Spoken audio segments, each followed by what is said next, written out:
All right. Good morning. Welcome to this February 5th meeting of the Charlotte City Council Transportation Planning and Development Committee.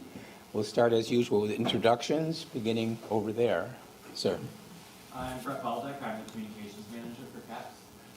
Monica Holmes, Deputy Planning Director. Tony Messia with the Charlotte Ledger. Alexandria Sands, Axio Charlotte. Allison Craig, Planning Director. Malcolm Graham, Committee Member. Ed Driggs, Committee Chair. Marcus Jones, City Manager. Liz Babson, Assistant City Manager. Yolanda Jones, Planning Staff. Brent Cagle, Interim CEO, CATS. And Alexander, Charlotte Transportation. Terry Lansdale, Planning Committee. Hi, good morning, everyone. Debbie Smith, Charlotte Department of Transportation. Ed McKinney, City Manager's Office. Laura Harmon, Planning Department. Alan Goodwin, Planning Staff. Rob Hanfeld, Rebec. Do we have anybody online? Good morning. Yes, good morning, Dante Anderson, Mayor Pro Tem, District 1. Good morning, Renee Johnson, District 4 Committee Member. Good morning, Victoria Wallington, at-large Committee Member. Good morning, Renee Askew, City Manager's Office. Looks like that's it. Okay, we have 4 items today on our agenda, and the first of which is performance measures. We'd like to switch item Okay, we're going to switch item 1 and 2. All right. So the first thing, so you said, yeah. First thing is we'll get our CATS update from Brent Cagle. Yes, thank you and good morning. Relatively minor updates this month. Just a reminder, National Express will transition as our bus operator later on this week, next week.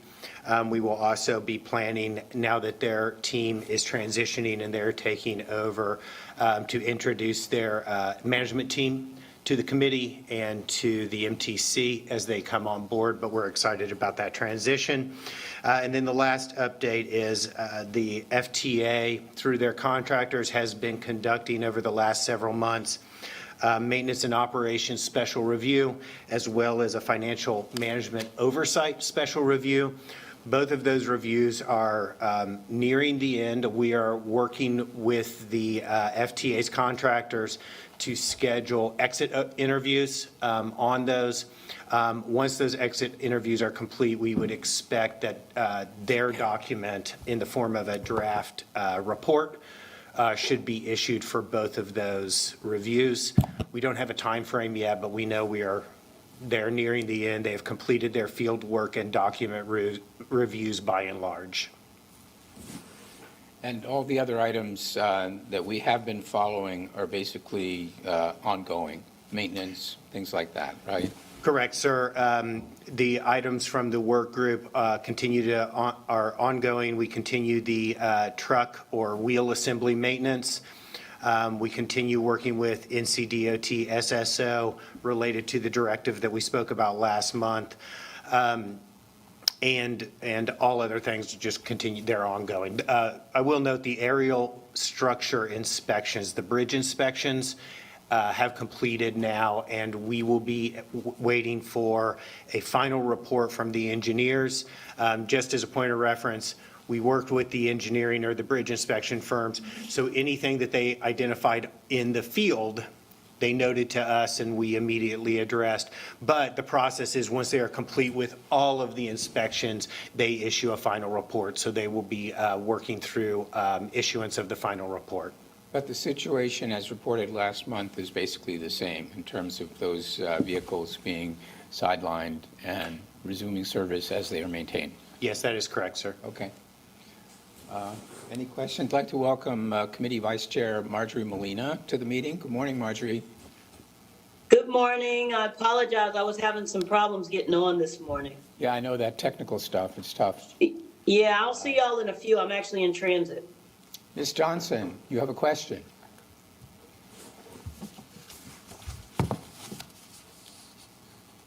I do. Thank you. Thank you, Brent, for the update. I just wanted an update when you say we're continuing with the wheel assembly maintenance. I know that there was a dollar amount or or plan to get all the maintenance done. So I just wanted more of a detailed update on that. What percentage of the trains have been repaired, or do we have an estimated completion date? Do we need to add more to our budget? I just wanted a little deeper dive on where we were with the required maintenance. Thank you. We can provide that. Yeah, I think that's a longer report, Ms. Johnson, so if you're okay, I'll have him follow up. Is that all right? I think our public would like to hear that as well. So is that something that we can put on on an agenda, Mr. Jones, or can we get an update? Could you have something tonight? Yes, so we can certainly, so let me pull it together. I will attempt to have something tonight for you. Even if it's not complete, we can fill in the blanks if we need to at a later date. So if it's okay, Ms. Johnson, we'll do that. We'll get some information tonight. There are a lot of moving parts there, so it takes a little work to pull all that together. I understand, but a report just to say we're continuing the wheel assembly. Yeah. And thank you, Brent. You know, I think you do a great job, but I think this is our public's interested, and this is an issue of public safety. So a report, a more detailed report would be helpful for all. Thank you. Sure, absolutely. And I'd like to emphasize, as I have in the past, the public should not be concerned that there is a safety issue here. So some cars were taken out of service out of an abundance of caution. The operating trains are all the newer trains. They don't have any of the issues that we have encountered over the last couple of years. And therefore, I feel that if anything, this is one of the safest systems you can imagine. It's under such scrutiny right now that, if anything, I just don't want people not to ride on trains because they're worried that they aren't safe. I think they are safe. Agreed. You wouldn't put it that way because you have to be a little careful about the word safe. Well, I mean, we would, if we thought that there was some kind of imminent hazard to the public, we wouldn't put the vehicles out on the tracks to start with. We are working diligently with Siemens. It is a little bit more of a complicated answer as far as the timelines goes and the budget, but we have worked with NCDOT, SSO, Safety and Security Office, as well as Siemens to develop a maintenance routine for all of the vehicles to get the maintenance done. And we have our staff, our maintenance crews, personnel are doing all of the maintenance required, and the system is operating well, even with the directives that we have from NCDOT. And because of them, I mean, Yes. in the sense that NCDOT is being very watchful in terms of making sure that the system is operating safely. So, but we'll get more later today, Ms. Johnson, at the meeting. Anybody else? Yeah. Yes, sir. Yeah, just a quick question, Brent. Thank you for the update. Any update on what's happening with the federal review? Yes, so the federal reviews, that is the maintenance and operations review and the financial management review. We don't have an end date, so to speak, but we know that they have completed their on-site staff interviews and their document reviews, and they're starting to schedule what they call is an exit interview, which is here are the observations, and we work together through that exit interview. Exit interview, the next step will be issuing a draft report. We don't have an exact date on that, but we know we are closer than farther away from draft reports being issued. We're in the tail end of this process. And nothing has concerned you, especially that you've in the process? No, sir. So we have already had the special maintenance exit interview, and quite frankly, the observations, there are some things that we can do better, but they are really related to how we report on all of the maintenance that we're doing, right? If anything, I would say the FTA or their contractors believe that maybe there was an impression that we weren't doing any maintenance or that no maintenance. That is not the case. What they find is that over 95, 97% of all maintenance is conducted on time per specifications. The truck overhauls, which is one piece of maintenance, we're not. But that is one piece of maintenance. And literally, the maintenance protocols, when you look at all the different maintenance protocols, they're 10 pages long, right? There are literally hundreds, if not thousands, of protocols that need to be followed, and they are being followed by staff every day, every month, every year. And the truck overhauls are the sort of centerpiece of our remediation efforts, so we have a schedule for addressing that. That is correct. So when you say exit interview, that doesn't mean that you're leaving, does it? No, it means that they're leaving. For now, but they won't be far away. All right, do we have anything else for Mr. Cagle? If not, thank you, sir. We'll move on to what is actually the first item in our agenda now. Ms. Babson? Yes, sir. Well, this is a continuation of the conversation that council had at their annual strategy meeting just a couple of weeks ago. And so our interest today is to give the committee an opportunity to talk through the goals and objectives that were selected as sort of those that you would want to elevate, and have staff then go back and look at to develop measures and targets in the coming months. So with that, you'll see on this slide that we are seeking committee endorsement today to move forward with the development of those measures. And we want to give you an opportunity to, again, see what those measures are and have some discussion around them. And then we'll, in the last slide, lay out sort of the timeline for how that will happen and move through committee. I will also point out that every committee is having this same discussion today as well. So next slide. This is just a reminder of where we're headed, and again, how the goals and objectives relate to ultimately measures and targets. I will also say it's important to note, council is very aware of this and familiar with conversations around measures and targets related to strategic priorities and goals and objectives of work that is done by the city organization. And so this is not intended to replace that, but instead just elevate some of those for your consideration and a routine reporting from staff. Next slide, please. So again, as a reminder, this is a work effort that occurred at the annual strategy meeting, and in that session, each committee chair had another council member along with them. Councilmember Driggs, I believe your vice chair, Councilmember Molina, was with you on this exercise. And so what you'll see on these next two slides are 6, I believe, objectives that you selected and then reported out to full council. Next slide, please. And so these are the remaining 2 that make up that 6. Next slide. And for consideration today, again, we can talk about these in any way you want to, but as I looked at the 6 that were selected, I wanted to provide this feedback. On one of those objectives, I believe you had a write-in response and used the word, okay, I don't have it up there. It was reduce. I apologize. So on one of those goals, you wrote in a word to reduce the Vision Zero. From eliminate. Yes, reduce, change it from eliminate to reduce. Thank you. And we are just suggesting and want to remind council that you do have a council-adopted plan that calls for eliminating deaths and serious injuries. We do recognize this is an aspirational goal. The other item we'll point out is that under your strategic mobility plan and the 50-50 mode share, you have several items that support that goal, and those are listed to the far right as improved street and roadway systems, street connectivity and capacity, and regional connectivity and investment. And I believe in that instance, you supported or you selected one of those 3. We can certainly stay with that, or you could consider adding all 3 of these to that as well. And then last but not least, you added a write-in goal with an objective related to area planning, timing, and process, and the outcomes associated with that.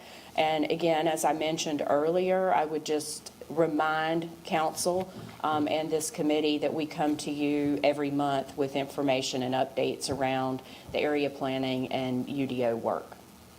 And so with that, I will hand it over to you, Chair, and let you have a discussion about this item. So I would just comment, I didn't like the word eliminate because it's not measurable, right? In other words, if you establish a goal of eliminate, you try to measure the outcome, you're never going to get there. So that's why reduce would be more quantifiable, and you would have more accountability around how much progress you've made. But I take the point about that was maybe not language that, or language that can only be changed by a vote of council, since that was the policy that council put in place.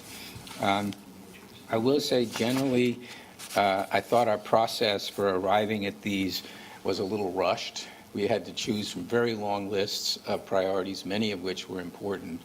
So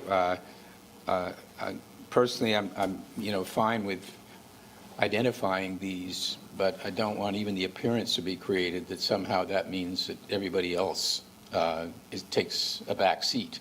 The fact is, we actually need to be working on all of those things.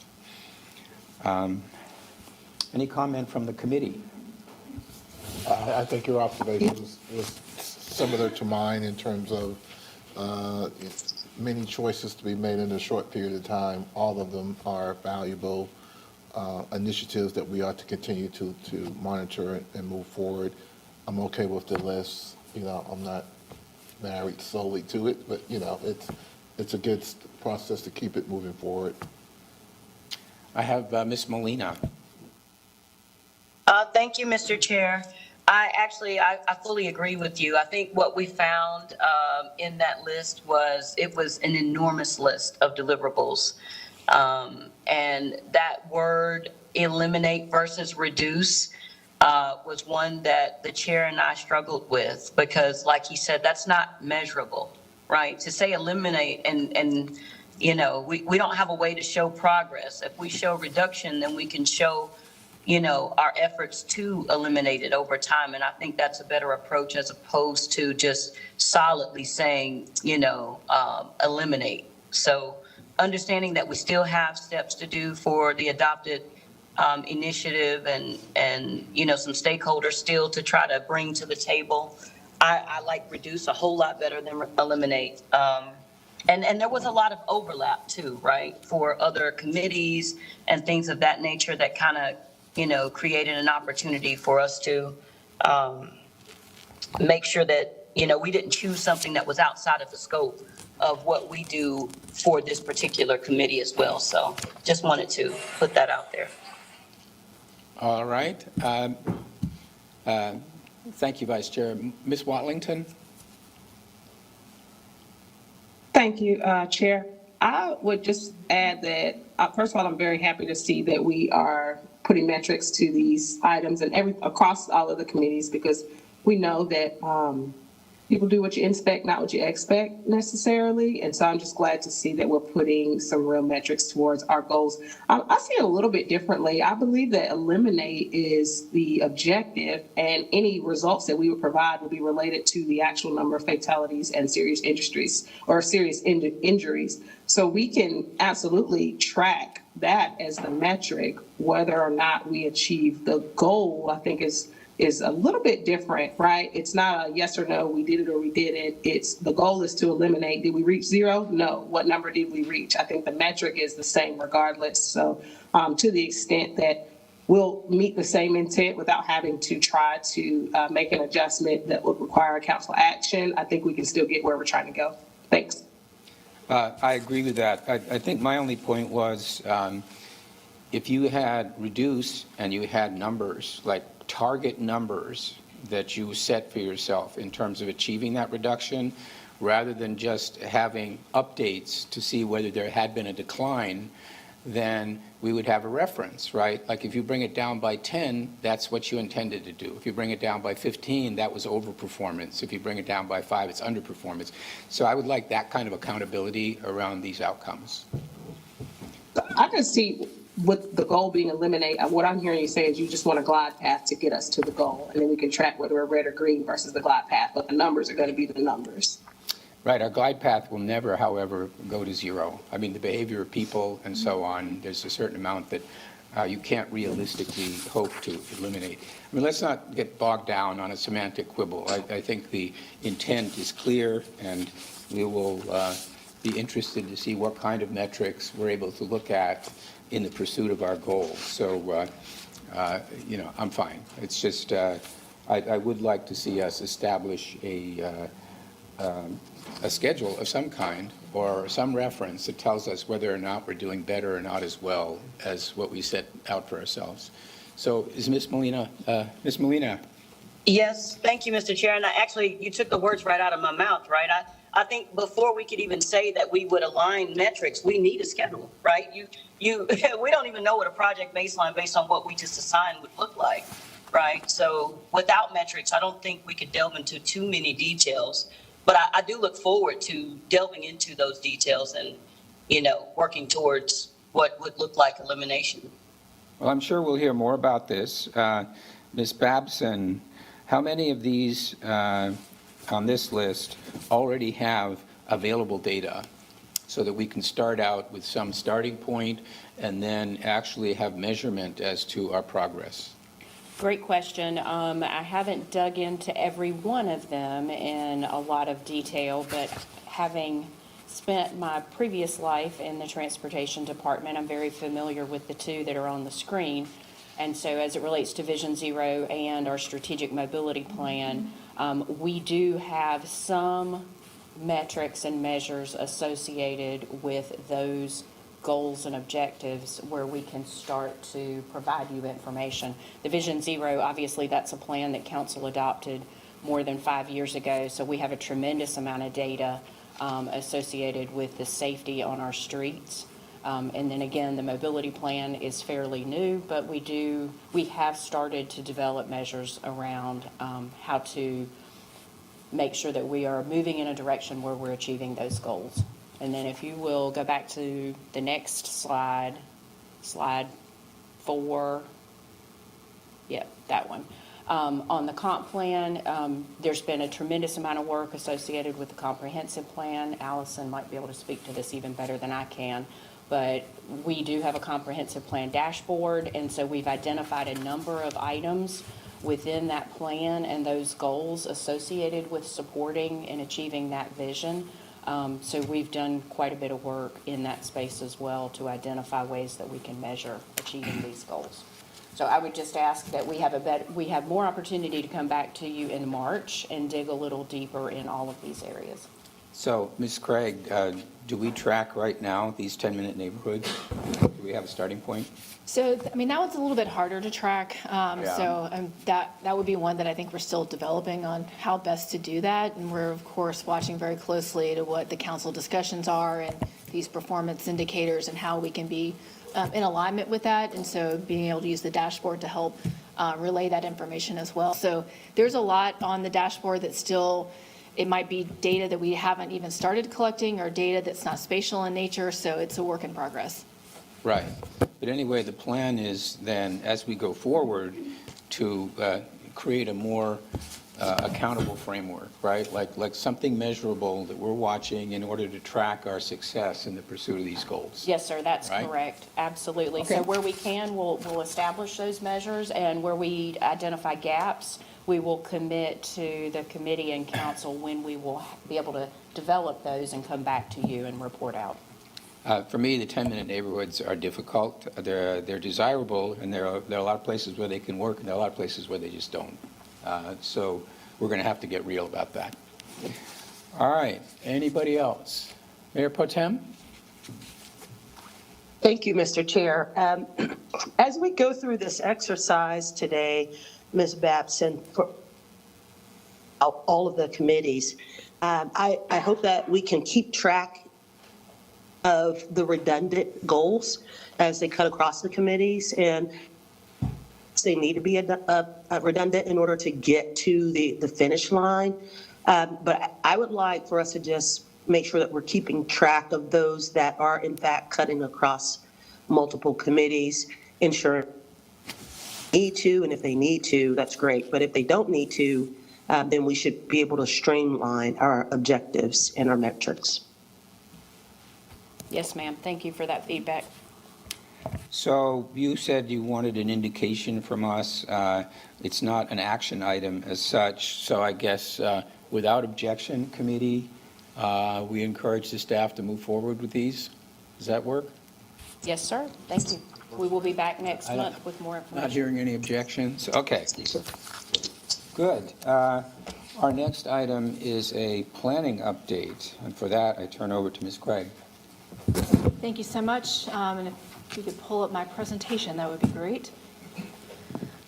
So we are here today to give you an update, if you go to the next slide, on mostly on the council referral regarding duplexes and triplexes and large residential development projects, and talk to you about what we have done in the background, what we've been evaluating, and then bring forward some recommendations and next steps for you.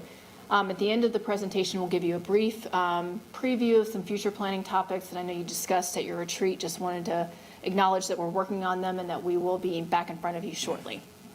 Next slide.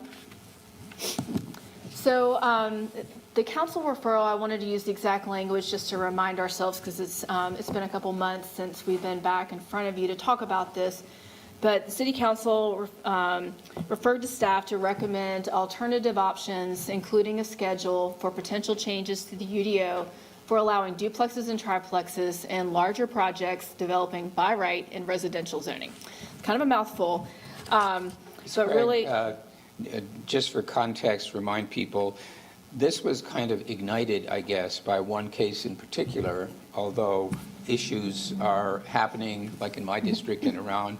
But in that case, the petitioner told residents that if they didn't approve the plan that the petitioner had submitted for approval, for council approval, then they would develop by right. And that prospect looked pretty unattractive to them. So they came to us and said, how did you adopt a plan that puts us in this position where we have to make that choice? And frankly, I'm a little bit in that situation too. So that's the context for this. And I will mention personally, my impression always was that our kind of lowest density residential would be a mix of housing types, including a substantial, some significant portion of single family. So it wasn't the intention to kind of wipe single family off the map entirely. The intention was to take what were previously exclusively single family zoning districts and make room in them for higher density types like duplexes and triplexes. So that's what we're working on. Thank you very much, Mr. Chair. Next slide. So I just want to, of course, we start with the vision. And so in the Charlotte Future 2040 Comprehensive Plan, goal number 2 is that Charlotte will strive to have a diversity of housing options, just like you're saying, by increasing the presence of middle density housing, which includes duplexes, triplexes, fourplexes, townhomes, ADUs, and other small lot housing types. So that's really the goal that we aspire to, is that we're wanting to we want to work on housing. It's a challenge in Charlotte and nationwide to have both availability of housing as well as affordable housing. And sometimes that means different types of housing. So next slide. And just as a reminder, I've used this slide a couple times before, but I think it's really important because what we've been developing over the last number of decades are really on the two extremes of the broad spectrum of housing. So we've done a lot of detached single-family houses, and we've done a lot of apartments. But there's lots of housing types that are in between that we really have underbuilt for decades. And not everyone wants or can live in a single-family house, and not everyone can or wants to live in an apartment. And it's really important for us to have different housing options in our community. Next slide. So going back to your comments, Mr. Chair, what we are starting to see are some submittals of entire developments of duplexes and triplexes, and really questioning, is that what we really sought in our overall comprehensive plan and our goals for housing? And so some of the things that we've been talking about over the last few months are what are the desired quantity of units we're looking for, what are the quality of the development, and then where they're located. And so what I'm going to be talking about really centers around those three areas. Next slide.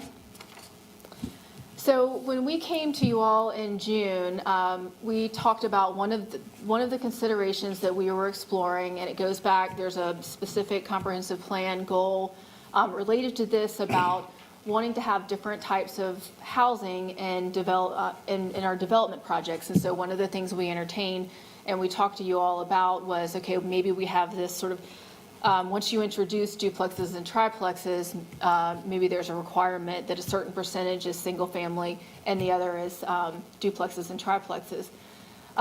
We've been, and I'll go through each of these in a little bit more detail. We've been looking at two other considerations that I want to talk briefly about today, is looking at the overall development standards, particularly in our conservation development type, that will increase open space and buffers between development types that help, that impact walkability and livability. And then thirdly is location. So are there locations where large developments of duplexes and triplexes are desired more or are less desirable? And so where are we trying to target growth and what does that look like? Next slide. So this is the slides, or this is the thought similar to what we came before you in June. So mixing housing types and how does that work with the framework and development. So this is an existing development in Plaza Midwood. And what I wanted to point out is the way that this site has been developed, it's really in pods of development types, of housing types. And this is really traditionally when you start to have mixes of housing in larger sites, you start to see pods of these types of development. So you'll have pods of duplexes, pods of single family homes, pods of triplexes or townhomes. And the reason for that is a function of there are different developers that do different types of housing development. There's also a financing function. And so I think ideally we would love to see a triplex and then a duplex and a single family home and have a mix of different housing types along a block. But a lot of times it's not realistic as to how that's developed. And so while I think that this particular development and the scale of where it is and the context is appropriate, we wanted to look at some other options to bring before you all. So next slide. The next is looking at development standards. So this is really looking at sort of the quality of the development. Are there modifications that we might need to consider to help better reflect our goals outlined in our policy that start to look at the interactions between an existing subdivision and a proposed subdivision? So whether or not we need to increase the amount of open space, look at different access points, are there additional buffers required, and are there certain height elements that we should be considering? And next slide.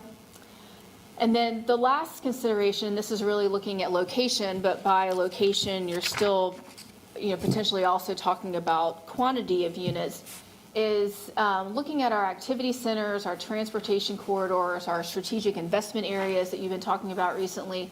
Are there some parts of Charlotte that are better equipped to have new, larger subdivision development with housing diversity?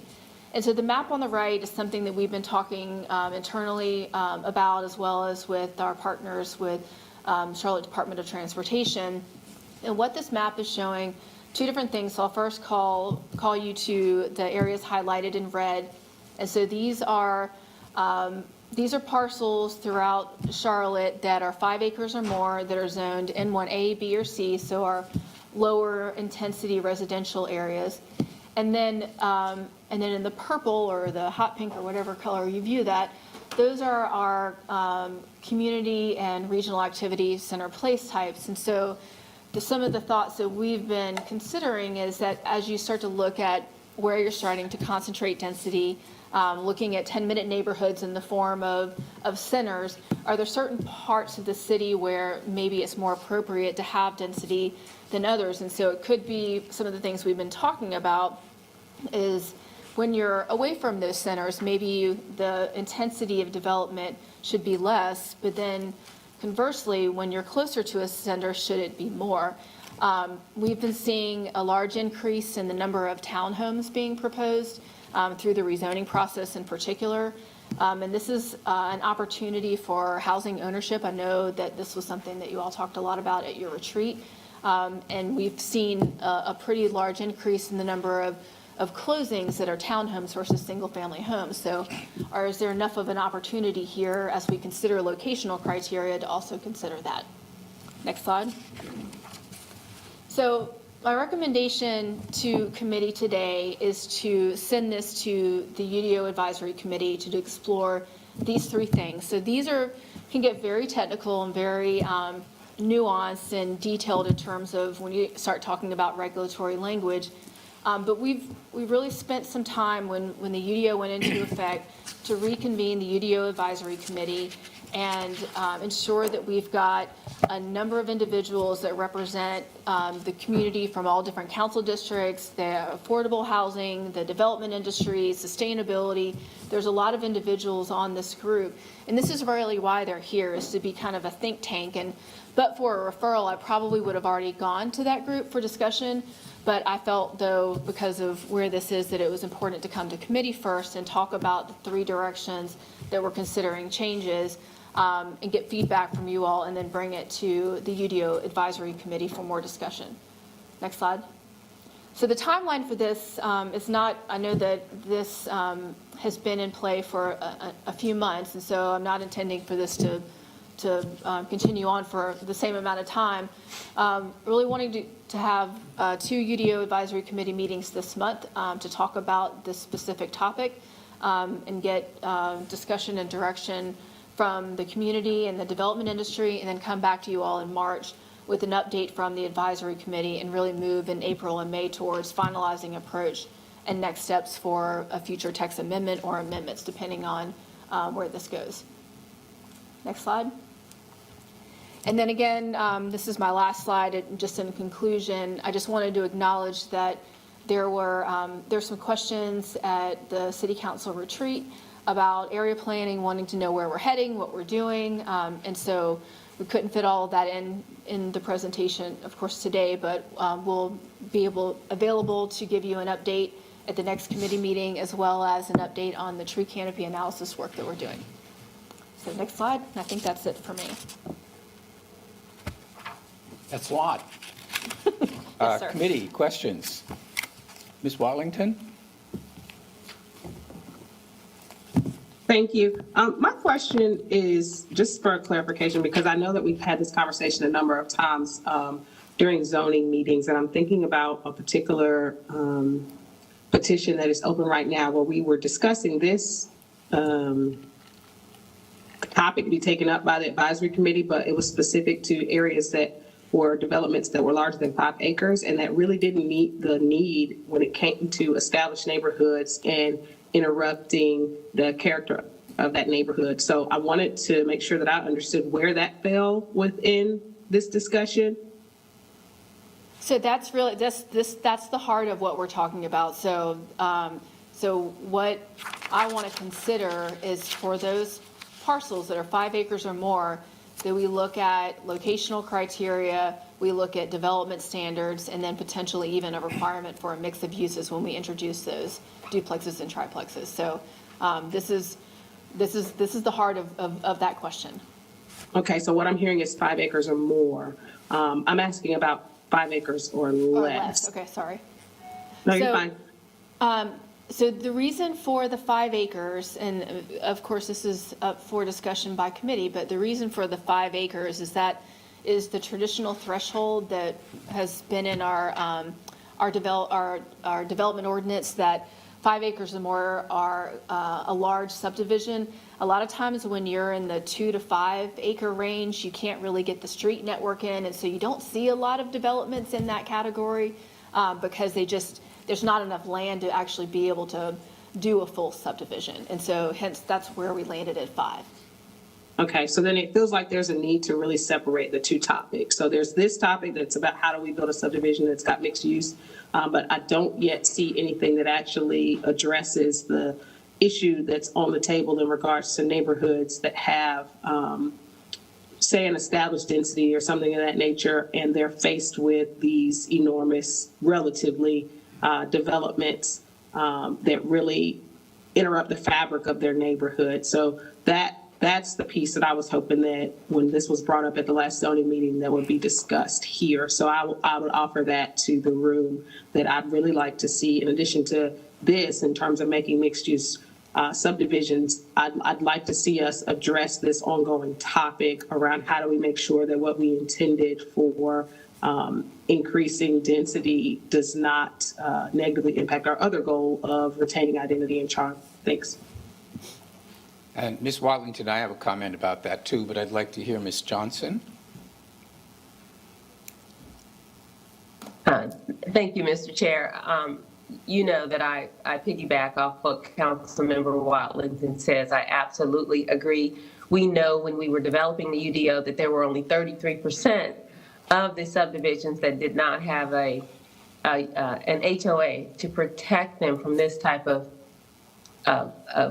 change. And we know that we need density, but we don't want to negatively affect neighborhoods. And the petition that we discussed in our last zoning meeting is less than 5 acres, but the impact is going to be so profound and such a change in character to the neighborhood. So I definitely think that we need to look at subdivisions that are less than 5 acres because it has a greater impact on those neighborhoods. I mean, it's going to change it, you know, the multifamily in a neighborhood with 20 homes is a greater impact to the quality and the character of that neighborhood. So there's definitely room for us to revise the referral, I would say, because that's an important issue as well. Thank you. I think that's an important issue, maybe not exactly the same one, but going back to the 2040 plan and the UDO, there was an underlying goal to slow down the rise in housing costs by increasing the density of development. That was the starting point. That included eliminating completely any single-family zoning categories and opening the door for the duplexes and the triplexes, unfortunately opening the door so wide that there didn't even have to be any single family, and that's one of the things we're working on. But the other thing that was in the background all the time was, well, what about the adjacencies? And what about the sort of suitability of that kind of development in the context of what's around it? A lot of protests from people in the petitions that we've been seeing about the inappropriateness of that kind of development right near where they live. And we kind of poked at that with the idea of community benefit agreements, for example. There was the neighborhood character overlay, and we had to sort of understand what that meant, and that wasn't necessarily a response to what a lot of us are hearing from our constituents, which is, does it really make sense to have that development right in the middle of a large single-family area, a mature neighborhood that's a community? Questions like that. So I think the area planning process will probably identify some of that, but that's why I'm curious to hear more about the area planning process, because I want to know whether or not we're going to get any help with that issue, the smaller than 5 acres or even the bigger ones. But the question of, is there a fundamental suitability issue in terms of a type of development in the context of its surroundings? And the way the place types work, we don't have a density standard. So you have a bunch of requirements you have to meet, and those kind of indicate how many units you can create and therefore imply a density, but there isn't a number. And that would have been one way of kind of changing the mix, but I think we decided for a bunch of reasons that wasn't the way we wanted to do it. So I think, Ms. Craig, what you're hearing, and I will second this as well, is there is still an issue that is not being addressed by limiting this work to 5 acres and greater. And it's a touchy issue because it was controversial at the time we had the conversations before. Community benefit agreements were intended to address that. The incursion of vulnerable neighborhoods and naturally occurring affordable housing was an issue, so we had NEST for that. Turned out community benefit agreements that were mandatory were also illegal, and therefore that didn't happen. So I think we've still got an unanswered question there somehow as to how we can reconcile the goal of higher density and more diverse housing with what is on the ground right now and the sensibilities of people who already live in those places. Mr. Graham? Chair, I'm sorry. Yeah, I'm in the queue. I got you next. Thank you, Mr. Chair. Yeah, given the presentation, thank you for the presentation. I currently concur as relates to the location, standards, and mix of use. All those are extremely complicated and get at the heart of the UDO and the devil's in the details. So forwarding it to the UDO Advisory Committee, the wide variety of stakeholders who have participated in helping build the product, I think it makes real good sense. I think the timeline that you laid out makes sense as well. And these are for 5 acres or more. When we start dealing with 5 acres or less, you're really cutting the bones of the integrity of what we voted for. And I don't want to start over. I'm committed to, and I think my track record suggests I'm committed to fragile and threatened communities, inner city communities, corridors of opportunities. I got a town hall meeting this Saturday, working with, working with neighborhoods and communities to ensure that they're part of the change and not victims of it.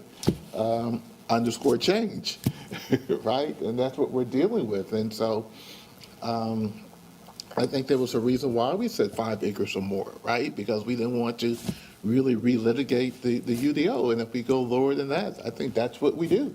That's the And, I don't want to do that. And that doesn't say that I am less caring or about neighborhoods and communities. I care a lot about neighborhoods and communities. I put a lot of time in investing in neighborhoods and communities. We got the Nest Commission that made a series of recommendations that I support to ensure that people are part of the change and not victims of it. But, we spent 2.5 years and thousands of dollars and hundreds of volunteer hours to creating this document. So I just one man's opinion, but I'll listen. So, Mr. Graham, I would just say that if you recall, the vote at the time was mixed, right? 6-5. And in my mind, it was because there were some issues that weren't yet fully resolved, and I think we're dealing with them now. So I agree with you. I think we adopted a policy. I didn't support it, but I feel bound by it. I get that. But it feels to me, even within the scope of that policy that we adopted, that there were some things that we could have worked on more. If you remember, we were also under a certain amount of time pressure to get the vote done before the end of that council. And I think we might have benefited from spending a little more time on a couple of these issues. But and I'm not opposed to amending the UDO. Let me put that on the record too, right? I'm not opposed to changes that we need to do in order to ensure that there's no unintended consequences, that we don't do something literally that's going to be detrimental to communities and neighborhoods, right? But at the same token, 6-5 is 6-5. The council approved the policy, whether you went by 8 touchdowns or 1. The game is won, right? And if you want to reverse that, you can. Like I said, I only represent 1/11 to the council, but certainly, I don't think we ought to be retreading ground that we've already plowed. But again, I'm only one person. No, I agree with you. I just think the difficulty is in making a distinction between any action that we might take that actually contradicts what we did before versus building on what we did before. Sure. And so if you start tinkering with this thing, you're always asking yourself, okay, are we still doing what we intended to do? But otherwise, I agree with you. The adopted policy of the council is the 2040 plan and the UDO, and we should not, on a sort of regular basis, make fundamental changes that create a totally chaotic environment. So, i.e., that policy was meant to get put in place and was meant to chart the future for the city, and it would be really harmful if we then changed course dramatically several times. So we'll try to figure that out, sir. I have Ms. Watlington. And then Ms. Johnson and Ms. Molina. Thank you, Mr. Chair. I would say, it's along the lines of what you all just mentioned, there's a very real difference between completely walking something back and continuing to build upon what we knew was an imperfect document in the first place. Part of what many of the proponents of the 2040 plan argued was that let's just get it done and then we can work on it later. Done is better than perfect. So to get to a point now where it's adopted and we're seeing the very real consequences, which many of us forecasted, and then say, oh, well, we already did it. I don't want to start over. I feel like that is a disservice to the community. Our job is to continue doing the work ongoing until it meets and reflects the values of our community. It's not about how much additional work or rework it cost us. It's about, did we get it right? Right?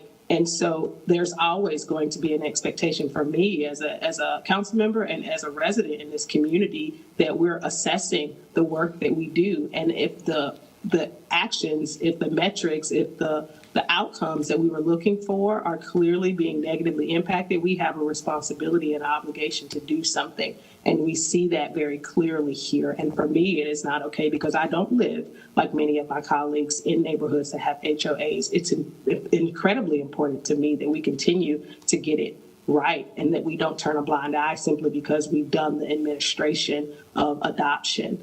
When we talk about the intent of the UDO and making sure that our 2040 goals are met, I think that the identity and charm is there for a reason.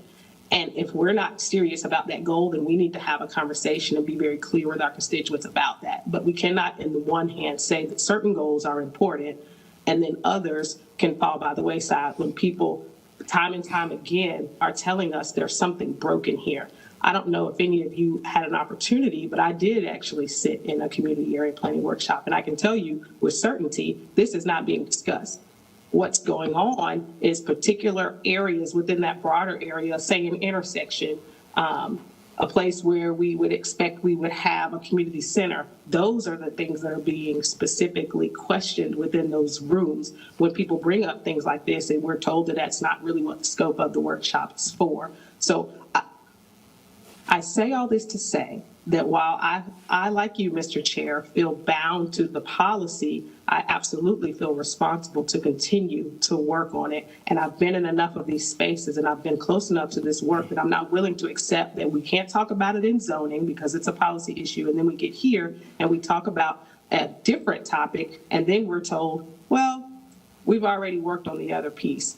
We've heard it enough that we've got to do something about it. And I think that we can have density within our single family neighborhoods and also retain the character of the neighborhood. And it shouldn't just have to be neighborhoods that are vulnerable to displacement in order to do that. We've got an issue here that we can work on that can still meet goals of density and also meet our goals of identity and charm. And we've got to do the work. Thank you. Ms. Johnson. Well, there's not a lot left to say after Councilmember Watlington. You're absolutely right. I would just add that in addition, we're hearing from our residents. I mean, you alone have a petition with almost 17,000 signatures in opposition. So we're hearing from the residents as they are understanding how the UDO is going to impact them. So it's our responsibility to take a look at that and strive for continuous improvement. There was a split vote, but this is not a football game. This impacts, people's lives and their greatest investment. So it's our responsibility to take a look at this if we see that it's having a negative impact for our residents, and not just those that are subject to displacement and in vulnerable neighborhoods, but the entire city. So I think that we need to hear our residents. We're hearing it from every district. So I think it's time that we do have that tough conversation. And I also wanted, if I could hear from Allison, how the UDO is going to affect the ETJ. We're getting emails from residents in the ETJ. So is there a change proposed for the UDO and the ETJ areas? Thank you for the question. So in terms of the locational criteria that we've been talking about, That could be something that we discuss with the UDO Advisory Committee and bring back to council. Is there a change needed for that type of development in the ETJ? That's a conversation that we can have.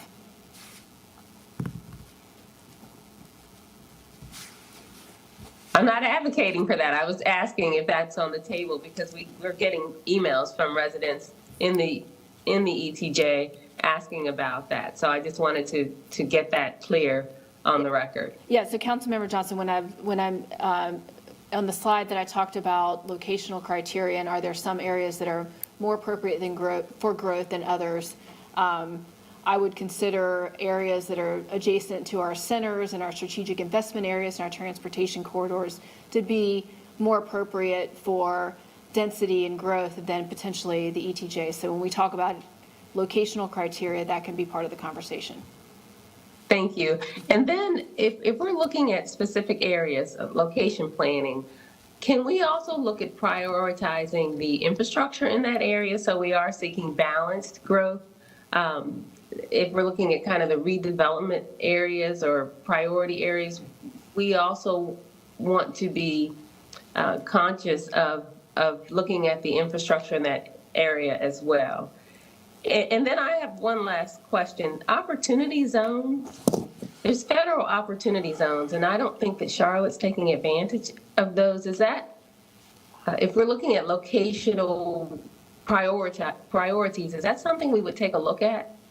I have to get back to you on that, Councilmember Johnson. We haven't really talked about those recently. Right now, our focus for area planning in year 2 is really looking at infrastructure and amenities, and then, of course, working very closely with the manager's office and CDOT on the strategic investment areas. That's really a big focus for this upcoming year in area planning.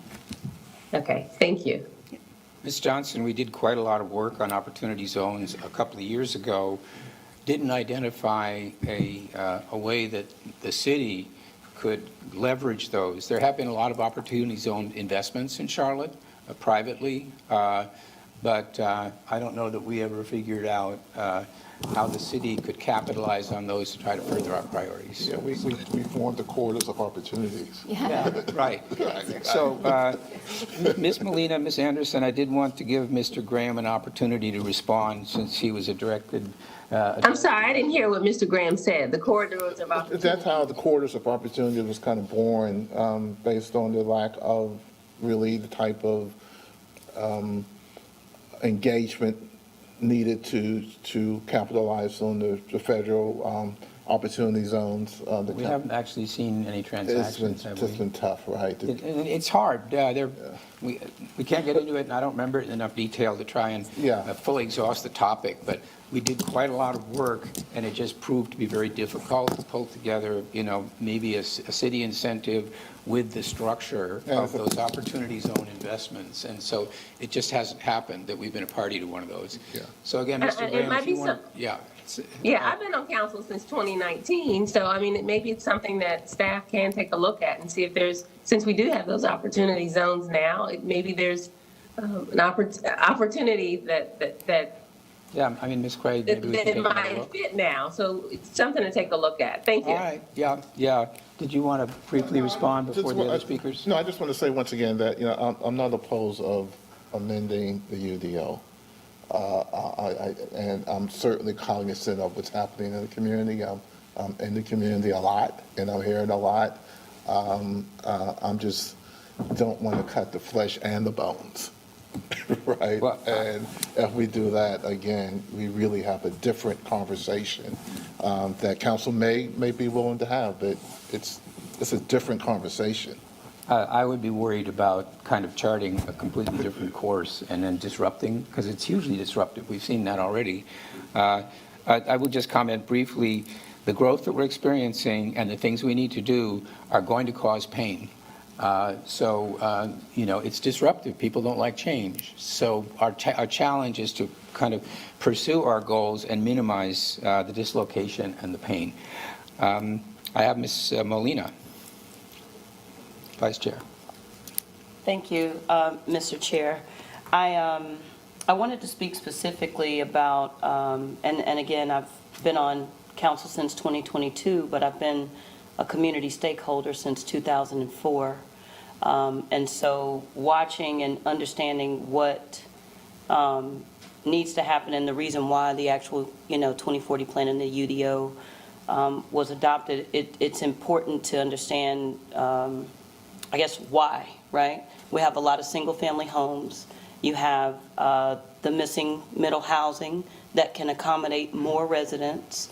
And I mean, I have varying concerns as to, kind of isolating or saying we would like for those missing middle family homes to be in certain places. Then you almost automatically, if we start to do that in any type of way, we're going to then create new communities of people who are maybe underserved, inevitably, or you create, inevitable issues as a result of that. So putting people in a position where they're in a mixed, and I'm just speaking layman, I'm not using any policy to address my opinion, because this is absolutely an opinion and it's not extracted from any policy or details. But, if we start trying to isolate and put people who need that housing in certain places, we inevitably create new communities of people of need, right?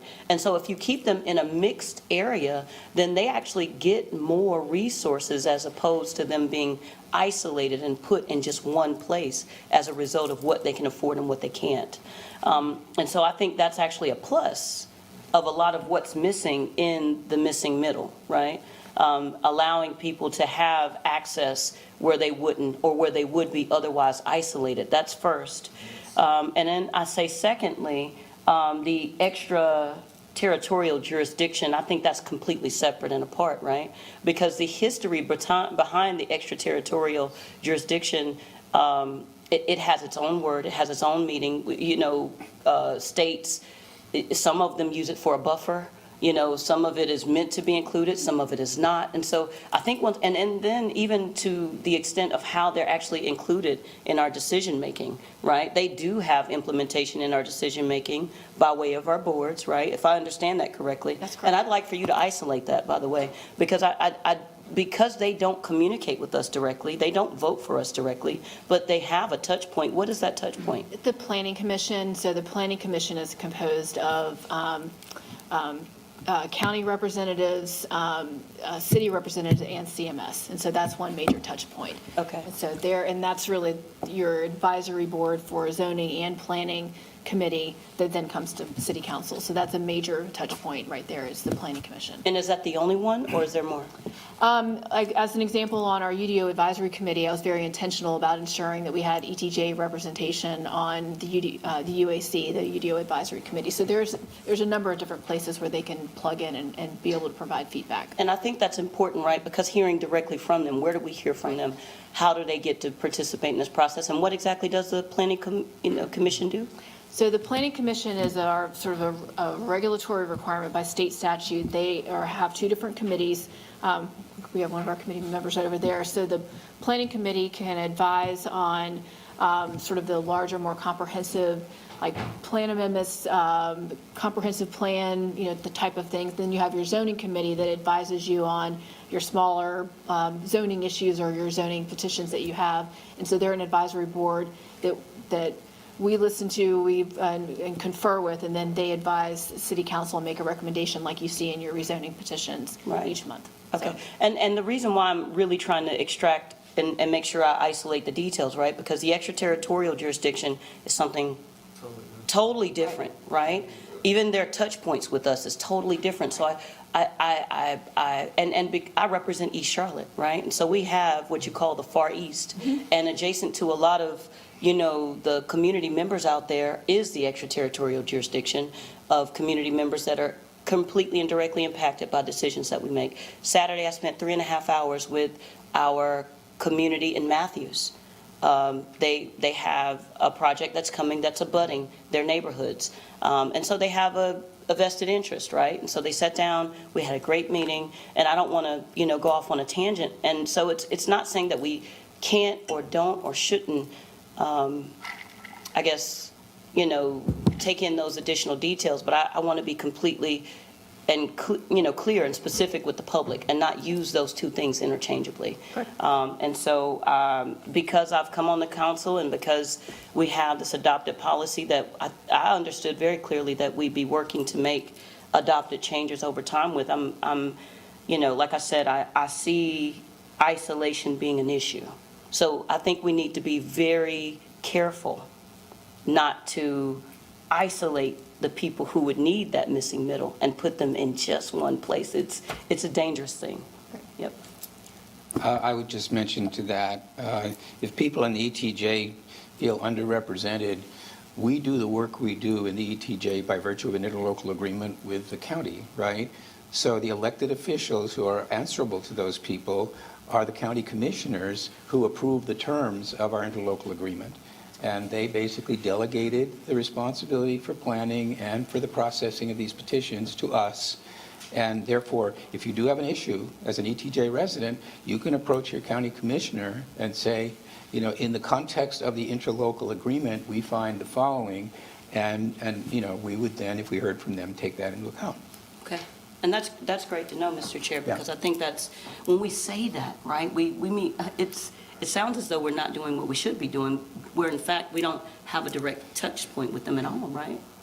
So bear in mind, in the ETJ, they don't pay the city taxes and so on. They're not bearing the cost of a lot of our efforts. They're getting the benefit because of our arrangement with the county of all the work that we put into being thoughtful about land use. Okay. So there is a context that we should consider for the special circumstances of the ETJ, but compared to nothing, no plan, no oversight, they do have huge benefits. And I would just recommend the channel of having a conversation with a commissioner, have the commissioner talk to a council member, and see whether that is something that we should be incorporating. But then, of course, it takes a vote of the full council to decide if any modification of our rules for the purposes of the ETJ is indicated. Okay. Great. So, Mayor Pro Tem.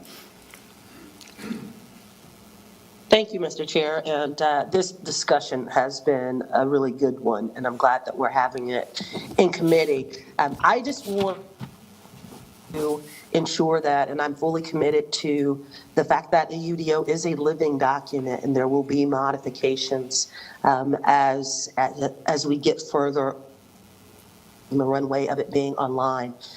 But I want to make sure that as we're having these discussions that we're not getting out over our skis as it relates to potential modifications to the UDO. And I think, Mr. Chair, you made a great point that I was going to make, which is this is an inflection point, right? It's a point of change. And with change, there is pain. There will be some pain points that will occur, and we have to be able to discern whether pain point or this is really and truly an issue caused by policy that we've adopted, and we may potentially need to make some modifications to it. I think it's two different things, and I just want to make sure that our conversation with those guardrails in mind, right? The EPA is a great example of that type of conversation of representation and how we as a council would with ETJ residents and so just make sure as we're having this conversation that we're talking about real challenges that have occurred versus a pain point or two, to ensure that we're having the right level of dimensionality to what we're discussing. Thank you. Thank you, Mayor Pro Tem. I would just note there was no way we were going to write that document and anticipate everything. So we had to know that we would put in place our goals and the way that we intended to pursue those goals, and that there was stuff we wouldn't find out until we got, and here we are, right? And we're seeing all these petitions that are being recommended by the staff and don't align with the policy map. This is kind of a transitional process that we had to anticipate. You knew it was going to happen. So the thing is to stay true to the original thing and then not be resistant to stuff that arises that maybe it wasn't possible to foretell. I had a couple of questions, Ms. Craig. Do I have Ms. Watlington? Yeah, Ms. Watlington, you go ahead. Oh, okay, I'll be quick. I just wanted to point out a couple of different things. I'm glad we're having a discussion about the ETJ because that has been something that has been lifted up to us several times. So thank you for outlining a potential path forward for those in the ETJ. Because certainly while there is a process that exists, there's a difference between an appointed representative and an elected official who's accountable to the people. So I'm appreciative that you lifted up the county and their role in this. The only other things I wanted to add as it relates to this conversation is that when we talk about planning and we think about wanting to make sure that what's on the ground ends up reflecting where we're trying to go, I think for me, another topic that hasn't really landed yet, and Mr. Manager, I know that it is floating out there somewhere, so I'm looking forward to seeing it. But it's truly that cost benefit piece of the growth. And how do we make sure that we're maximizing that benefit, right? Because when we talk about our goals, I want us to be careful about who we really need when we say our goals, right? Because if the resident on the street can't articulate why we're willing to make this investment, whether it's in planning, whether it's in transportation, we're going to have a very difficult time pushing that goal forward. And it really shouldn't even have to be a push. It should be a pull. It should be something that a large majority or balance of our residents get behind. And as we continue to work through this UDO, we know that there are some places that we just don't have that overwhelming majority, and there are reasons why. And so I hope that as we move forward this year with our focus on metrics, we get clearer about identifying first and articulating what the real benefit to the way that we choose to grow is. Because otherwise, frankly, regardless of whether we have written it into the policy, if the outcome of that policy is that we end up with the very same things we've had before, we're in trouble. When we talk about missing middle, when we talk about concentration of poverty, not because our policy necessarily says it, but because we set the stage for the market to respond in such a way that there's only going to be a portion of the city that is disproportionately impacted. That's still on us. Even if we didn't say we want to plan and put things only here, we know what the dynamic is with our lots across the city and with the HOAs and all of that. We know how the outcome is going to come out. And so we can't turn a blind eye to that. So those are some things that I hope that we are able to flush out this year. Thanks. And Ms. Watlington, one of my concerns at the time of the adoption of the 2040 plan was it did articulate a vision, a statement of our values, the things we wanted to accomplish. What I thought was missing were the sort of really tough questions about how do we accommodate the growth and maintain a tree canopy? How do we achieve those 10-minute neighborhoods? So what resulted was a list of desirables or goals that were sometimes at odds with each other, right? And we didn't work out fully what tough choices we were going to make in order to maximize our benefit in each area. And in my mind, that's kind of some of what we're coming up against. So there was a clear statement. You know, we wanted to have a diverse community. We wanted to have equity and inclusion. We wanted to have mobility, all those things.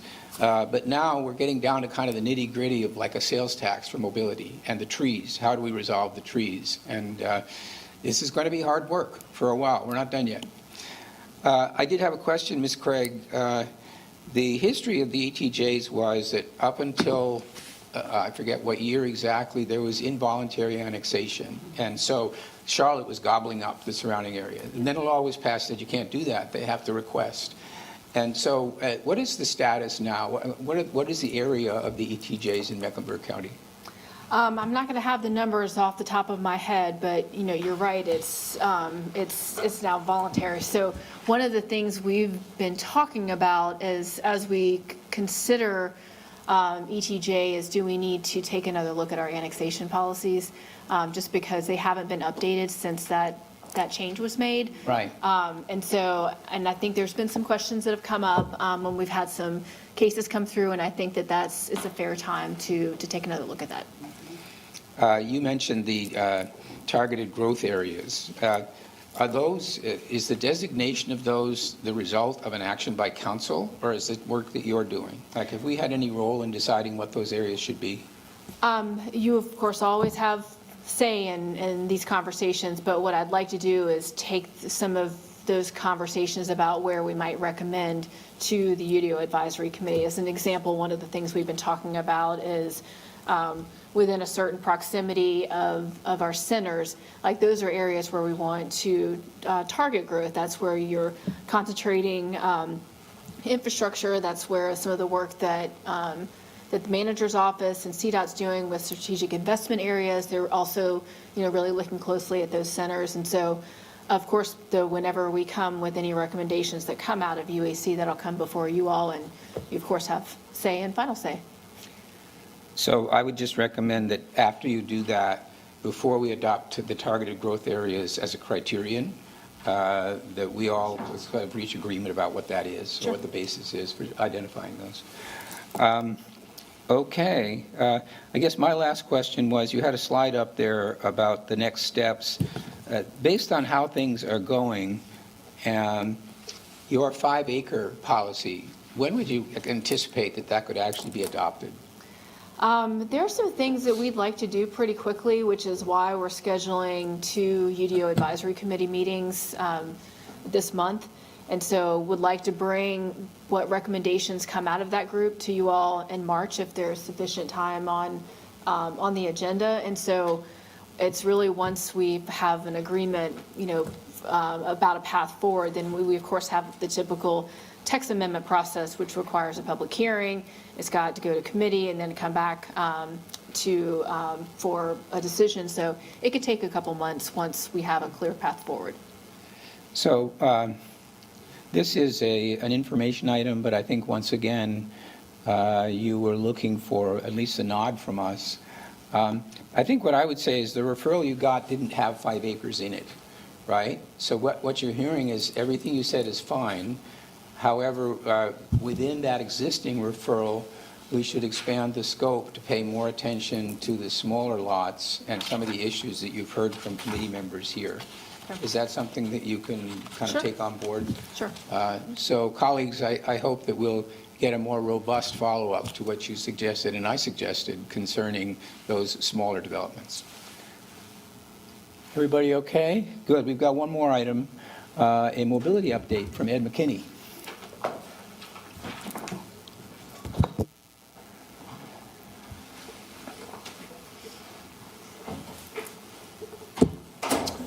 Good morning. Welcome. Ed McKinney again with the City Manager's Office. If we put up the first slide. So this morning what we want to do is just tee up a couple things. We want to tee up the referral that was made last week and sort of as a byproduct of the annual strategy session a couple weeks ago. I want to give you also a little bit more detail on the work. There were a lot of good questions at the strategy session, so I want to share a little bit of that and then really tee up a more deeper dive. There's lots of detail to the work that's going on, and so want to just tee up some deeper conversations that we'll have with the committee moving forward. What I've got up here is just stay on that first slide briefly. What I've got up there is just, again, referencing back to the specific language of the referrals. I want to make a couple of points there. The policy question, to really frame that, what we did a year and a half ago was adopt the strategic mobility plan. What we've been doing since then, we've been providing some updates to council, is the work we've been doing to essentially convert that policy into the actions that we would take, the recommendations that we would make around the investment we would do to implement and support that policy, really the projects.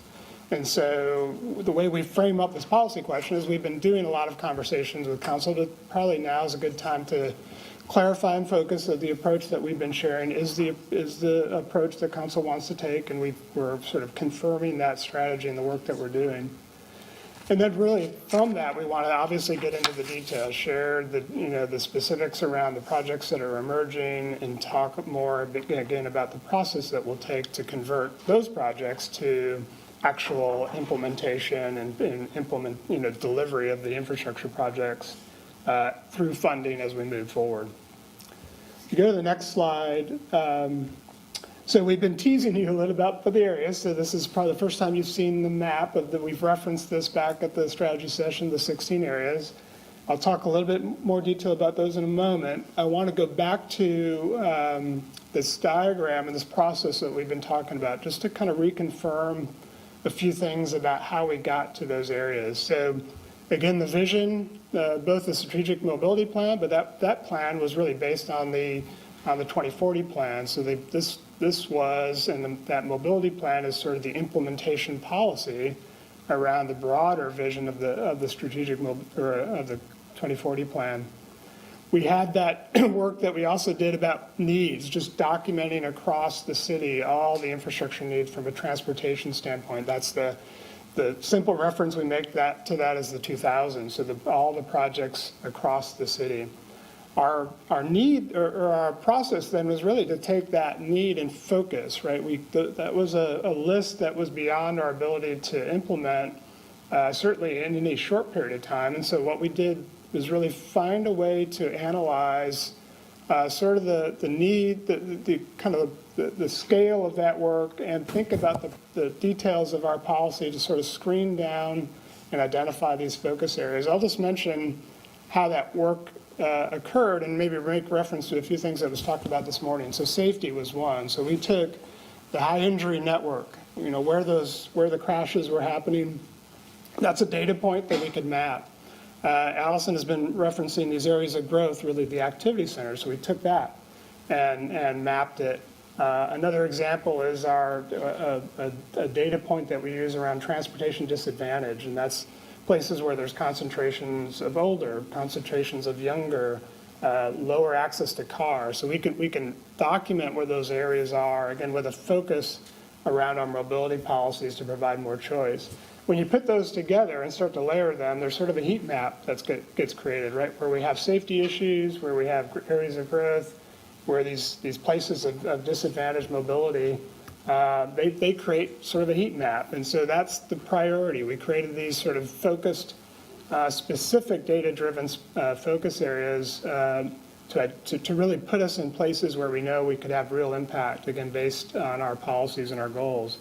And then the final part of that was, okay, now let's define areas around that. And those areas become the focus of how we then will identify projects, take the 2,000 needs and look in those specific areas. And of those 2,000 in those areas, what are they? We know what they are. Now let's start to focus in on what those projects could be and begin to define that investment and set up the framework from which we could prioritize those projects and come back to you as council to talk about how we would fund those, both with existing funding and potential future funding.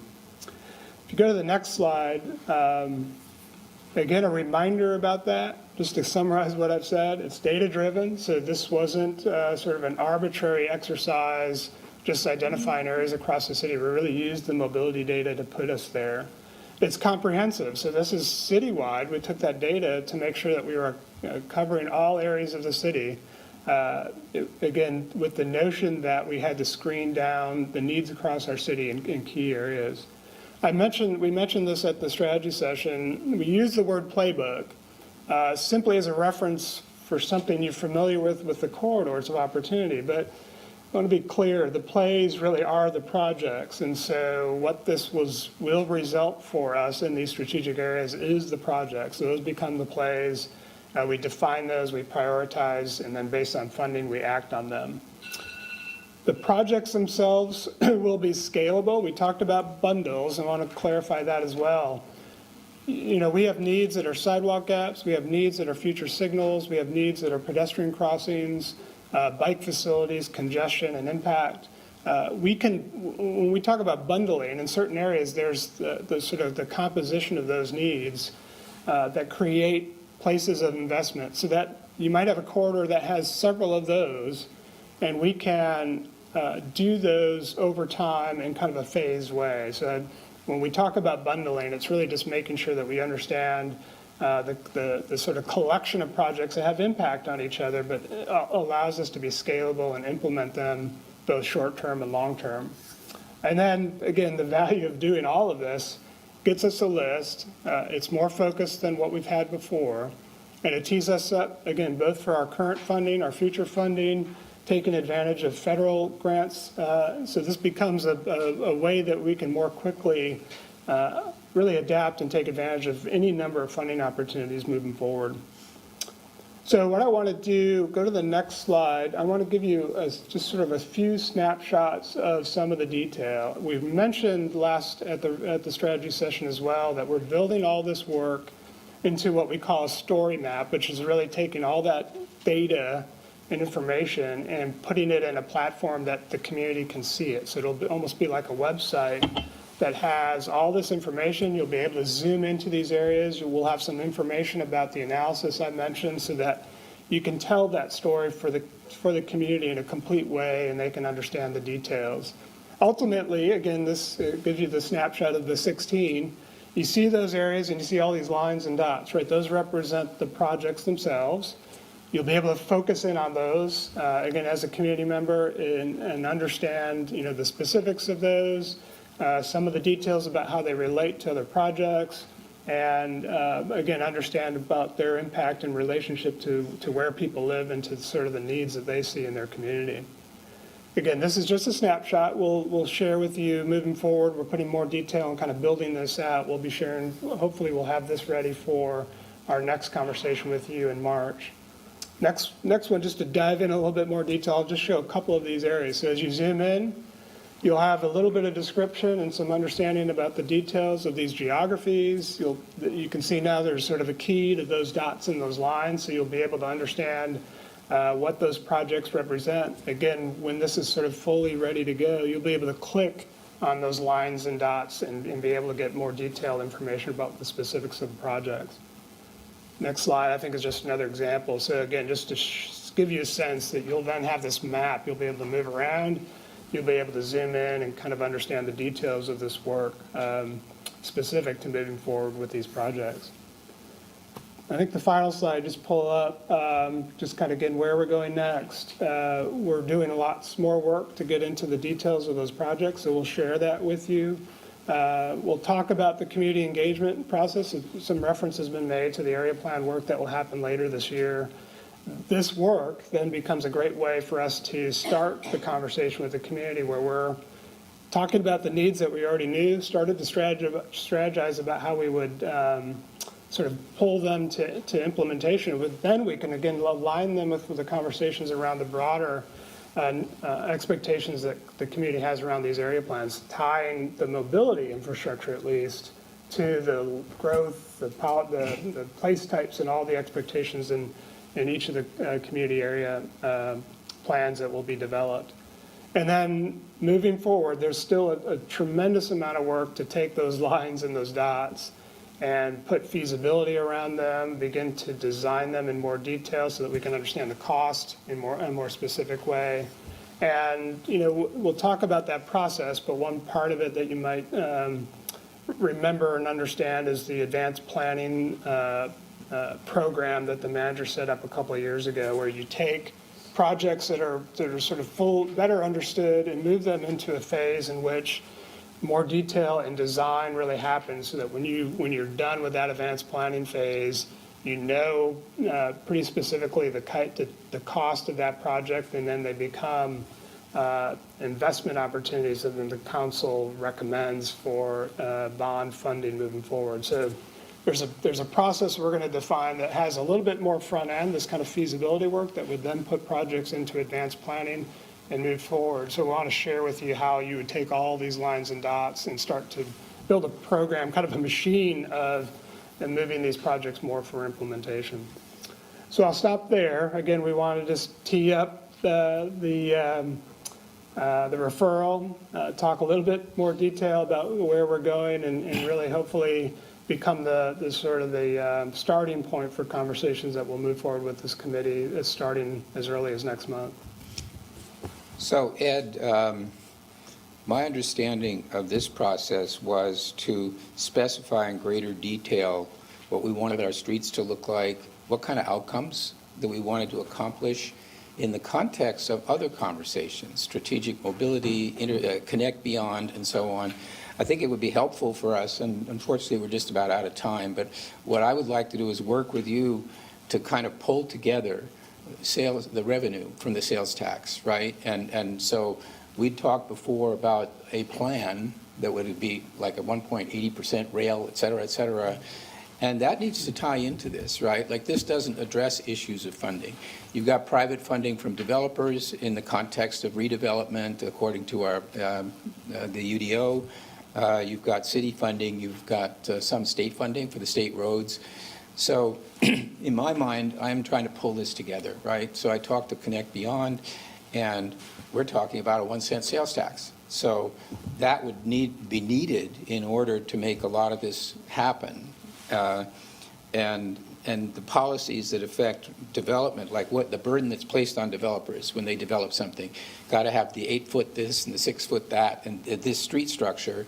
But, you know, what that points to is this patchwork of development with these new concept sort of roads and sidewalks, and then in between the old stuff.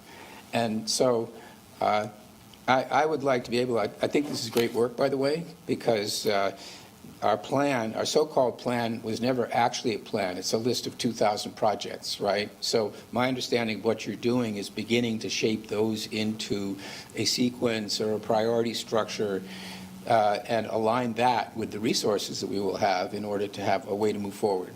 I think that's great, but I think we all on council need to understand better when we're talking about the strategic mobility plan or Connect Beyond or this, you know, where is the intersection of these things? How do they all fit together?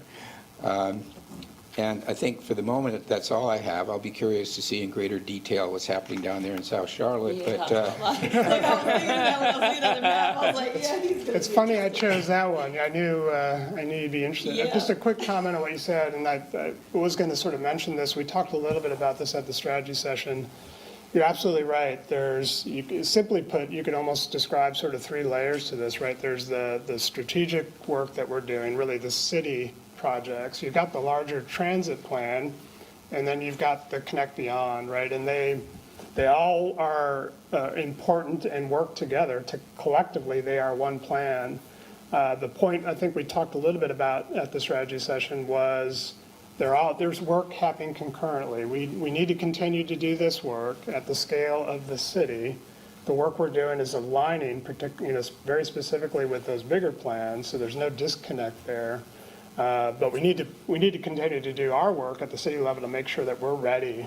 But at the same time, you're right, we concurrently have to align all of that because there is one plan. The funding question, none of this that we showed can really be advanced in any meaningful way without new funding. And so it's, this is dependent upon that bigger conversation, absolutely. So there's work happening. I know the work group, the council work group has been established to kind of get into those discussions at the same time. But yes, for sure, funding is the fundamental question with all of this. Because I think it's critical that we get a public information campaign started for any sales tax that we hope to get approved by the public. We need engagement with the legislature. They want to know what we're going to do. It's very hard for them to glean from what you've told us and conversations that are taking place elsewhere exactly what it is that they would be authorizing a referendum for. So I hope you'll just come back and speak to us again. Meanwhile, I have Ms. Molina and Ms. Johnson. Thank you, Mr. Chair, and I'll be brief. First, I want to start by saying thank you. I love your passion around this work. I think you do a great job. I'm proud of all our staff, y'all know that. Absent an ERP, absent enterprise resource planning details, right? The information and technology would really, I can't wait until we're able to, take advantage of that. I know that that's in the works, and that will help you guys create swim lanes on, what's working, what is, seemingly redundant, right?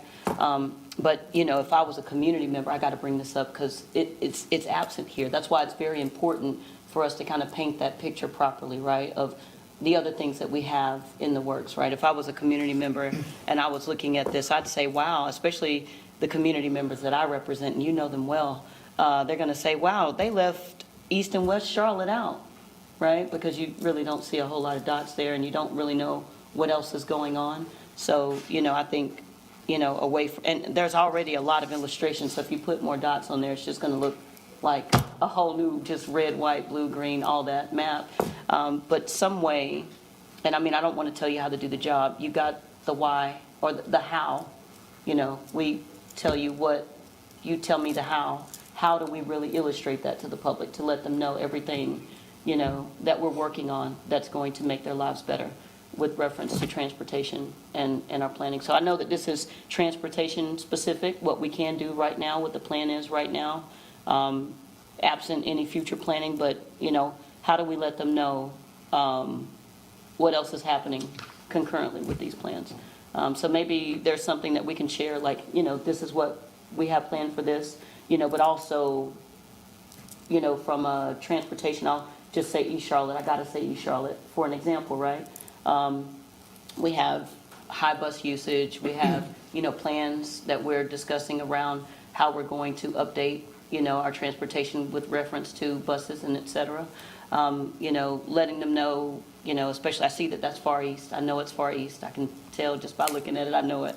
But then letting the people who are closer, you know, inland know that we also have additional projects that are going on as well. So I'd like to see that. I'm interested in seeing that so that when I'm approached by the community as a result of seeing this information, I can disseminate that information as properly, you know, or as close to you would like to, you know, have me do. So that's all my feedback. Yeah, real quick, that's a great reminder, and pointing back to this tool that we're building, the story map, many of the things you just described, we can make sure we've got the data, we can map it, so we can include that in that tool so you can see all those things related. That's a great point. Thank you. So we're in overtime here, but I want to let Ms. Johnson speak. Thank you. I won't be long. Thank you, Ed, for the presentation. I'd like to meet offline so we can talk about District 4 specifically. It's a very unique area. We've got, you know, lots of jobs, and we also have the Blue Line. So I think it seems that our transportation challenges are a little easier to fix if we could just find that last mile solution. So I'd love to talk to you offline and see and take a deeper dive on what the plan is for District 4. Absolutely. Thank you. So, Mr. McKinney, I think we would all like to talk to you offline. Yeah, you're going to have like a whole calendar invite list. Fasten your seatbelt. Yeah. This is my only job, so yes. I'll leave it. Okay, if there is no other business, I will entertain a motion to adjourn. Second. All in favor? Pack up and leave. Aye. Okay, thank you. Thanks, everybody.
Good afternoon, everyone. My name is Malcolm Graham, and I chair the Jobs and Economic Development Council Committee for the City of Charlotte. I want to take this opportunity to welcome those who are viewing from home and joining us. Thank you for being with us today. I want to thank my Vice Chairman, Mitchell, for chairing the January meeting on my behalf. Thank you, sir. No harms, no strikes, no harm, no errors. So we're still kicking it. And so let's get started by introducing who's in the room, and then we'll get right into the meeting, and we'll start to my extreme left. Todd DeLong, Economic Development. Christy Floyd, Economic Development. Holly Eskridge, Economic Development. James LeBar, Charlotte Sun City Partners. Alexandria Sands, Axio Charlotte. Taylor Swift, committee member. Tracy Dodson, City Manager's Office. And again, Malcolm Graham, Committee Chairman. James Mitchell, vice chairman. Jason Kelsey, committee member. Oh, Travis, it's Travis that Kelsey. I'm better. Travis Kelsey. AKA Ed Driggs. Good morning. Good afternoon. I'm Marjorie Molina. Dante Anderson, Mayor Pro Tem, District 1. Natasha Smith, Charlotte Business Inclusion. Tawanda Brown, Economic Development. Anna Schlois, City Attorney's Office. Alexis Gordon, Economic Development. Eric Spaber, Business Journal. Steve Harrison, WFAE. All right, so we have three agenda items for our meeting today. Performance management framework, the impact of uptown vacancies, and the small business ecosystem strategy. I'll turn it over to the staffer, our Director of Economic Development, Tracy Dodson. Thank you, Councilmember Graham. We're going to start with the performance management framework, which is really just talking through what was discussed at the annual strategy meeting and kind of some of the next steps. I'll set this up and talk about what you did discuss at the strategy meeting. You will recall that council selected policy goals and objectives that align with the strategic priorities of the council. And then at that time, it was discussed that this work would continue in committee, which is why we're here today. The main goal of today is to come to consensus on goals, objectives, which will enable staff to begin to work with identifying performance measures. It's also important to note that some of these objectives we've already measured, some we do not, and some will need some time to understand the data needed to conduct a meaningful measure. Next slide, please. So this is just a reminder of where we started at the annual strategy meeting and where we are heading. All of the policy goals and objectives we will review today roll up to council's strategic priorities. Additionally, just because something is not highlighted on the following slide does not mean it's not important to us. We have a very robust performance measure system, but this will exercise what is really meant to elevate and set policy goals and objectives to hone in on. So next slide. So here you will see the selections that were made at the annual strategy meeting related to business and workforce development. This is just to remind the committee of these selections, and on the next slide we'll actually get into some other potential considerations. All right, so for these, I'm looking for a little bit more of an endorsement or add changes. After reviewing what was done at this annual strategy meeting, we noticed that there was no inclusion of the digital divide. So we've added one in here for consideration.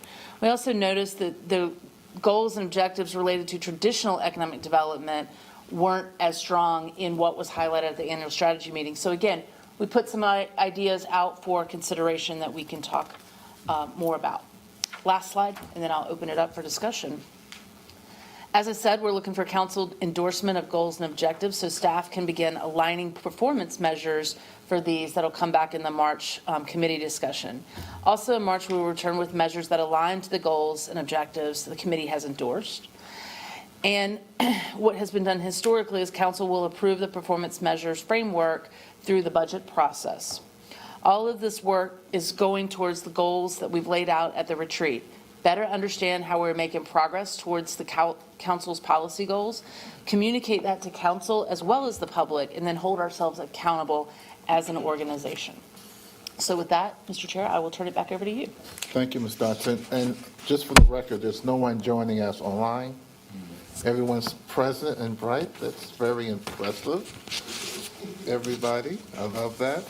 All right, open the floor for questions in reference to the performance management framework that's in front of us. Again, these are items that we identified at our planning retreat about a week ago. Mr. Drakes. Thank you, Mr. Chair. We just had a committee meeting of Transportation Planning Development and discussed the ones that had been aligned with us.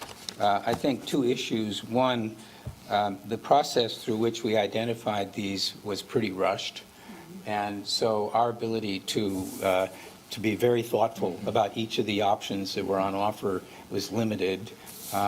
So I think all that means is that we, as Ms. Dodson pointed out, we must be very careful not to neglect some of the things that are not highlighted here. My question, though, was, as it was in the last committee, do we have data already around each of these such that we can start, we have a baseline and we can start quantifying? Because the goal here is accountability, right? It's performance measurement. So that means that we would have to have some metrics to start from and then goals to pursue. And we have to be accountable about our progress then, having established those goals towards realizing them. And the question is, do we have data for each of these that would point to some metric that we can work from? Some of these, I think we do. Some of them we don't. We're going to have to, as I said earlier, it's going to take us some time so that we are thoughtful about it and we do set the right metrics. But I know we've already started working with a larger staff team to identify what we do have metrics for and which ones we don't have metrics for. So, Councilmember Driggs, just to kind of close that out, I think what you'll see in March is we're going to come forward with some metrics, but I think there's going to be some others where we're going to say it's going to take us a little bit longer, just because we don't have that baseline data. But you are comfortable that you will be able to establish, right? Because again, the goal here is to be able to say, here's where we are, here's where we want to go, and here's how we intend to progress, yes. and then judge our success based on that.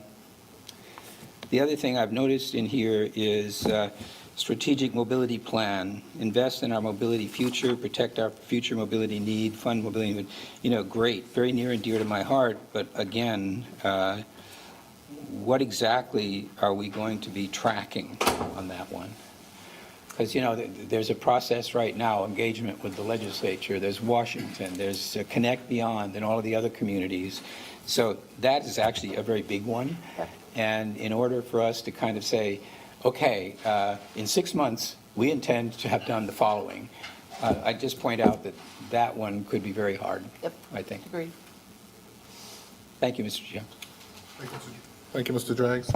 Any other questions? Vice Chair Mitchell. Thank you, Mr. Chair. Just kind of follow some discussion, Councilmember Driggs. I think I'm kind of a little disadvantaged. I cannot remember all 26 items. Well, that's it. That we said that was going to be a takeaway. So somehow, staff, if you can just give it to us as information, kind of the whole list of 26, so we're very clear what we, a recap for us. What did we really agree on the 26 items that we wanted to kind of make a priority? And then just the chair and I did spend time when we went up there together, and I don't see some of the items that we have put in. We put a tab on, a stick-em on. One was the true workforce development strategy that we would like for Danielle to kind of flush out and bring back to us. And I think we had some conversation about really the small business, minority business development. And so I do not see those listed, Tracy, so I'm just. So were those different than what you see on slide 4 in the top 2, just to make sure? Slide 4 in the top 2. It's up on the screen, too. Grow the number of minority business enterprise operating in the city. I think workforce development is, excuse me, Mr. Chair, but yeah, I don't think it's identical with that. We had the $9 million of ARPA funds that we set aside, and that invites, in my mind, if I'm in step with you on this one, that we track apprenticeships, placements, and so on, the number of cases that we were actually able to improve. Exactly. So, Trace, I would agree. I think the grow the number of minority, women, small business captured some of the small business conversation we had, But to Councilman Driggs' point, the workforce development strategy is not listed at all. And so I do think, as we made it a priority, I would like to see that as a strategic priority for this committee. Second that. Thank you, Mr. Chair. Thank you, Mr. Chair. To follow up on that comment, I'm sorry, I'm eating, so I probably have salad everywhere.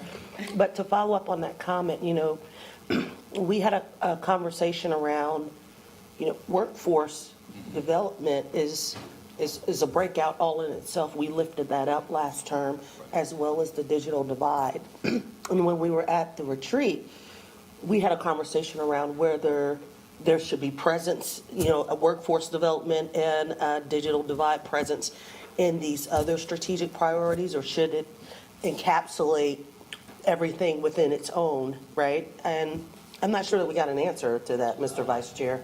I think we just had the discussion, but if it's just a matter of how we want to go about it, I think ACM SQ was saying potentially maybe some of these strategic goals should sit where they have teeth in some of these specific topics. So if we decide to have it here within this particular workforce and economic development strategy, then I would say I'm not a member of the committee, but I would encourage the digital inclusion piece.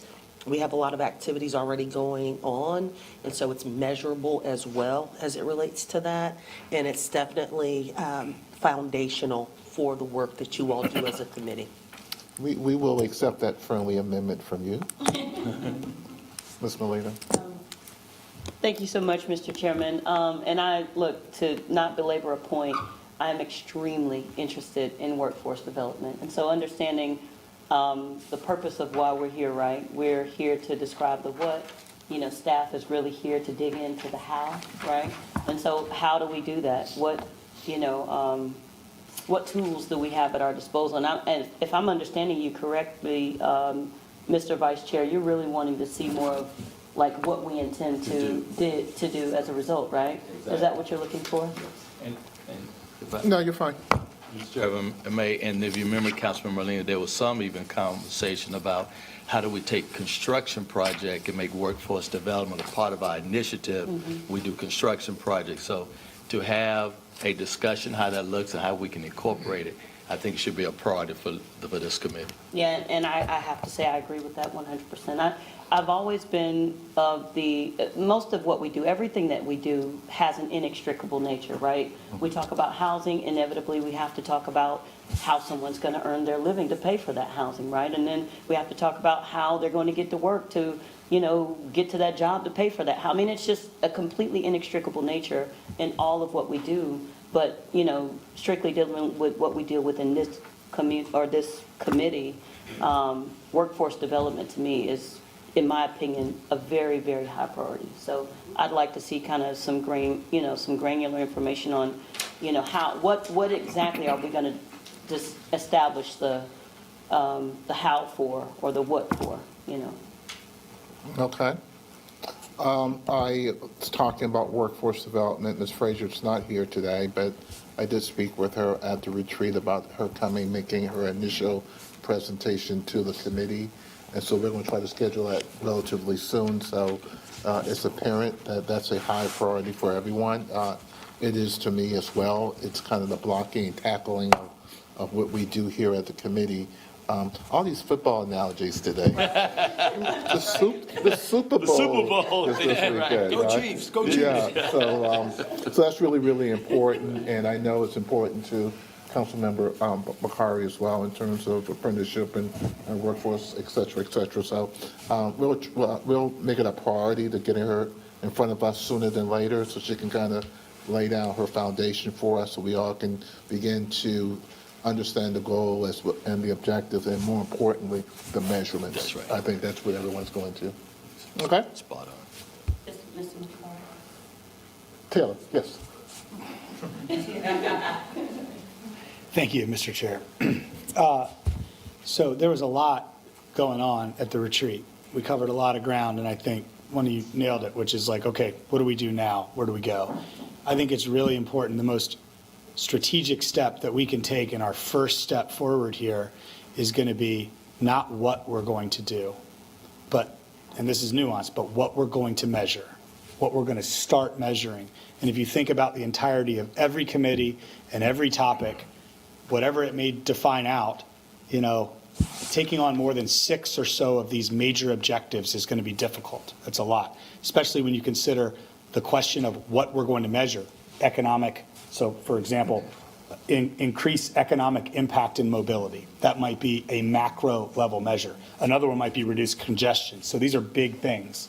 So I think it's really important that we start by saying, what are the 4 to 6 each measures that we're going to define, that then we waterfall down what we're going to do, how we're going to measure success versus failure there. So I think that what we really have to do is we go through each of those, because that creates 30 measures, 6 major outcome buckets, 5 each on average of the measures that we're going to have under there.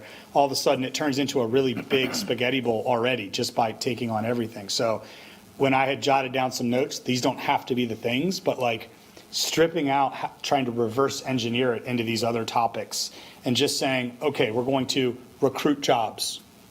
What are the numbers that we're going to set out? What have we done historically? Where are we at? What are we losing each year?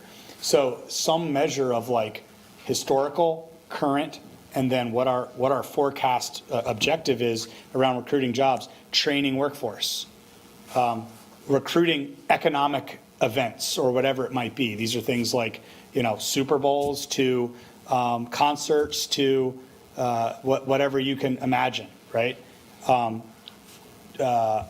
Grow small business, and then the digital divide. How many people are currently lacking access, lacking hardware and devices, lacking training across? So these are things that are big each. We can measure specifically at our overall bucket how we're going to look at them, and then the ACMs respectively take another cut, and they might say, okay, train workforce. Well, what about skill trades versus technology trades versus, and then there's another set, and then the employees below them have another set as we refine the policy once we have the measures there. So that's a long-winded way of saying, if we get the cart ahead of the horse and just try to say, these are all the things we care about, and it's a comprehensive list of 20 or 30 things, I think we're going to have a real tough time implementing and achieving any of those outcomes. Mr. Drake. Thank you. One topic that we hit on, talking with Ms. Craig in the earlier meeting, was 10-minute neighborhoods. So right now, we haven't defined exactly what those are. And therefore, part of this issue of trying to measure success in the context of 10-minute neighborhoods is we don't know what they are. So I always had a concern when we adopted the plan that there are many areas in Charlotte that don't lend themselves to 10-minute development. They just don't. So we need to kind of be intentional about realizing this goal in the places where it makes sense and can be done. But that in my mind, is going to make measurement of these two items a little more difficult. And I had one other thing which I didn't note down. Oh, yeah, I was just going to say, I think the intention at this meeting, it doesn't say on the agenda clearly whether this is an action item or not, but I think the intention was to get sort of a nod from this committee agreeing that this is the work that we're going to be doing. It would have been helpful to me, further to Mr. Mitchell's point, for the purposes of this conversation, to be able to look again at the full list. Right. And personally, I'd rather not finalize our commitment to these without having had one more chance to look at the full list. Yeah, I think that's fine. Again, we can bring back the full list. Let me back up. We will make sure it gets to you sooner than later. We'll have a brief discussion about it at the next meeting as well, just to make sure that we're all comfortable with it. And I agree with Mr. Bakari, what gets measured gets done, right? So we have to decide what are we going to measure, right? I think that's really, really important for us to jumpstart this discussion. Okay. We're all good? Good. Yeah. All right. Item number 2 is a continuation of a conversation that the vice chair led last meeting, which is the impact of uptown vacancy, part 2, and we've kind of given this about 40 minutes, so we're going to really scrub this topic up again today and highlighting the importance of it. Also, and I meant to do it before the meeting, mistake of the mind, not the heart. I'll send out to the committee members, if you hadn't seen it, the 60-minute special that they did on uptown conversions. Has everyone seen it? No. Yeah, I think it's worthwhile taking a look at, because it really kind of puts the conversation in perspective at a national level, and you can see where we fit into this. And it's something that throughout the country, major uptowns are struggling with. And in this case, there's really not a barometer where you can go and see who's doing it best. That's right. Because we all are trying to figure it out together. And so this is literally treading water for everyone, and certainly for us in Charlotte. But I agree, again, to get something done, you have to first acknowledge that there is a problem or a concern. And I think last week we kind of rung the bell that there is a problem and a concern. And I'm glad to see that Michael Smith has joined us with Charlotte Center City Partners as we begin this discussion. Ms. Dodson. Thank you, Councilmember Graham. You said it, and we discussed it last month. Most cities around the country are dealing with concentrations in office vacancy and employment hubs, and we're no different. But every city's a little bit unique in how they're handling it and what they're facing. So what I'd like to do is do a quick review of the referral itself and a short recap of last month's discussion. But then also part of the referral was what are other initiatives that are out there. And so I'm going to ask James Labar to come up and talk a little bit about the Reimagine Vintage Office Design Competition. And then something a little bit different, instead of going straight into strategy, I want to today use a sample project as a way to discuss how we might think about mitigating some of these issues. Next slide. So since 2020, we've seen a sharp increase in office vacancy, and some say the market could take as long as 2040 to fully recover and correct. So the question becomes whether or not we should step in and help mitigate the impacts in the decline of office occupancy. Next slide. As we said last month, the referral laid out a charge for the committee to look at other cities, review initiatives that might be underway, and consider developing a strategy. Next slide. So I've updated this since last month. This is a fourth quarter report from Cushman and Wakefield, but the issue is still the same. Uptown, over 20% vacancy. Airport area, 25%. South, 485, Valentine, 28%, and University shows up at 35% vacancy. A stat that I found that was really interesting, in the fourth quarter, there was only 8 leases that were signed above 20,000 square feet. And those 8 leases accounted for 43% of the activity in the fourth quarter. So it just shows you a little bit how things have really slowed, and that's why it seems so staggering when you say it could take to 2040 to really correct itself on some of these. Next slide. So specific for Uptown and Center City, which we've used this, again, I'll remind everybody that we're talking about employment areas around our city, not just Uptown. But Uptown offers, I think, the most opportunity for the discussion. In Uptown, you have 120,000 people working. You have 23 million square feet of office. Of that, you've got of the 940 floors of office, you've got 187 floors that are available. And then you've got 5 assets that are above 50% vacant. Next slide. What's unique for us is that the concentration of a lot of these distressed assets sit pretty close together, which leaves you with a little bit of a choice. If we do nothing, do we have a kind of pocket of within our Uptown that doesn't have the vibrancy and lacking that vibrancy?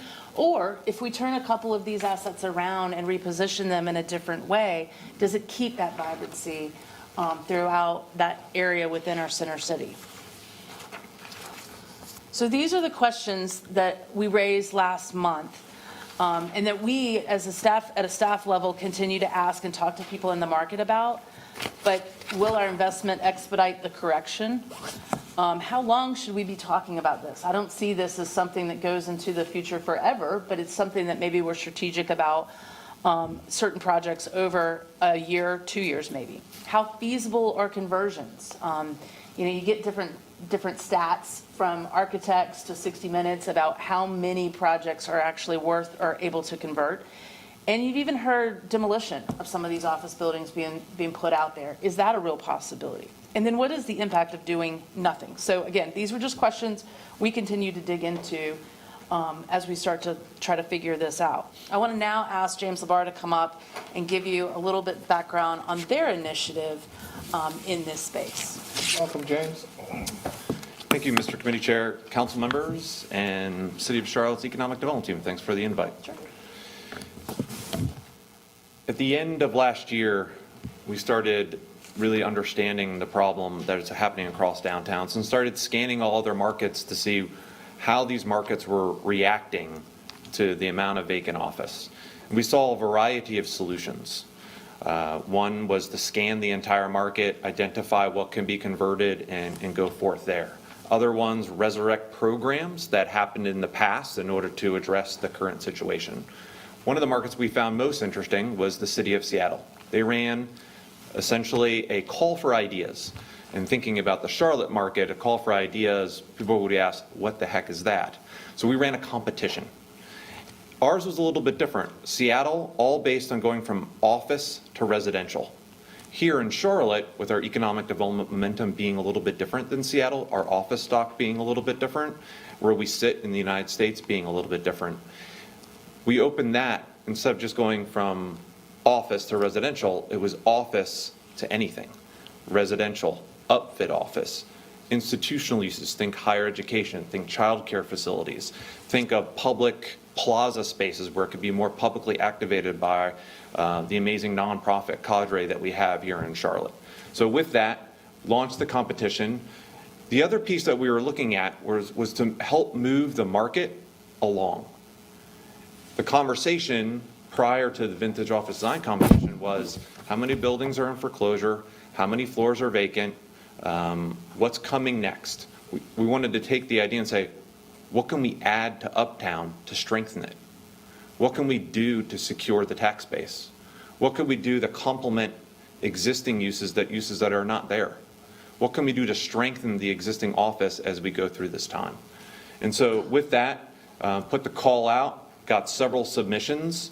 One of the other things that really helped Seattle on this was they got renderings. For the amount of possible public investment, what do you get in return? So seeing these visuals of a building that's vacant now to a building that's active, what does the street level look like? What does a residential unit comprise of? How many units could you get out of it? What sort of funding would be needed in order to bring this to fruition? And so with that, we got a series of place-based ideas in Uptown going on essentially 5 buildings out of 6 submittal teams. Next slide, please. And with that, we had 2 first place winners. So think of one Wells or 301 South College, and then the other one, which Tracy has teed up, Brooklyn and Church. We had 2 other second place winners, 500 North Tryon, which Tracy will talk about in a little bit, and then First Citizens Plaza. In order to evaluate the committee that we put together to put it, think of 12 to 14 community representatives from the economic development perspective, city and county, from the commercial real estate piece, from the residential piece, nonprofit, business leaders. We looked at all the submittals across a variety of criteria. 1, leaning towards action. So one of the things we learned of all these other programs going in other cities, you want projects to be completed. So that was one of the big criteria, like get things done. 2nd, innovative. Think about the ways that the use could be changed. Think about those inside dormant hidden areas within an office building and how can they be used in a different way. Uptown activation, as Tracy pointed out on her slide about how much public investment is around Bank of America, Spectrum.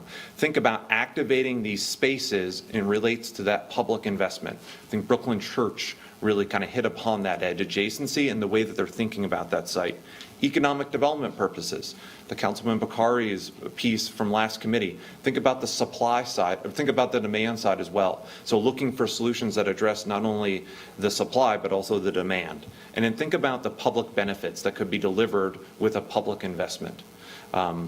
If there is no public investment and the market just does what it does, we think there are two big concerns with that. One is the amount of time that it takes for that to happen. Second, does the public sector lose an opportunity to bring something into the uptown in order to help move it from a central business district to a central activity district?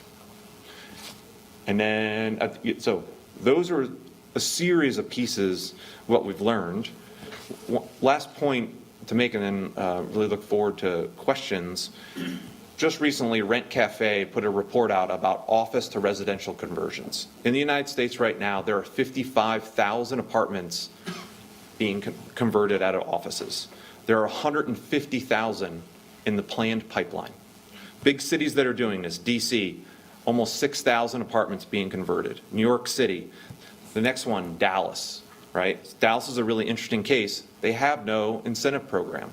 What opportunity are they losing in the public sector in order to deliver what's needs to be in downtown Dallas? And Chicago and LA are a couple other examples of that. So these things are complicated rubrics to try to understand in order to like convert, but it's definitely happening in other markets. Again, going towards the notion that Tracy laid out about recovery, and then also adding to what do we want to add to Uptown, and then the Councilman McCarty's note, key metrics, right? Is it tax base? Is it vacancy rates? Is it strengthening other office? Is it what other uses do we want in Uptown to complement the other public pieces? Thank you, James. Wait, can we go back one slide really quick? Because I wanted to point something out. So I had the opportunity to sit on the jury team, I guess it was. And one thing that was really great about this is y'all had a very robust team that was looking at this. So there's a lot of different perspectives and a lot of different conversations. One of the projects I wanted to highlight in there was 500 North Church, which you see pictures of on the screen. A lot of people will know this as Harvey Gantt's old architecture firm. The proposal for this was with Do Greater Charlotte. And so it didn't necessarily fit the mix of like the office tower vacancies that we've had, but it was a really interesting project that I've charged the staff with going back and looking at and seeing if this is a real possibility to have Do Greater come into the Uptown area on North Trent. So more to come on that. I just wanted to flag it because we thought it was a really interesting one from a workforce development, nonprofit idea that wasn't on our radar before. So thank you for that opportunity. Next slide. So coming off of what James just said and projects that were actionable, this, as James said, this is the project, one of the project winners. This is the old Duke Energy headquarters. And I recognize it's a little bit unusual to bring a project forward like this, but I think it starts to help us, if we think about it in the context of a project, help us think about ways that we might look at investing in these projects. So because it's a project and it's real and there is a path forward, we wanted to go ahead and start talking about it. Next slide. So the Duke Energy headquarter building, this vacancy is really as a result of flight to quality. So Duke Energy came out of this building as well as what we all call the Duke Energy headquarter, the current Duke Energy headquarter building, to move into a new tower. And so they sold the property to Asana Partners and MRP Realty. Their vision is to convert it to a residential property with ground floor retail. The building currently was built in 1975, 778,000 square feet and 14 stories. It's an entire city block and actually sold for $35 million, which was way discounted sell price. Even as we start to look at trying to make the economics of these conversions make sense, just note that was already a discounted price going into the site. So next slide, I'll tell you a little bit more about the project. Their vision is to demolish about 215,000 square feet and reskin the facade in order to achieve 440 multifamily units with about 60,000 square feet of retail. One of the other benefits is they're utilizing the existing parking structure that is there. And if you look at the bottom slide, on the far left, whoops, back. The bottom slide, the bottom image on the far left, that parking lot, that is actually a future development pad as a phase 2 of the project is also. One of the things about this, and again, if you can envision walking down Church or walking down Brooklyn, this whole block has essentially kind of been walled off. And now it's going to reopen, not just having residents live there, but it'll have greater pedestrian activity through and around the site. So James mentioned it, connecting to some of these other public assets such as the stadium or Romare Bearden or the Knight Stadium. There's opportunity there to create this higher level of activity as these projects reposition. Doing a conversion also allows you to deliver the residential units faster, and it's somewhat of a new cost compared to new construction, although it's still tough. Now, what's unique about this one, and we can go to the next slide, is because this was owned by Duke Energy, really wasn't much of a tax base coming in on the property. With the redevelopment, it gives us a new tax base to consider what tools that we might have. But additional things that they are offering within the project around workforce development is program funding and partnerships around training, job fairs, internships, and an MWSBE commitment. There's an environmental component to this as well. When you think about it, when I think they have estimated there's about 54,000 tons that are diverted from the landfills when you do a conversion versus a new construction.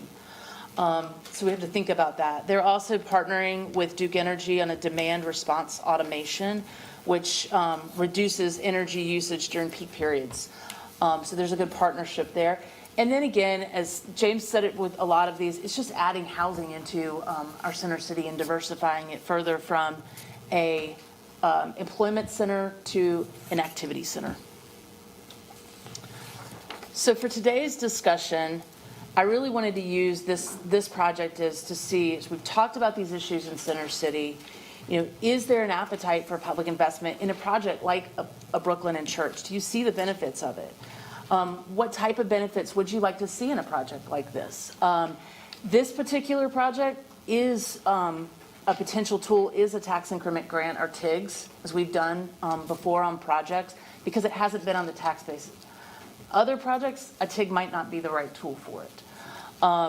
And then depending on the conversation today, if there's a willingness to look at something like this, we would then start to coordinate with the county to understand what types of benefits they would want to see if they're interested in participating in the project as well. And then we would come back to committee with additional project details. So with that, I will turn it back over to you all for discussion.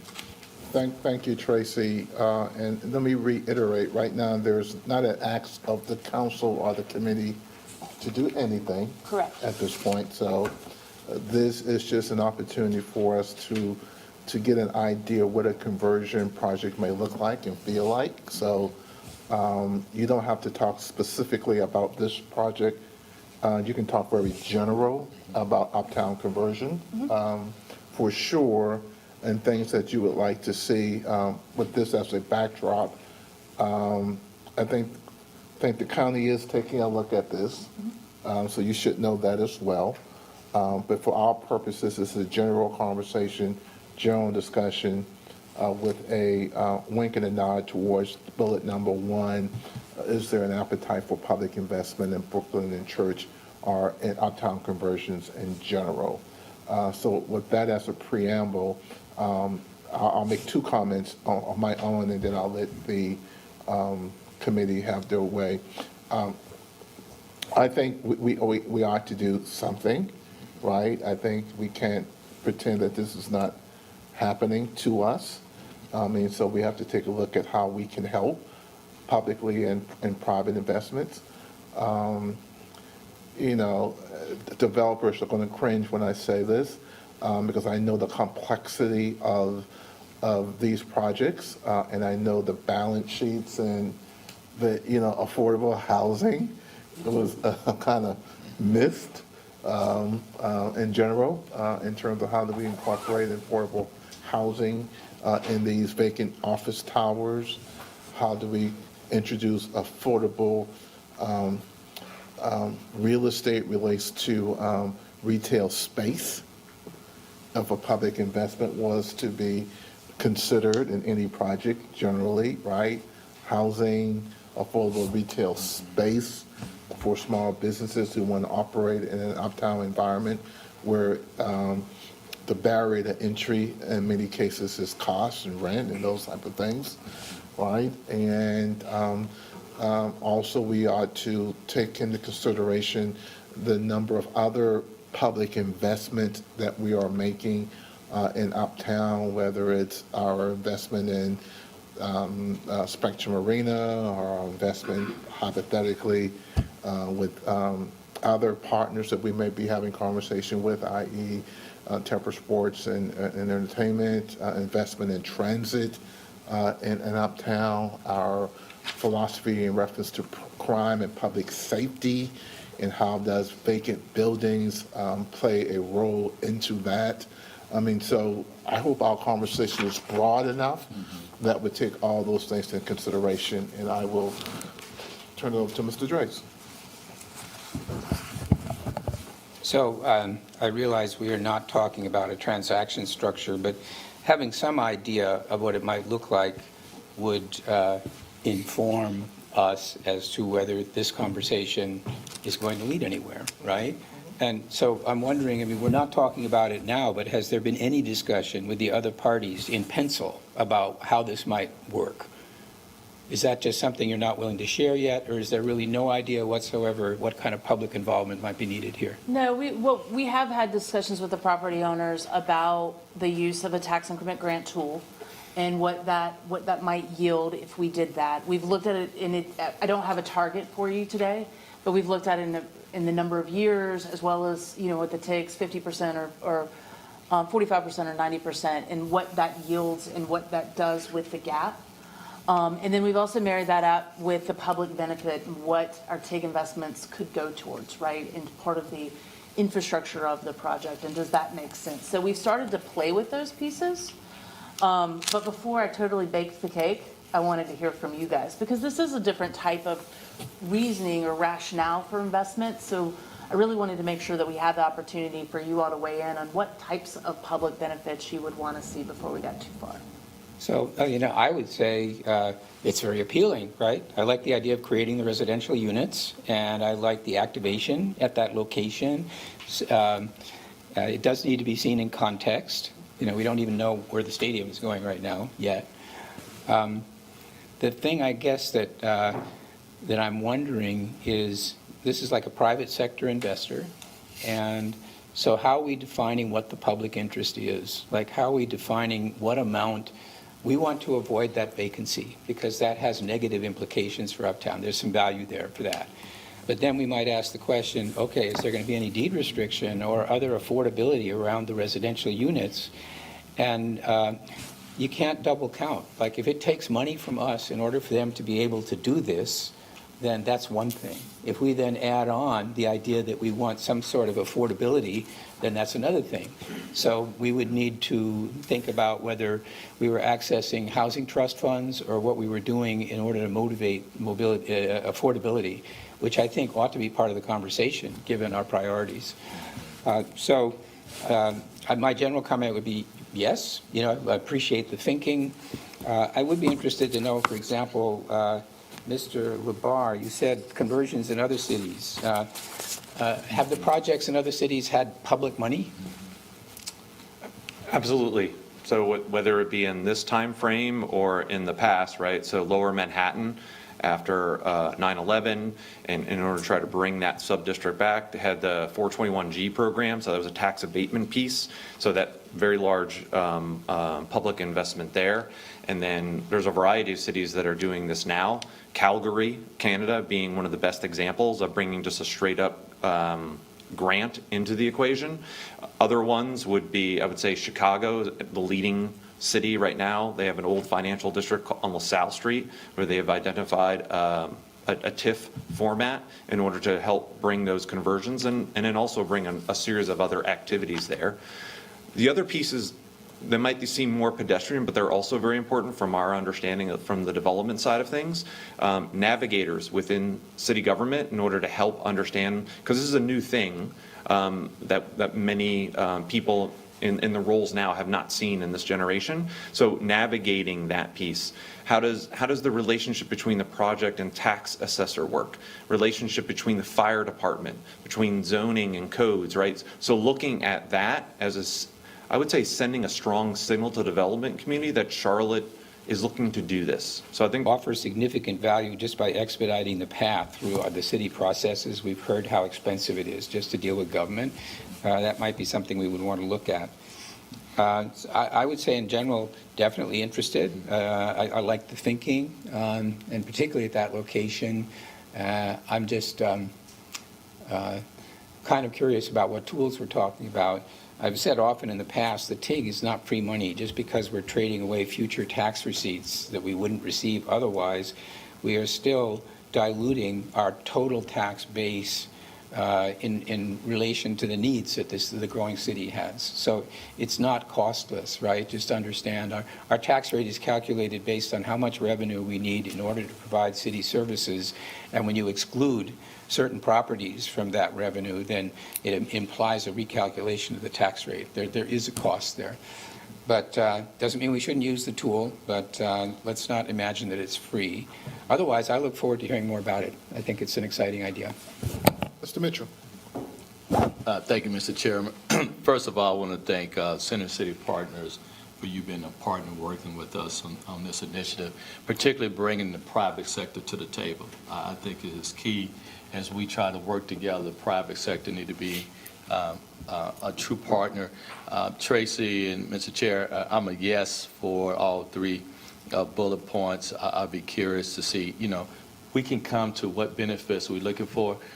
Tracy, would be helpful because I'm a big fan of TIG, but just to kind of remind us what are the TIG projects we have used, just so we know we have a good reference point.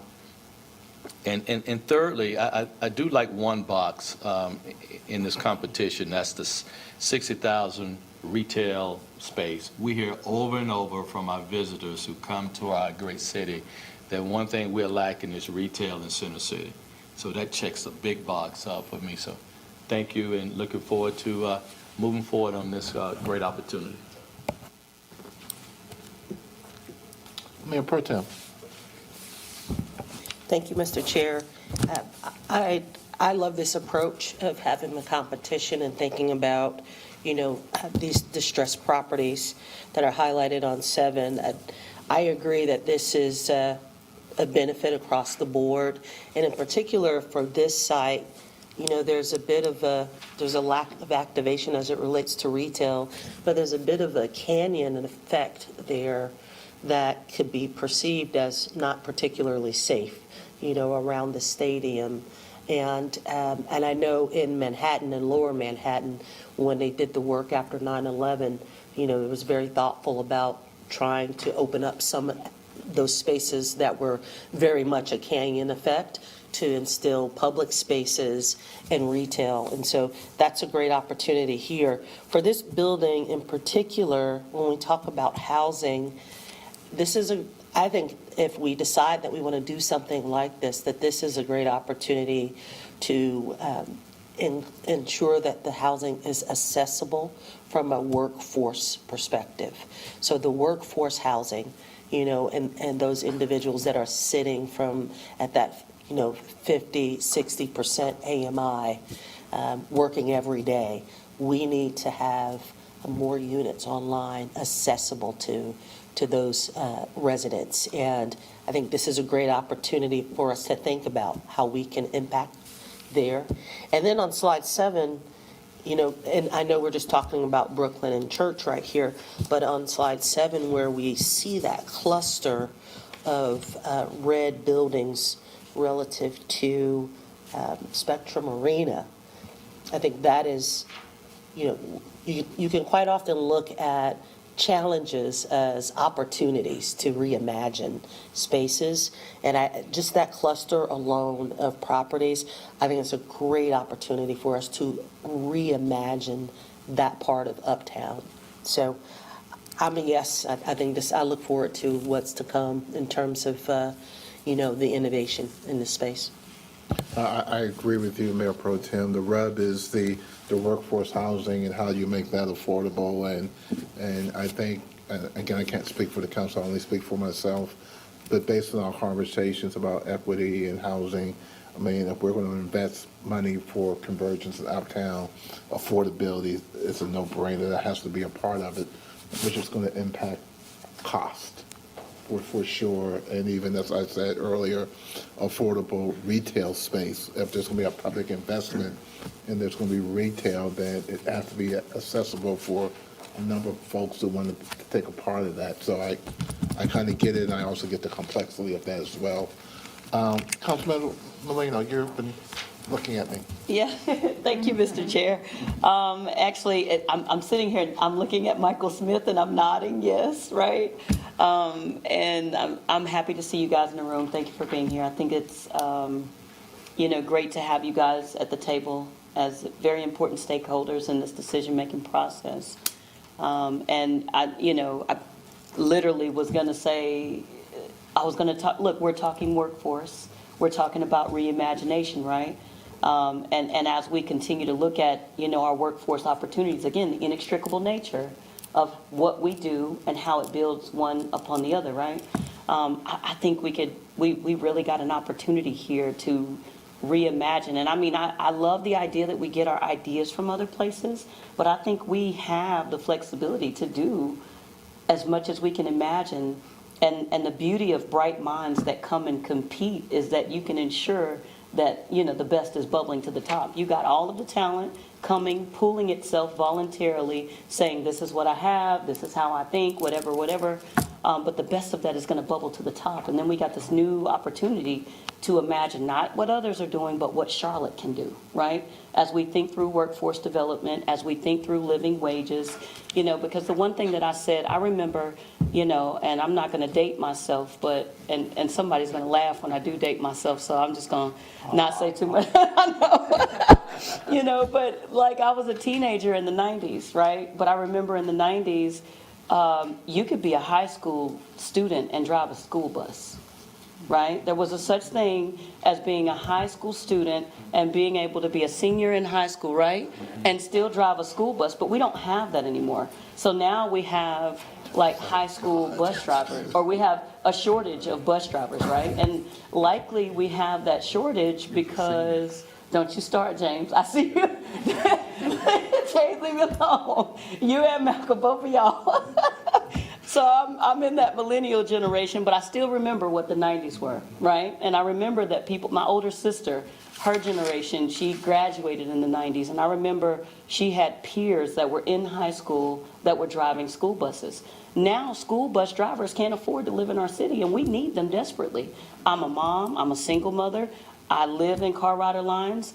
And we need those stakeholders in our communities, right? We want to go to Starbucks. We need those stakeholders in our communities. We need the cafeteria workers. We need the school teachers, and we're talking about varying degrees of area median income, but we have this unique, beautiful opportunity to imagine Charlotte and answer our issues however we'd like them to be, right? So I'm not saying we need to fill the uptown with our working class individuals, but these are very, very important working class human beings that belong to our community, and without them, we all feel it, right? And so I'd like to inject that type of thought into our conversation as we think this through forward. And I know this is a lot of the what, and I know you guys are going to dig into the how, but as, a member of this body, I would like to see us start to think from that place of thought, right? In that, how can we be creative around keeping the people that we need for us to function properly a part of our community? And maybe we call that workforce, right? And I mean, I've heard varying degrees of what we call, the working human that's in our community that we really need. How do we keep them proximate to what we do? But we can really do that. Well, this is a unique opportunity for us to really dig in there, get as creative as we can. We have the minds. We have what we need at the table. And I'm confident of that. It's just how do we do that? How creative can we get? So that's my thought around what we do. And like I said, It just, what we do in my mind, and I'm one human speaking for myself, it builds on each other. So we got now in what is seemingly a problem, an area of opportunity that I think we can really just dig into and be intentional about resolving a lot of the issues that we're facing as a community. So I just want to add that. Thank you. Ms. McCart. Thank you, Mr. Chair. So as in the least offensive way possible, isn't that how I'm supposed to start my sentences now, post-retreat? You've been doing well. Yes, yes. Thank you, Mayor Pro Tem. I think there is some awesome work here I'm excited about, but I'm going to have a differing opinion on the fact that should we just move forward down this path? And I hope this will make sense. When we put aside other comments that I've been able to make in these committees of where the macro kind of workforce and office vacancy ecosystem is going, I won't rehash that, but I think it's a little early for us to completely jump to conclusions yet on that, as well as tabling the public safety aspect, which I think is massive in this. And just jumping to this, I really like the creativity, but I think there's one more step that we could contemplate that would really take this from a good idea, because we have enough smart people that we could get to a ribbon cutting where everyone's excited. The question is, did we get to something that's truly scalable, that moved the needle in an outcome-based way, or did we all just kind of get a couple headlines and we're unsure if we did or not?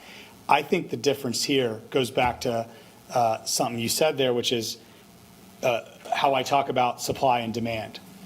In this way, it's spec versus transaction. And we can approach something in a speculative manner in a way that we hope the ultimate supply we create generates some sort of impact and starts some flywheel. Or we can figure out a way to go directly with this innovation and idea towards a transaction that actually is the demand. So we're not asking ourselves, how do we want to loosely tie strings to create a public benefit? We're saying the number one public benefit is jobs that you bring to this town. So it brings me back to this point of, if we're at a macro level looking at this, can we go and put all of our effort behind recruiting companies to Charlotte? And rather we look at this as a problem to solve, we look at it as an opportunity that puts tools in our tool belt to go better recruit companies. So to go out to a company, to have a nationwide, in partnership with the Alliance and other folks, a nationwide advertising campaign that says Charlotte's the first ever place where one of the incentive recruitment tools we have is we will build out and spec your office space for you. And that doesn't have to be transitioned into the CapEx that would normally baked into your per square foot cost. It's something that now, like a JDig or like a BIG that we have here, is another tool where we're doing the same thing. We're speccing it out, but it's tied upon a company bringing jobs here that aren't here today to fill out those spaces. And maybe some of the things are public amenities for their employees and others, but it's tied to just like we might have an opportunity hiring grant or a JDig or whatever it is, it's a pool of capital that's designed to go transactionally to meet the demand. So they're bringing the jobs here, and we're taking the vacancy rates, which result in the lower cost per square foot, and then bringing that down further by building it out in great ways that maybe they need the flexibility to say, I need a 2 or 3 year lease versus a 10-year lease with the uncertainty, and now we're winning on that market front. And to me, that's a scaled idea. Like I said, this is good thought and innovative. And can we get from this point to some ribbon cuttings that would be exciting? Absolutely, I know that. But is the loose thought and a prayer on what that is actually going to generate and how we write the history, with the ability of the historian, or do we have something that's truly measurable that's measured in jobs? I think that could be super powerful here. And I know there's a lot of companies out there that would absolutely see this as a benefit, not our problem to solve, getting into these spaces with low to no CapEx build out or community opportunities and things like that. So I hope that there's one more step we could take rather than making this a kind of specced out supply, kind of governmental, we'll make some hypotheses and then we believe this will happen, versus let's just transactionally connect it to recruiting companies and jobs here. Ms. Dodson. So couple of things. One, Councilmember Carter reminded me of this. I took this slide out from last month's presentation, but it is important to remind everybody that as we think about this, we are thinking about those three buckets, right, that we talk about for Uptown: public safety, quality of life, the economic development bucket, as well as the one that I kind of call public realm. That we still think in those three ways. But under the economic development kind of space, Councilman McCarty is absolutely right? This isn't just about building conversions. It is about how we get aggressive and creative on business recruitment, because we're no different than any other city across the country in terms of the challenges. So we're seeing our peer cities that we compete against get aggressive on business recruitment, and I firmly believe that that's something that we should be doing as well. I can talk to you offline about some of the challenges that I've encountered in that space, but yes, that's absolutely a piece of it. The last thing I'll say is to Councilmember Driggs' comment. We have asked the development team to work through, because you bring up a great point about adding additional cost burden onto the project that already has cost burden. And so guessing from my seat that workforce housing, affordable housing would be a part of the discussion, I asked them to look at the numbers and back into that so that we aren't assigning something, if that's a path that we want to look at, we're not assigning a number or affordability that they can't hit, because it makes that gap that much bigger. So we're in the process of talking through some of that as well. Could be a Ballantyne reimagined kind of conversation. Okay. All right, so I think there's a consensus to kind of take a baby step forward on this. I just, to the public and to the council members, there's a lot of red and orange dots on the map, and the public cannot be a part of every solution. I mean, I think that's a fair statement to say. And so I think we go in this acknowledging that it's a very big concern, not only in our Uptown, but throughout the city. And public participation is only a part of the answer. I'm not sure. I think Bakari is right. Corporate recruitment and providing incentives is another part of it as well. I heard a comment at the last meeting as I was listening it too, that some buildings may need to come down. So I'm just kind of talking out loud for the community and the council members to know that there is this is a problem or a concern that's going to be with us for a while, that there may be a role for us to play, but that role, in and of itself, is still a small role in the big problem that we got to confront. So I think you've got what you need, Ms. Dodson. Yes. Any other questions? All right, let's see where this goes. Great, thank you for do that. All right, now shifting to our last item, small business ecosystem strategy. I'm going to ask Holly and Christy to come up and give us an update.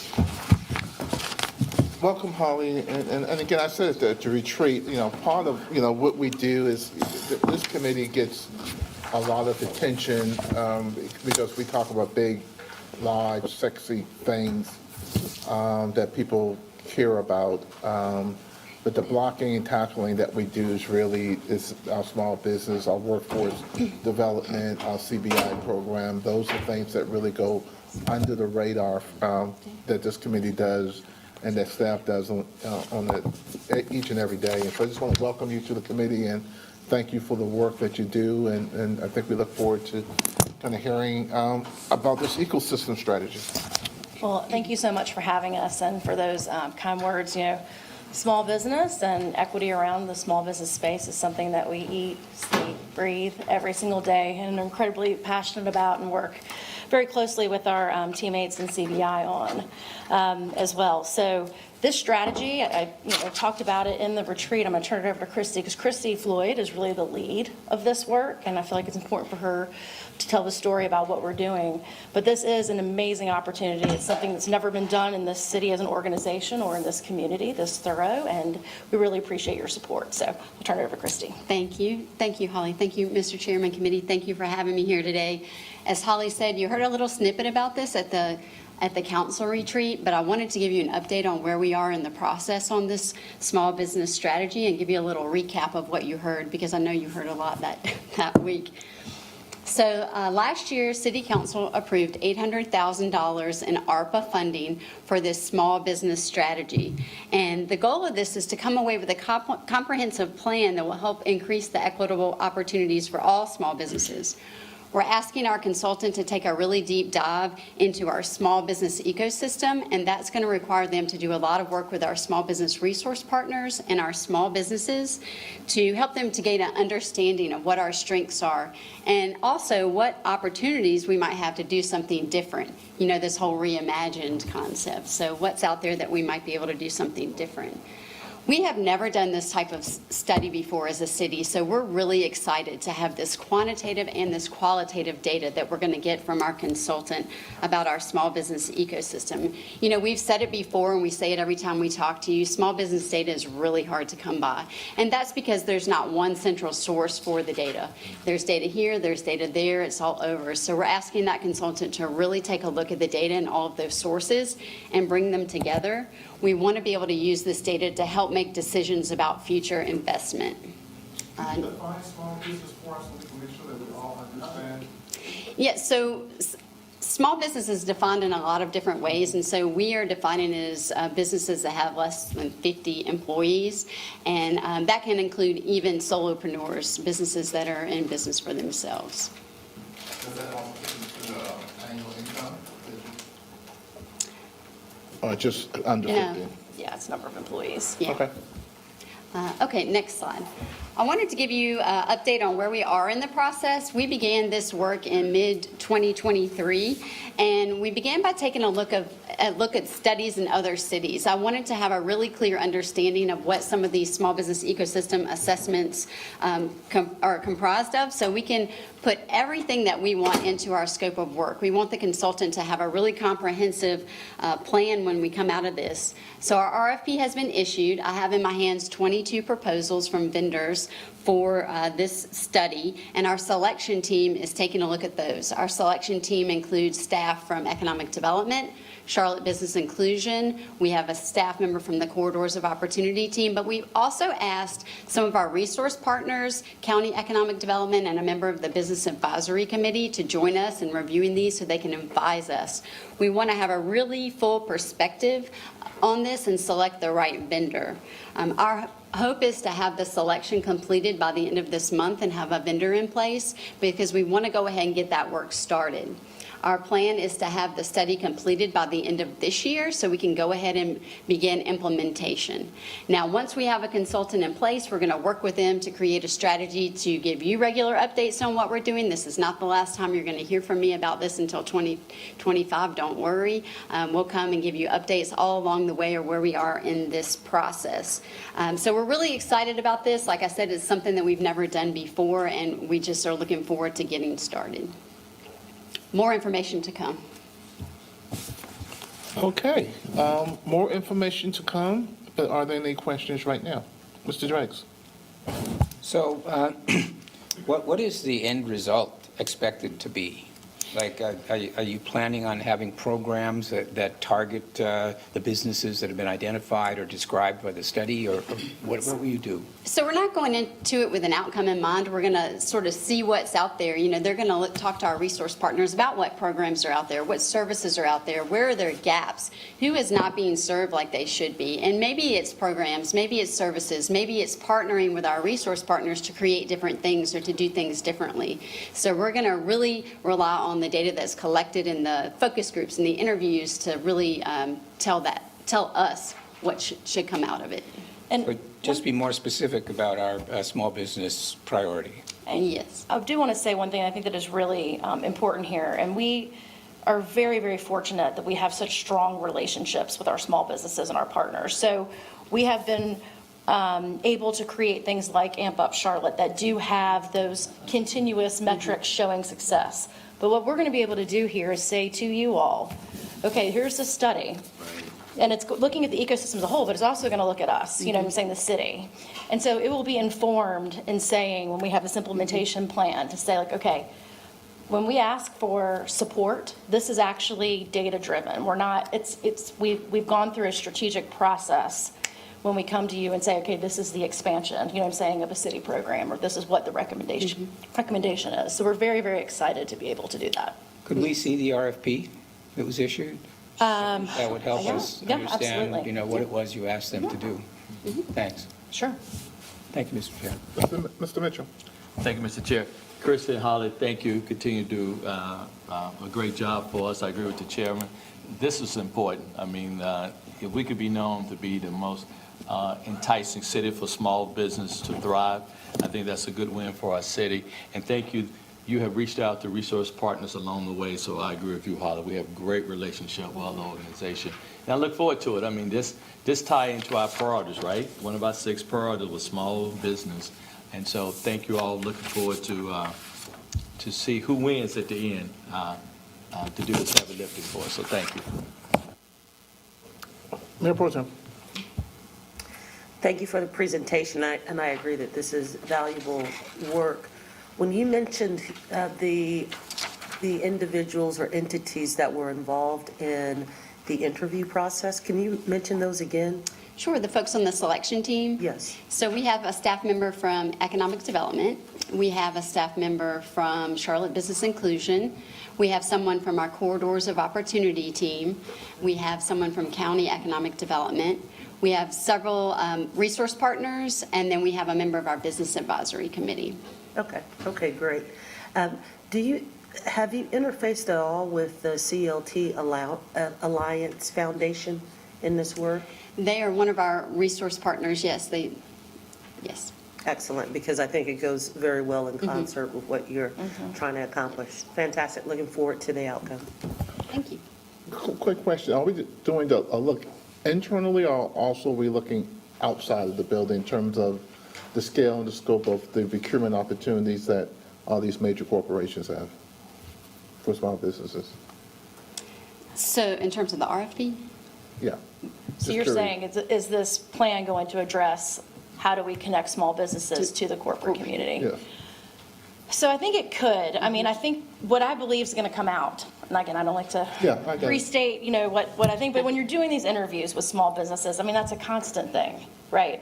And it's something that we've tried to address that through AMP Up. That's why we have that corporate or, that larger organization that is the entity that opens up their C-suite to that cohort that's going through the program and all the graduates as well. So we're really trying to create those intentional. So yes, I see there is an opportunity for that, and I know the Alliance, to your point, is working on that. So again, we are working closely with them on this project.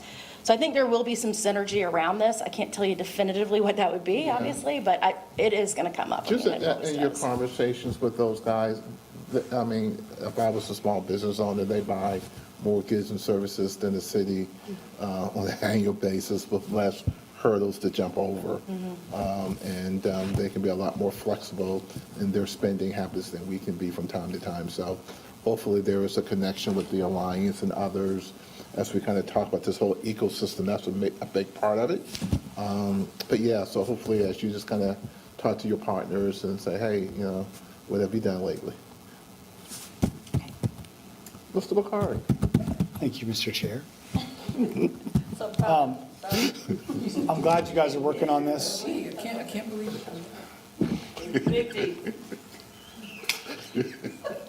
it. I think one of the problems across the board for everything, but it particularly materializes here, is we tend to start big new initiatives and ideas by jamming ourselves in a small bucket or closet or corner and trying to design around that. I think a great example of that is how we were looking at the overall metrics and it was kind of jammed into 10-minute neighborhoods, even though that makes absolutely no sense for literally anything that we should be talking about from scratch in here. So I just would encourage us, you got to set out and collect the data to help inform, but I think starting from a couple assumption points is really critical. So for me, addressing the space, because I love this space very dearly, I would start by saying, okay, what's the measure we're going to start with and build around, and what are the couple premises? Well, last time I heard, under 50 employees, small businesses, I don't, this may not be right, but there was something like over 10,000 of them, and they represented 60% of the workforce in our community. Huge numbers, great place to level set where everyone is. So now we're talking about all small business, meeting just that definition. We're not going to do anything else until we answer a couple questions, which are, how would you at the next tier down bucket them into technology startups versus, mom and pop grocery stores and restaurants to whatever those major buckets that we've done this exercise in the past, and just ask kind of two questions. One is, what are the thematic level challenges they're facing?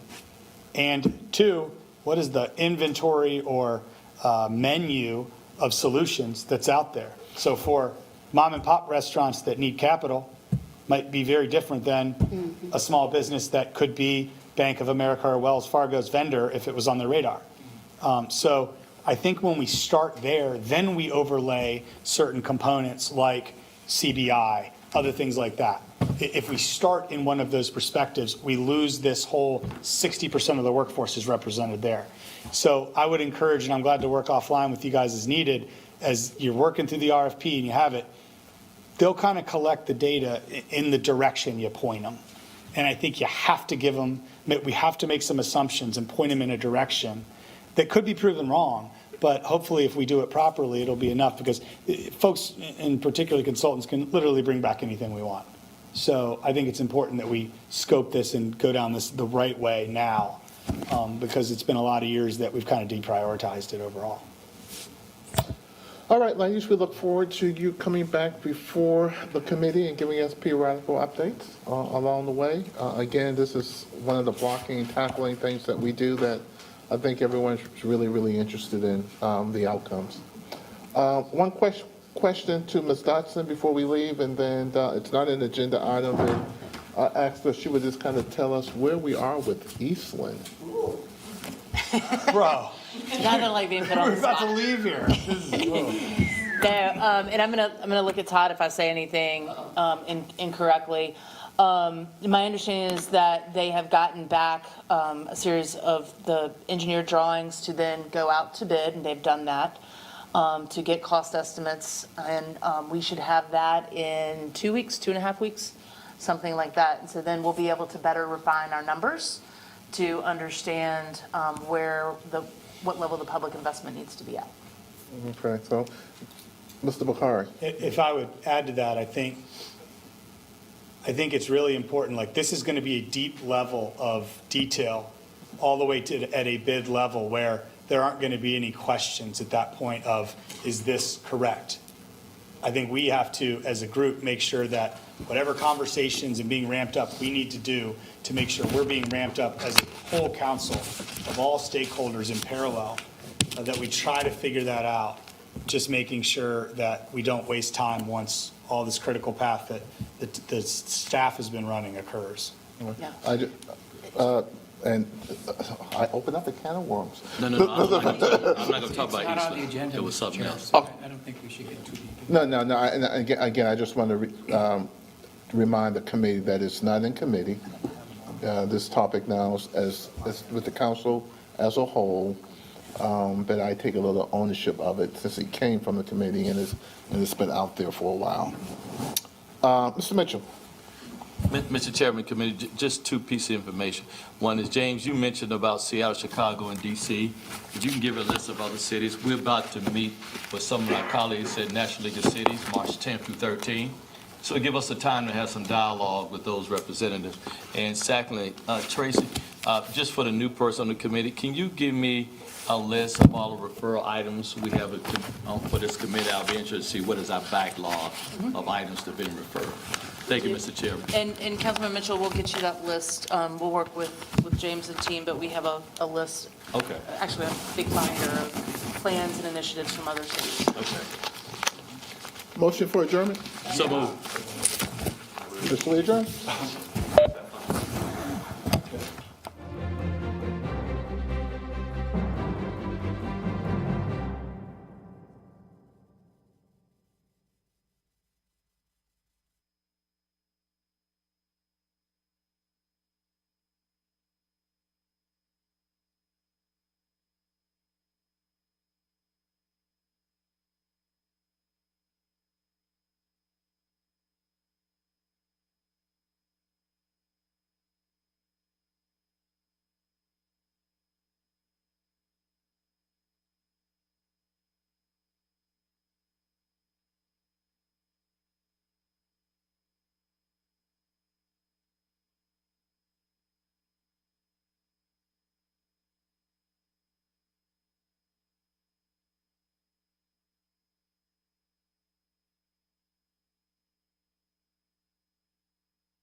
Well, good afternoon, everyone. I hope you all had a great weekend. Today is February 5th, Budget, Governance, and Intergovernmental Committee meeting. I'm Dimple Ajmera, Committee Chair, and we will start with introductions. To my left. Thank you, Madam Chair. James Mitchell, Committee Member.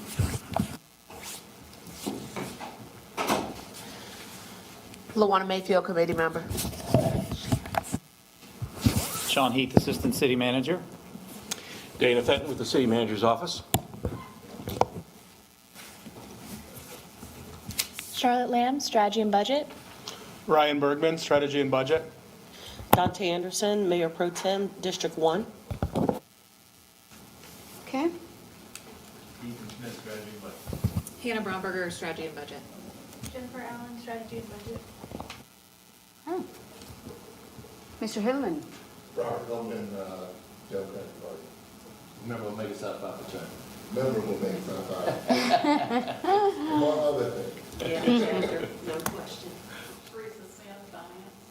Matt Hassett, Finance. Nelson Freeman, Contract Law. All right. Well, we got full village here. We got our budget village here, strategy and finance. Thank you all for being here today. We have 3 items on our agenda. First is our federal and state legislative agenda. And this is a follow-up conversation from our previous meeting. So let's turn it over to Dana Fenton to walk us through an update. Thank you, Madam Chair. As you stated, you are correct. At the last meeting on January 8th, we discussed the draft legislative agendas from staff. And today, we will be asking you to approve the legislative agendas. But I'll go through first. I'll go through the proposed federal and state issues, a suggested motion, then the next steps afterwards. Next slide, please. This is a slide you saw last month about the legislative agendas, and I would just stress that our goals are based upon the City Council's strategic priorities, and they can be achievable in this climate, both economic and political. And the shorter sessions that we have this year, especially at the state, we're only going to be in session for about 2.5 months, we should be out by July 4th.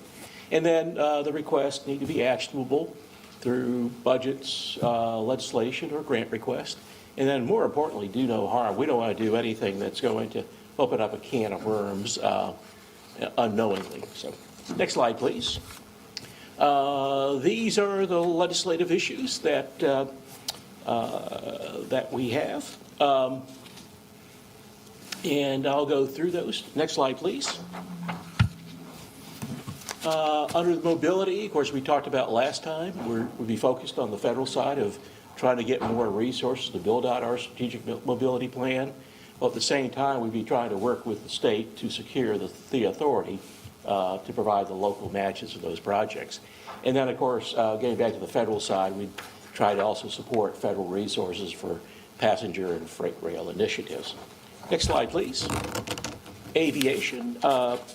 Just to let you know, just to put a little bit more detail there, we're still working on the letter of intent, securing that for the fourth parallel runway project. That's a $450 million request.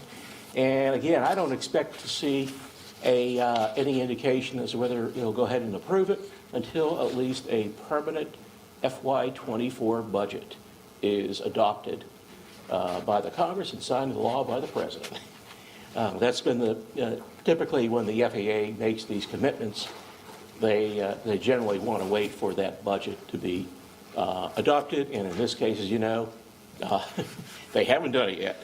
And then we have there's other resources for aviation for the federal government that we can see, and then of course the in-state programs. That's the North Carolina Airport Improvement Program. Next slide, please. Under upward mobility, be seeking resources for the corridors of opportunity projects, and then of course there's some other resources available, local and regional economic and workforce development initiatives. And then we have also on the state side is that there's state economic development programs that we utilize, and we should probably show support for those if needed. And then also we'll be trying to access any pass-through funding for workforce development that's administered by the state. Next slide, please. Digital inclusion. The big thing on the federal side is that the Affordable Connectivity Program has run out of money, or will run out of money in April of this year. And so there's going to be a need to appropriate more funding for it. At the same time, on the state side, we'd be trying to access pass-through funding for digital inclusion administered by the state, and then the General Assembly has been very good about supporting extension of broadband to rural areas. And that helps us because if more folks in the rural areas can get online, they can do more business, and it's just better for the state overall. Next slide. And then immigration. We only are focusing on the federal side, and one thing we've been working on is to improve the H-1B visa process. And then also, I'm just going to go down to the third one real quick to say that we've also made the pitch for increased resources for refugee resettlement. And in that immigration bill or immigration compromise that was arrived at by the Senate that Senator Tillis took part in, that there's funding for more resources for refugee resettlement and for improving the H-1B visa process. The second one, establish pathways to citizenship. I did not see anything in there about it. Now, at the same time, let me just make sure you all know that the House Speaker has said it's dead on arrival. And politics, presidential year politics are at play there. So anyways, I'll try to provide you some more information about it in the next weekly report. Next slide, please. Public safety, support on the federal side for federal resources for fire, police, and even emergency management type services. We do receive funding right now for that. And then on the state side, there's some funding that goes to the state in the public safety area that we could access at some point. And then, of course, there's some 2023 legislation that's eligible to be considered this year that we were working on. And in a lot of cases, we've been working with the lobbying team has been working with the sponsors and others. And so we want to be able to be in a position to watch that go through, or watch that those changes we got to be still in the legislation when it's voted on this year. Next slide, please. the environment, I've got several things in here. I know there's a lot of words in here. I apologize for that, but there's a lot going on in the environmental area, as we know. And of course, we have a lot of federal resources coming down for environmental programs. We would be supporting those. But also, we got some unfunded mandates coming up. PFAS and lead service line replacement. Those will be both unfunded mandates on all local governments around the country. And so there's some work being done by Senator Tillis and some other senators to try to find sources of funding for those too. And then also support environmental justice initiatives, which is something that's very important to you all. And then we have there is pass-through environmental funding that comes to the state. We would try to access it. And then also, I said before, we need to have PFAS regulation consistency between the state and federal governments. And we've worked on that before, but every once in a while this comes up, so I just want to get it out there to our delegation.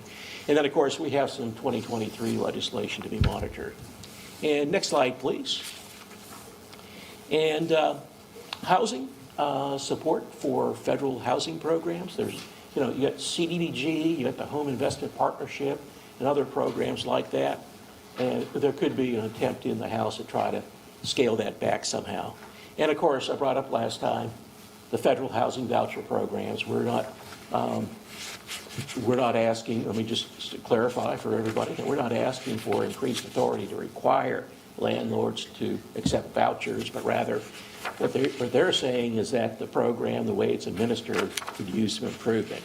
So we put that out there to see what might be possible in that. The pass-through housing tax credits that are funneled through the state, the low-income housing tax credit. So that is something that we try to be very aggressive on.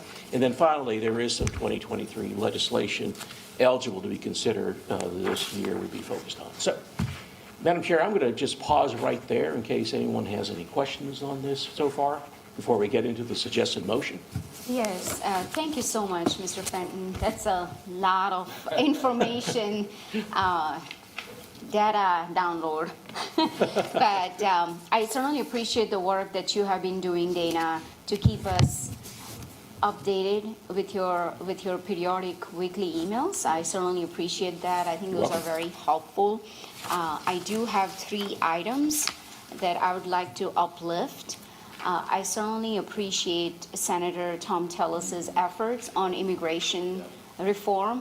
I know that we do get a lot of requests around H-1B and the delays that we have experienced. Well, many of our residents have experienced. So it's great to see there is some movement on there. So I absolutely support everything that you have listed on there. There are 3 items that you and I have had conversation on, and also I have had these conversations with my colleagues who serve on this committee. So first, I had brought up Powell bill funding, and I know that Councilmember Mitchell serves on this ad hoc committee for mobility plan, and a Powell bill is a very small part of the overall mobility plan. So I wanted to get inputs from the committee members. Would you like to, how do you feel about adding Powell bill, or would you just like to have just one item that is mobility? Because Powell bill was only $6 to $8 million. That was an item we were not successful with getting funding restored in previous years. And I don't see any progress so far. But Mr. Fenton, if you could just provide an update on that, and I'll let the committee decide whether they would like to champion that as part of our state legislative agenda or not. Yeah, I would just say that for the last 3 years, our state lobbying team has done a great job of getting in there to talk with leadership about this very, very issue. And after 3 years, I think we got the word pretty clearly last year that neither the House nor the Senate are interested in restoring it to the city. So it would not be achievable in this political climate. Okay. How do you feel about our mobility plan? How do I feel know about that- what? About our mobility plan. I saw that was one of our items as part of our transportation. Well, I think just 2 weeks ago, when we had the retreat up in Winston-Salem, pretty much you could tell that all the council wanted to push on mobility.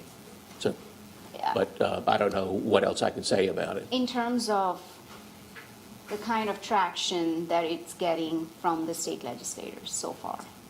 Well, number one is that there's going to be a lot of work done, whether it's, I think it's the work group on mobility that was formed, and Mayor Pro Tem, Councilmember Driggs, and Councilmember Mitchell were appointed to that committee by the mayor, and they're to take a look at those very, very things. And so, if we've been working very, very hard. The mayor's been working hard. The city manager's been working hard on this. And I think to say that, in terms of the red line, for example, we're further along now with the red line than any time during the time I've been with the city. I've been with the city for 14 years now. So we are making more progress with that. And that's a key thing we have to be able to get in order to get the support of the northern towns. And thereby, they're part of the legislative delegation and also key policy makers outside the county. You're right. Certainly, we have made some progress on our mobility plan, especially with the red line conversation. So if committee is okay, I think we do not need to include the Powell bill since we are not going to see much movement there. As long as we continue to work on the mobility plan, I think that will address some of the lack of funding on the Powell bill side. The other two items that I have here is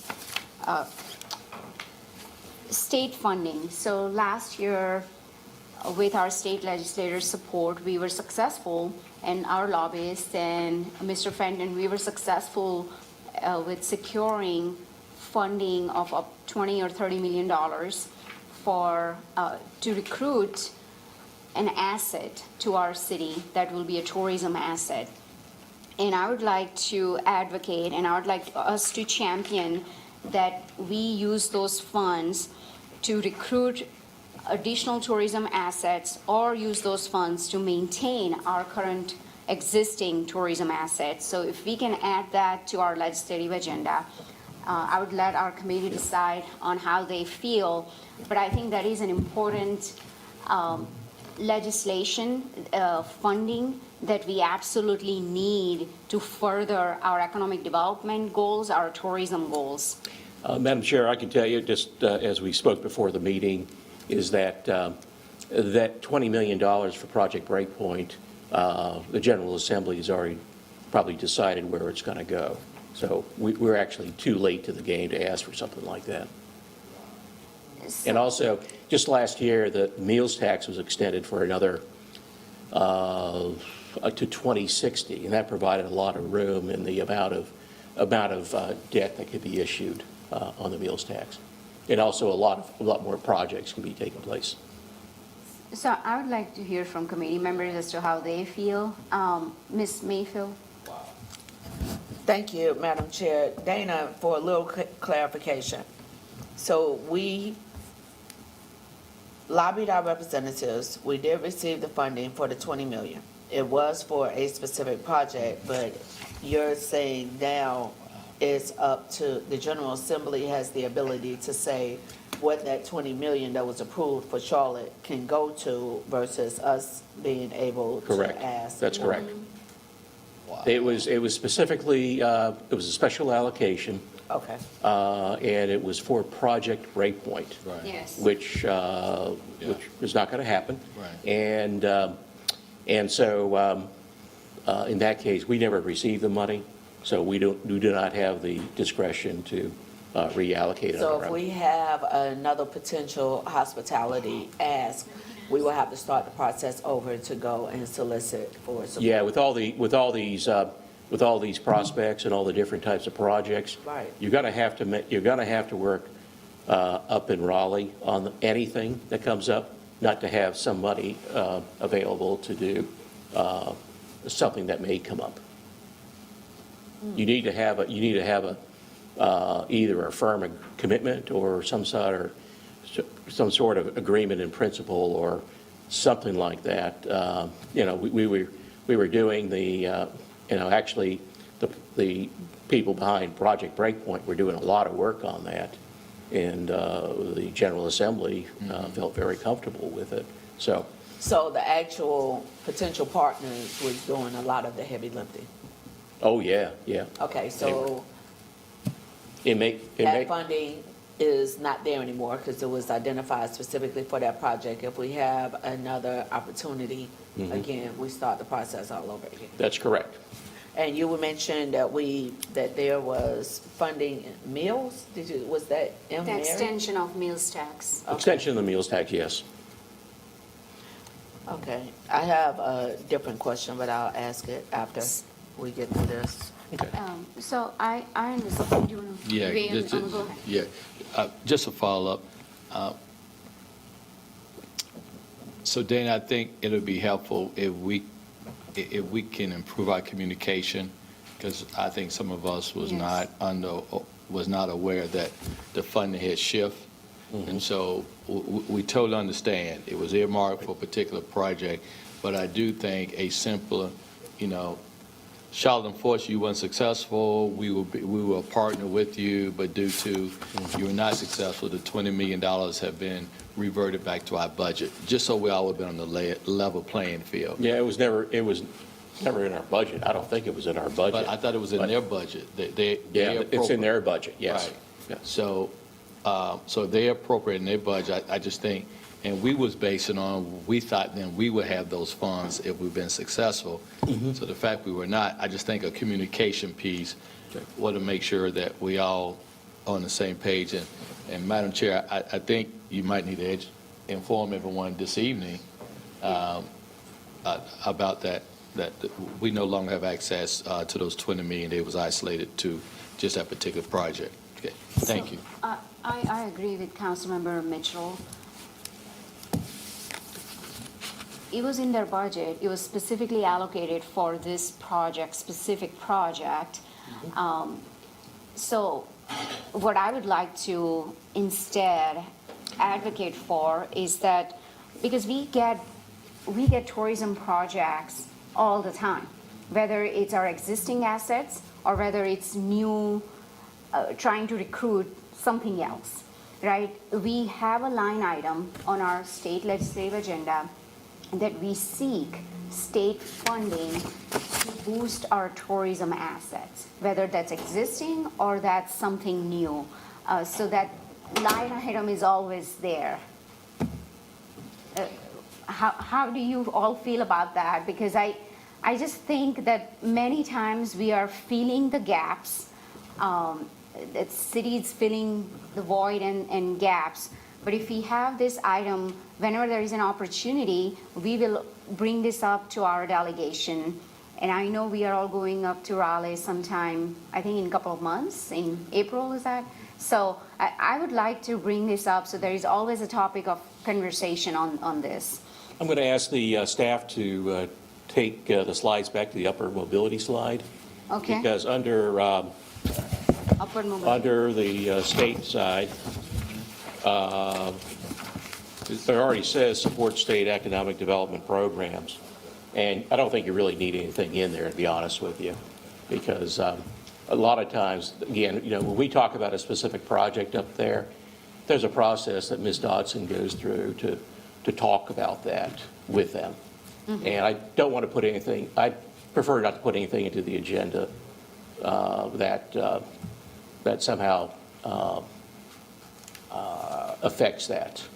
There's a very unique way of asking for dollars from the state for these types of projects, and it's better that you not telegraph it in a legislative agenda. Got it. So what was, Mr. Fenton, when we requested support for the Project Breakpoint, was this process followed? Was that process? That wasn't part of last year's legislative agenda. But we had this line item, right? No, that was, we didn't have this is new from This is last year. new. This is Okay. new. It did not appear in the legislative agenda last year.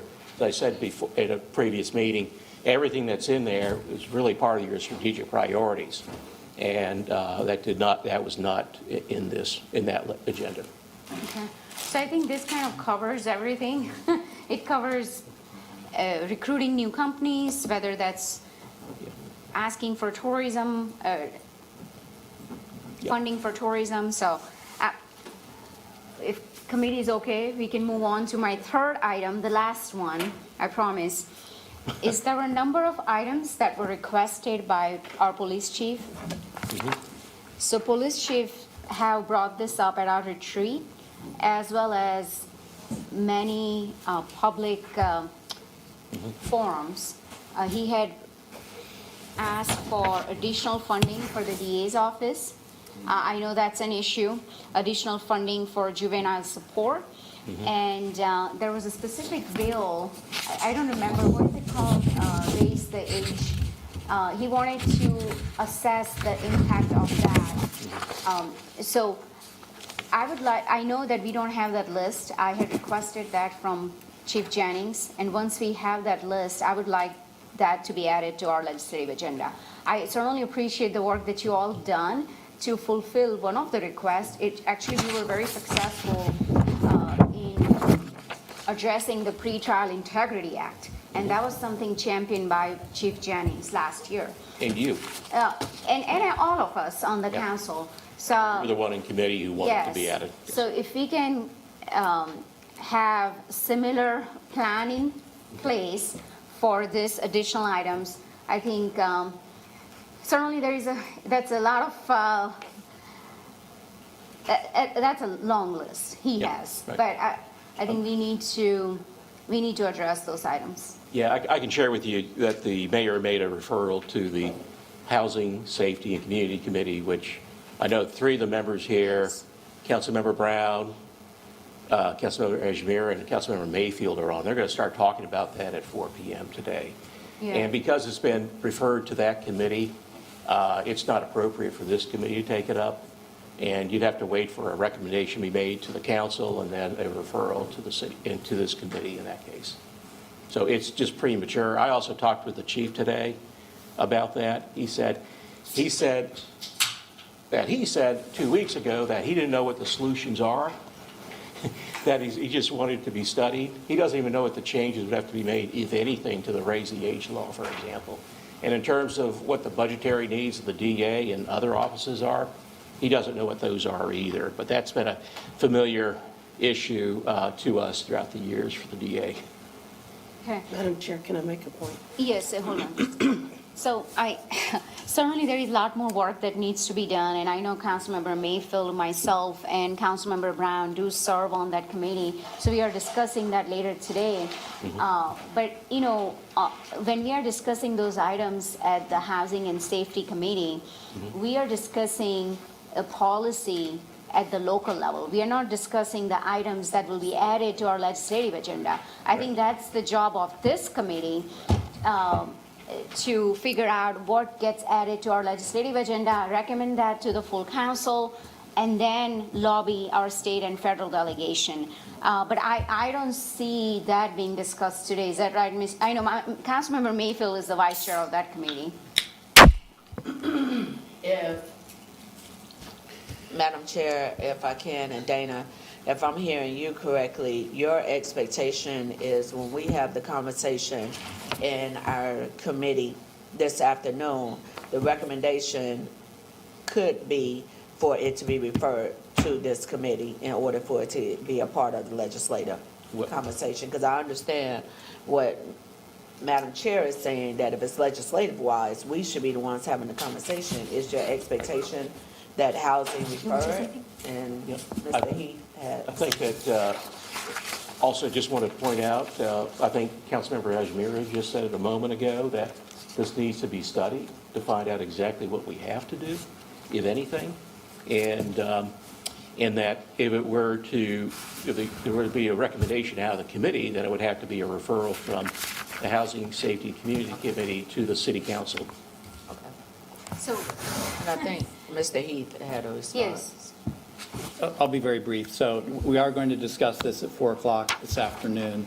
And my assumption now, and the reason why we're bringing this into the conversation later today, even though the referral just happened Thursday of last week, is that what we've been asked to do is a full evaluation of the holistic strategies to find opportunities in collaboration with other partners to reduce juvenile crime.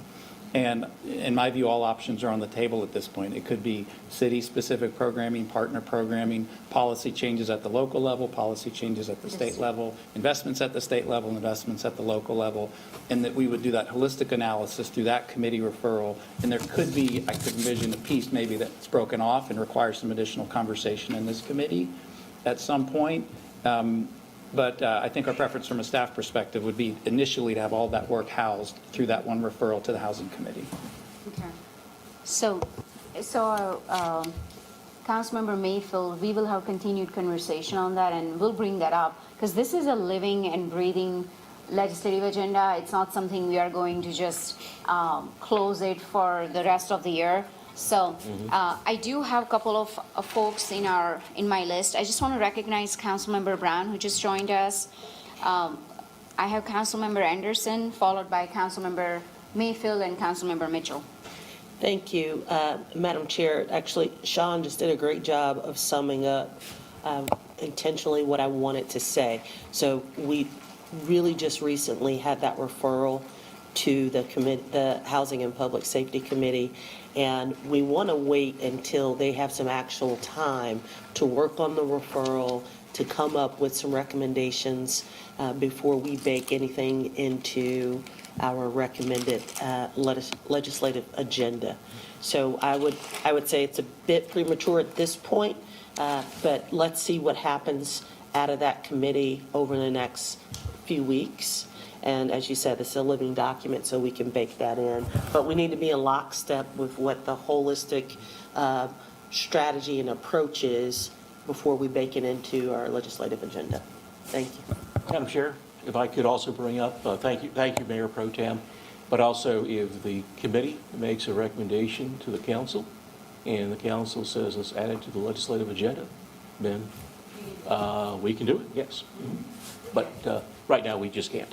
Yeah, we just don't need to go through this. I think we don't need to just keep spinning our wheels here. If the committee recommends it, we'll just add it. Okay. And we'll have a discussion on that later today. So I know Councilmember Mayfield and Councilmember Mitchell. Thank you, Madam Chair. Dana, I was just trying to figure out, under the environment slide, you noted that because of the PFAS, we have a number of unfunded mandates. Do we have an idea of what What the that magnitude financial is? cost would be? Not yet, not yet. There's regulations being prepared on PFAS, and those should be out later this year. We also have the challenge that there's 3 different departments of the federal government that are developing those regulations. There is some coordination taking place by the White House of those agencies, but we have no idea right now what those costs would be. Well, as of right now, we have our lobbying team that we have in Washington DC staying on top of it, so that as movement is happening, so that we don't have a conversation like today where I think we're all a bit surprised to know that 20 million wasn't allocated for the city, to make sure that we stay on top of it and don't get any surprises. Correct, yes. I know when the regulations come out that the departments that are involved in that, which is a whole lot of them here in the city, are going to be devouring it. So it would be helpful along with staff and the departments staying on top of it, that this committee, at the bare minimum, that our chair is made aware as movement is happening, so that we don't, again, run into learning, 3, 4, 6 months ago, this was decided, and we were not prepared. Not informed. Whatever the decision is. I'll be glad to let you know, this committee know, when during the updates I have over the next 5, 6 months, whatever. I can't remember. Do you have a meeting in July, Sean? I can't remember now, but at least through June, I'll let you all know, and then I'll do my weekly reports. If it comes out during the summer break, then I'll let you all know about it then. And then, of course, in the fall, actually September, not exactly fall anymore, is it? In September, we resume the meetings, this meeting, and I'll be glad to, again, I'll make a note of it if there's something there. And of course, I have the weekly reports that are going out, so. I would appreciate that. Thank you, Madam Chair. Yeah, so just to follow up on Councilmember Mayfield's question, the budget for this year, conversation have just started. So how did they reallocate funding when, before even the budget has been, budget discussions have started or finalized? They're having budget discussions behind closed doors. And they'll come back in June, but it's pretty well baked right now, so Okay, it's, okay, that's not so democratic, but, okay. Councilmember Mitchell. Thank you, Madam Chair. Dana, great report. I just want to highlight a couple of things. On the immigration, I do think it would be a great olive branch for us to thank Senator Tillis for the heavy lifting Yeah. on that pathway to citizenship. Yes. I mean, he's been working on that in a bipartisan way for almost, 4 or 5 years. And for him to accomplish that, I think, Madam Chair, if you don't mind making a recommendation, Yes. that we should send a letter thanking him for that work. Yes, I'll talk with Mayor Lyles about that. I think that's a very good idea. yes. Very good idea. Secondly, I'm going to skip all the public safety. I think we had a great discussion about that. Let me go to the environmental. So one, I'm going to give kudos to Madam Chair, because I remember when she chaired this, probably her first term, I was not environmental friendly, and after she pounded And she how supported. to spell it and the importance of tree canopy, I've grown to be a fan because of her environmental. Councilman Mayfield and I ran into this, though, when we started doing the landfill issue we had out Yes. there. The with this landfill? Landfill. Okay. And Off one of thing, Brookshire. I Brookshire. heard land fish there. I'm sorry, landfill. And one issue they kept bringing up was there any city policies related to environmental? What we heard in the room, and correct me, Councilman Mayfield, that the county had regulations as related to environmental, but we didn't as the city. And so the water tables, they was talking about how landfill can have negative impact on the water tables. And so I don't know, I hope we can have some language or look into how can municipalities have more policies around environmental as it relates to landfill, because we were really just stuck on the rezoning part, and the policy was really on the county side. And so I just felt like that we need to strengthen our policies around landfill. Because one, we got it passed, so give Allison Craig and them credit, planning the staff, for working it out from a zoning perspective. But from environmental, I just felt like we need to do a better job. Yeah, I'll be glad to take a look to see what Okay. we have, but in opportunities for the city. But I really couldn't give you a complete answer right Oh, now. no, sir, just so we can look into it. There'll be a follow-up to this meeting. That'll be great. Essentially. Two more, Madam Chair, and I'll be quick. Sean, this has kind of been in your ball, in your court for some time, but thank you, you have moved up, so this is kind of Rebecca. But I think it would be important for us to have the schedule for the housing tax credit, because we always get into this issue. Housing Trust Fund approved it, but we don't know when we need to send it to Raleigh. Yep. And then we got our providers scrambling, the Croslands, the Laura Street. And so maybe the next meeting, you can give us a housing tax credit schedule. And so we can share that with our providers about when you need to get an application in, when do we need to submit the recommendation to support your application for the housing tax credit application. And last but not least, Dana, if we could, at our March 4th meeting, if you can give us the schedule, because we'll be at National League of Cities, meeting with our representative on March 13th. Right. And so if you can provide for us at the March 4th meeting, because some of us got to make our flight reservations. And Dana, I always follow you. You say, make it after 5 o'clock, just in Sure. case Yes, sir. we can get through the schedule. I made mine at 5:47. I saw that. But what time? 5:47 on Wednesday. Yeah, it's a little bit early. If you get that changed to 7:59 PM, I'd be really, You really want me to change happy. to 7:59 so that Yeah, everyone? yeah. Because we could have a meeting during the 4 o'clock hour. You remember last year, Mr. Mitchell? We met with Senator Tillis' staff, and then he came in after DC, about right? 15 minutes, and we were there for another hour. That's right. And it was like, this is wonderful. I just wish it happened at 9 o'clock maybe. Right. But you can't always get what you want. So, see, that's good. So can you report out, we all need to make our flight for 7:59 on Wednesday? Too late. I tell Joe Siller to change it, because she has booked mine on the 5:47. Right. But I would change it. But if you can give us the schedule. Yeah, I'll be glad to go over. In fact, in March, we're going to have a primer on that. Okay. Primer, or I guess I should say.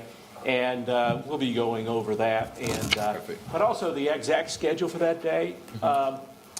It may be a little bit of flux still at that point. It's a week before, and I know you think, okay, it should be set by then, but congressional offices don't usually establish meeting times until about 2 weeks out from the meeting. So you have this process there for about a week. Things are changing, and that's done because they need to have assurance that the Senate will be in session those days.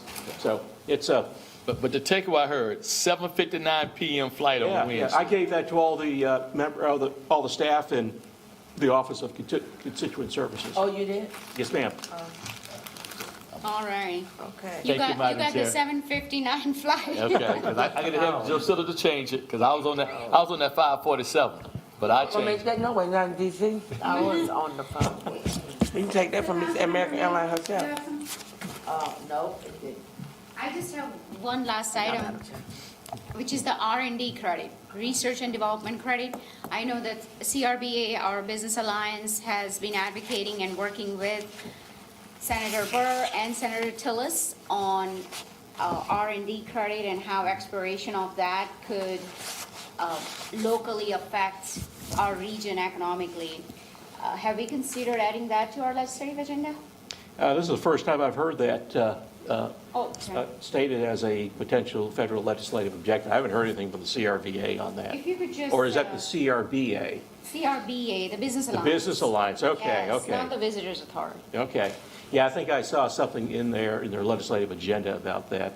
But, yeah, I'd be glad to check with Senator Tillis's office to see where that is. Okay, tell Ms. Joe to change that. Sure, and if you could just give a reading material to us on that, and we'll leave it up to the committee to decide whether we would like to recommend that to full council for our federal legislative agenda.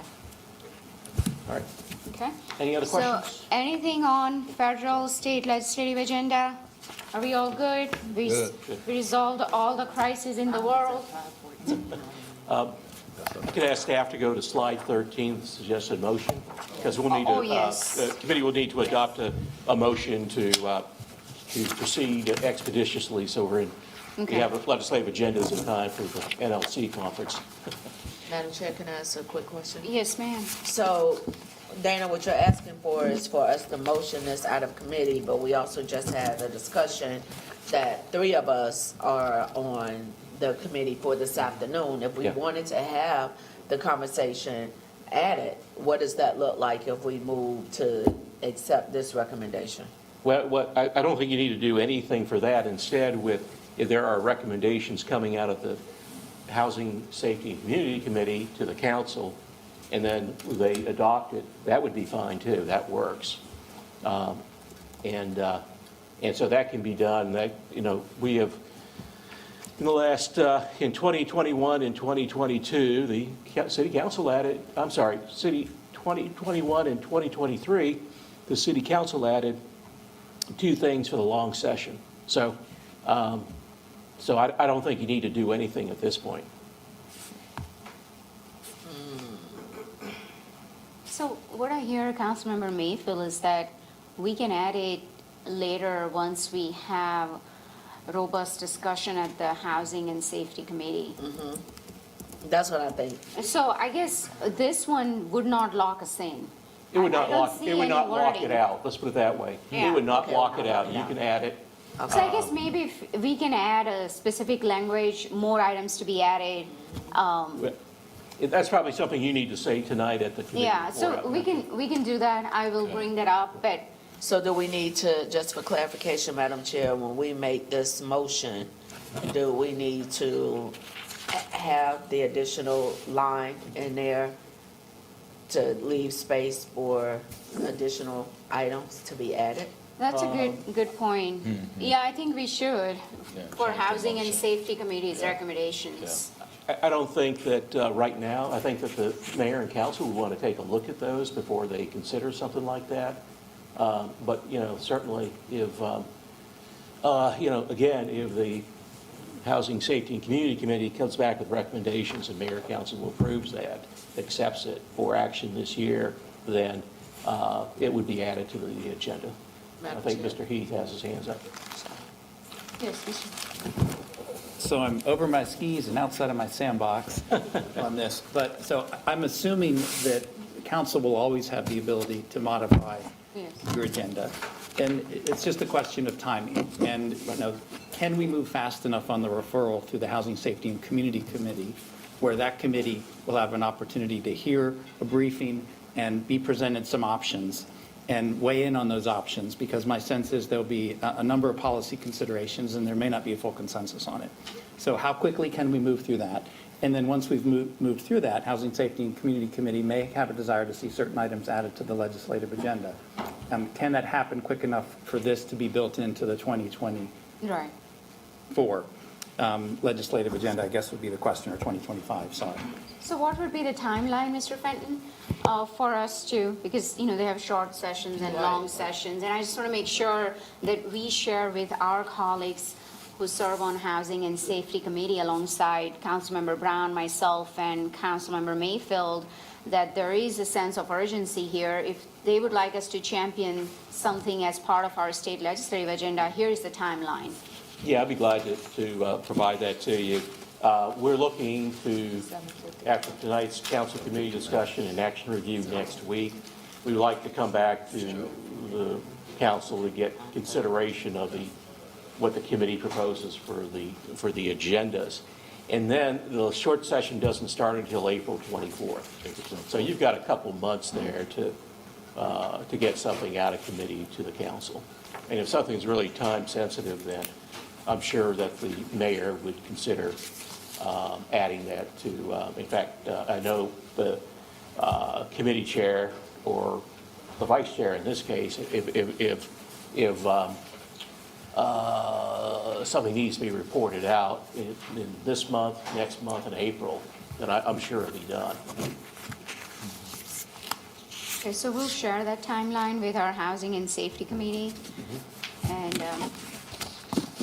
since we're starting conversation now, I think we have sufficient time to add those items later to our legislative agenda as needed. Madam Chair, can I just chime in? Yes. Possible? Thank you. I just want to reiterate what Sean just said. Sean, I don't think you were over your skis or out of your sandbox or whatever metaphor you want to utilize. But because we have the referral in with the Housing and Public Safety Committee now, I think this committee's done now, and I don't believe there should be a specific ask for referral, anything right now, this evening. Let's wait until we begin the work out of the referral to Housing and Public Safety, and then that will inform us where we should go. And then if we believe that this committee there needs to be an action for referral to this committee, then we can take that action. But I think we're on the same page. I just wanted to be clear so everybody understands what page we're on in the hymnal. Councilmember Mitchell.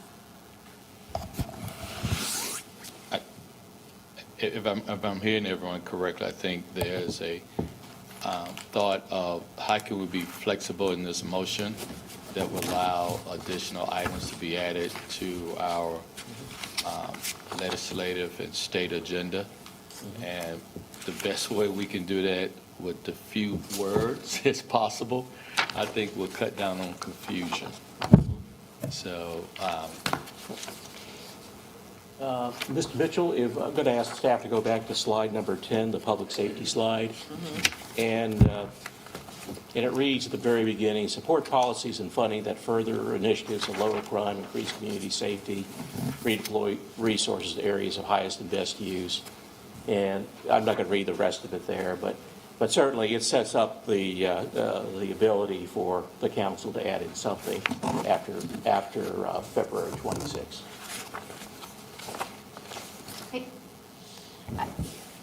At high level, I think that's great, but it's not specific enough. Especially, we know that safety has been a hot button issue, and rightfully so. And I think this is very 30,000 foot, very high level where we need to actually demand and ask for more support that CMPD needs. So, you know, I'm okay with us waiting till the Housing and Safety Committee does their full assessment and recommends policies to be added. But I just believe that this is too broad for us to take it to our state legislative, to our delegation and say, oh, here it is. I think we need to ask for very specific items, just like we have done on immigration. Yeah, and we don't know what those specifics are yet. Right, exactly. So I think that's what Councilmember Mayfield's point was, to make sure that we have room in place for us to add additional items as they come.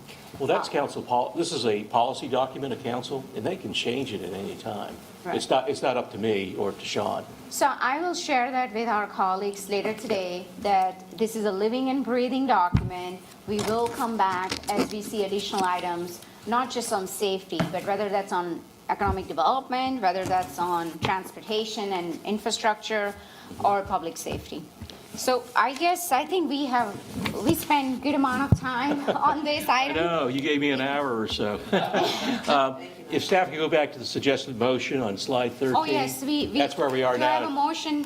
Yeah, and that's what we have here is just for the committee to adopt, and just so we can go to the council and say, this is the committee proposed state and federal legislative agendas. Madam Chair, I would like to move that the committee accept the recommendation of the 2024 federal and state legislative issues that were presented in today's meeting. Second. Okay, all in favor, please raise your hand. I'm not in favor, and so my hand ain't going up. Okay, no problem. So, so we'll just, I guess I'm not, It doesn't matter, y'all, it's free. okay. So we'll move this forward to full council, okay? And I'll share with our colleagues later today as I give an update that Councilmember Brown will be studying this in depth, okay? And obviously, Mr. Fenton is there. If there are specific questions, you can either call me or James or Luana. You know, I would say, Madam Chair, that with you and Councilmember Brown wearing beautiful green, hey, I will be in the green room, as they say in business. Yeah, green room. I will be there. But just for parliamentary procedure, city staff, I want to make sure you capture that right there. That was 3-0, what is it, abstention? No. Is that a no or No, abstain? I think she said abstain. Abstain? I want to be clear. Abstain. Yeah, abstain. Thank you. Okay. That's the difference, not a no. Exactly. I didn't say no. It's just abstain. Yeah. I got you. Right, thank you, I appreciate you. I'll put it down as a no. All right, so that's, Madam Chair, may I yes, speak? yes, ma'am. I'll speak to that. This wouldn't be fair for me to vote. I came in late. Yeah. Nobody's fault but my own, but I don't want to vote yes towards something and I didn't get a full conversation. I don't want to be put down as a no either, so. That's right. I think, Choose abstain, whatever your professional terms you use. yes, abstain. And then we have enough time because this won't be on our agenda till, we have a week. Well, we have, tonight, you can talk about it Yes, at the and then we have report your- out, and then next Monday night, I'm calendared for an action review item, presentation, and then consideration by council on Monday, February 26th. Okay, so All you right, so got, Madam Chair can send the information over to me, or I can get with a bunch of Perfect. colleagues so we can get it. Thank you. could you sit down with Councilmember Brown, Mr. Fenton, I'd and be just glad walk to. her through Be glad to, yes. everything, and so we have sufficient time. Okay. Yeah. Yes. Yes, sir. Dana, if it's okay on that March 4th, since we'll be talking about NSC schedule, we have Holiday Night present for that committee meeting. I haven't worked with them to have them physically present, but they will be on the If we just do online. virtual. Yeah, virtual, yes. Thank you. Thank you, Madam. Madam Chair, I just want to thank the committee for your consideration today, and we got more to go. So. All right, well, good work, Mr. Fenton. Let's go get some more money for our city. All right, well, the second item we have is the most exciting for me. It's our annual budget development process. And I just want to recognize all the great work that budget staff does every year. We have an award-winning team. We have been, we are AAA, highly rated for 30 plus years. And we had a great first budget kickoff. We had over 75 people showed up to our public budget 101 meeting. Oh, nice. For budget meeting, can you all believe that? So that's a great start to our budget discussion. And I would like to hand it over to Mr. Bergman. He'll review with us the proposed schedule for our budget sessions. And there is a lot of work cut out for us in months ahead. Right, and after the questions from the 75 people, you guys aren't too scary anymore, so it really peppered me. But no, it went good. It was a good event to kick off our engagement sessions, and we'll have a listening session next Tuesday, which is virtual and online, where we bring some ACMs and directors in and give a brief presentation, and then the public can ask some questions, learn more about the budget, or just get concepts in front of you guys that we then put into an engagement packet. So I appreciate the fine words, or the nice words. I just have one slide for today that has a million different meanings, of course, but every year around this time, we start our budget development process, which entails some committee meetings, budget workshops, and then it goes into May, where the manager will, of course, present the budget, turn it over to you guys, and you guys will, of course, have your own changes, suggestions. So what I've tried to do is build on some of the comments at the annual strategy session last week or a couple weeks ago, and also build on what we've traditionally done to try to get as much accomplished prior to the proposed budget as possible. So you'll see here, starting today with getting kind of informal approval or adjustments to the plans. And then our first workshop this year is actually next week.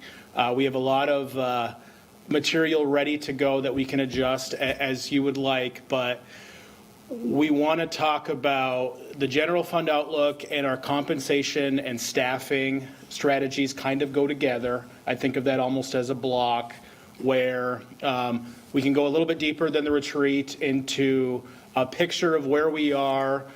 We've had some really good organizational successes in our staffing and compensation strategies that we feel have put us in a pretty good spot moving forward. But there is a lot of pressures on the general fund. A lot of it is national pressures that we're dealing with just like everybody else. So there's some things we're going to need some direction from you there. And then also start the discussion on our capital investment plan. March would be the main session to talk about the bonds and where you would like us to go with those. But we did want to start with the capacity and then talking about some of the existing projects that are out there, some of the named projects we have in the pipeline. So at February 12th, we'll also give you a packet with some of the maps that were referenced a couple of weeks ago on sidewalk program and some of our Vision Zero program on where the projects are in the city, what some of the deficits are throughout the city. Moving on from there, we've tried to utilize your time in a way this year where we're not having the committee look at everything twice. We try to organize this so that some of the committees, like stormwater, aviation, water, would be presenting exclusively to the committee to then, if necessary, talk later that night, perhaps, if there's some kind of an issue. We did elevate CATS just because some of the discussions that have gone on over the last couple of years to be at the March 25th workshop.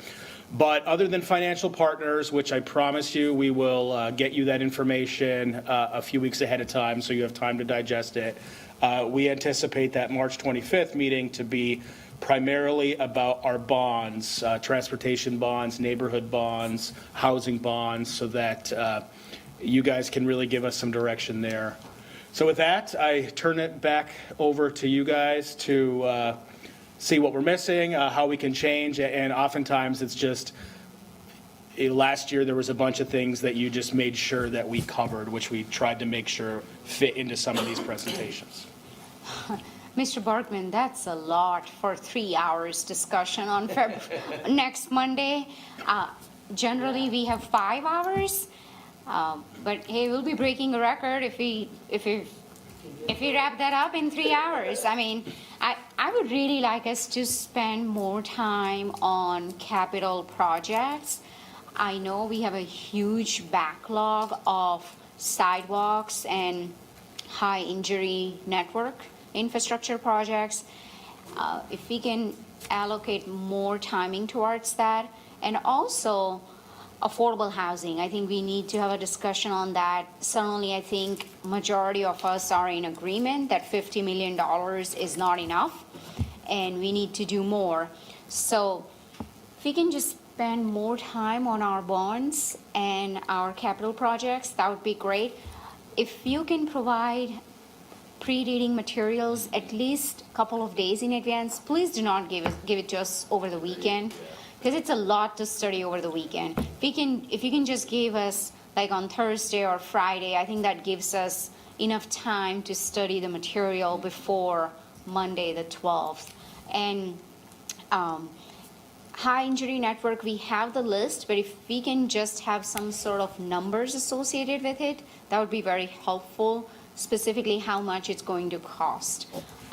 But those are the items that I had on my list. I'll turn it over to Councilmember Mitchell, followed by Councilmember Mayfield on that feedback on this. Thank you, Madam Chair. I think she's saying I'm not a gentleman. I should let her go first. Go ahead. No, I said just that quick. I forgot what my question was. Go ahead. Okay. Okay. So just for discussion committee, from a holistic perspective, I would prefer water be with stormwater instead of water being with aviation, only because then there's a holistic approach we could have. Because now we're going to separate. I know I'll be the first one to get confused between stormwater, we agree on March 4th, and having a water conversation on April 1st. So is there any heartburn, or is everybody okay? We can move. Staff, let me ask staff, is it feasible to move water with stormwater on March 4th? If we were going to put those two together, I would recommend we try to find a way for stormwater to be in April. There's a whole lot of rate work that's done that we need a little bit more time with water, so we try to keep that a little bit later. Okay. But we can certainly try to do that. It really depends on what other referrals, what else you guys are doing. If I would hate to take a whole meeting of your time for enterprise funds. So Councilmember Mitchell, because I've been on the budget committee since I've been on the council for at least 7 years now. Stormwater, it's a little bit more complex because it's got it had $1 billion backlog. So I know that at least for me, I'll have a lot more questions on stormwater. So I don't know if I can wrap up all my questions is it 30-minute slot or an hour? Well, it depends what else you're doing that day for BGIR. It's really So if possible, Mr. Heath, if we can figure out a way where we have water and stormwater on our agenda and we don't discuss anything else. Unless something, And that's on the April date? that would be in the April Yes. timeframe. yeah, unless something urgent comes up, unless something high priority. But if we can just limit it to items, to Mr. Mitchell's point, I think that'll help. Understood. And then aviation, I don't anticipate a lot more time on that, so we can have an additional, yeah, so we can have additional item with aviation.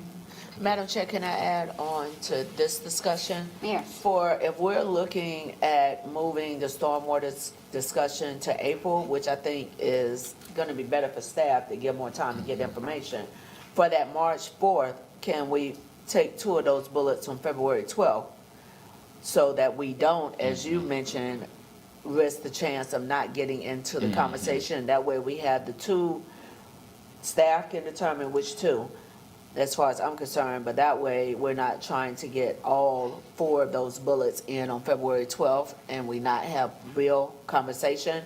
If we can move 2 of them to the March 4th, since we're talking about moving stormwater to April 1, that might give us the opportunity to have the discussions that I think we would want to have. Well, and if I could build on that and kind of meet you halfway, that there are some things, like the whole general fund and the Right. capital projects update and compensation that you probably want to full council. I would think CIP capacity could potentially be a committee discussion, Yeah. which is more, Right.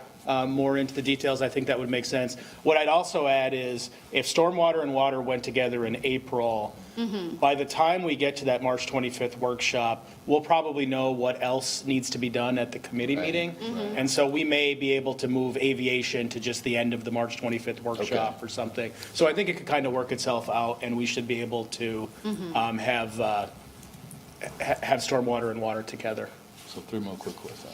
Yeah, and I think Councilmember Mayfield, CIP capacity, would you like to add that to March 4th? March 4th. Unless, I know that that's a topic that Councilmember Driggs often would like to weigh in on, but you know what we could do is have, because after March 4th committee meeting, I will provide an update to full council. And if Councilmember Driggs would like to sort of go deeper, and then he can have a separate meeting with you.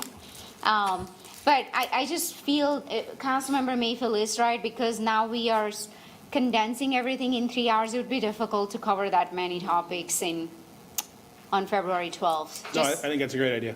Madam Chair, can I just make a comment, just as a reminder? So, just as a reminder, because we've talked about so much this year already, but we've discussed as a council these first Monday meetings, which this is one of, right?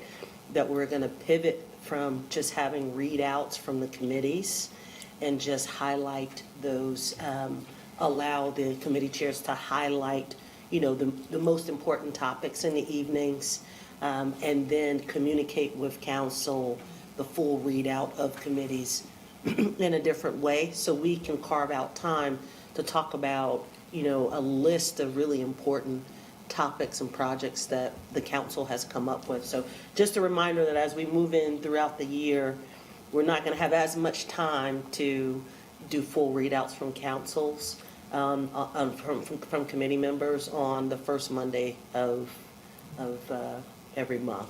But certainly, if we need to have a bigger conversation for CIP that first month, that evening, that's totally fine. And perhaps maybe that is the topic for that, for part of that meeting that evening, if you want to ensure that we have the space and time to double click on CIP. Yeah, so CIP capacity, it's a lot for me to summarize in 2 minutes when I do readouts. So if it's possible, because financial partners is 0.001% of our overall budget, are you all okay with moving that to the committee? Or do you want to keep that as full council?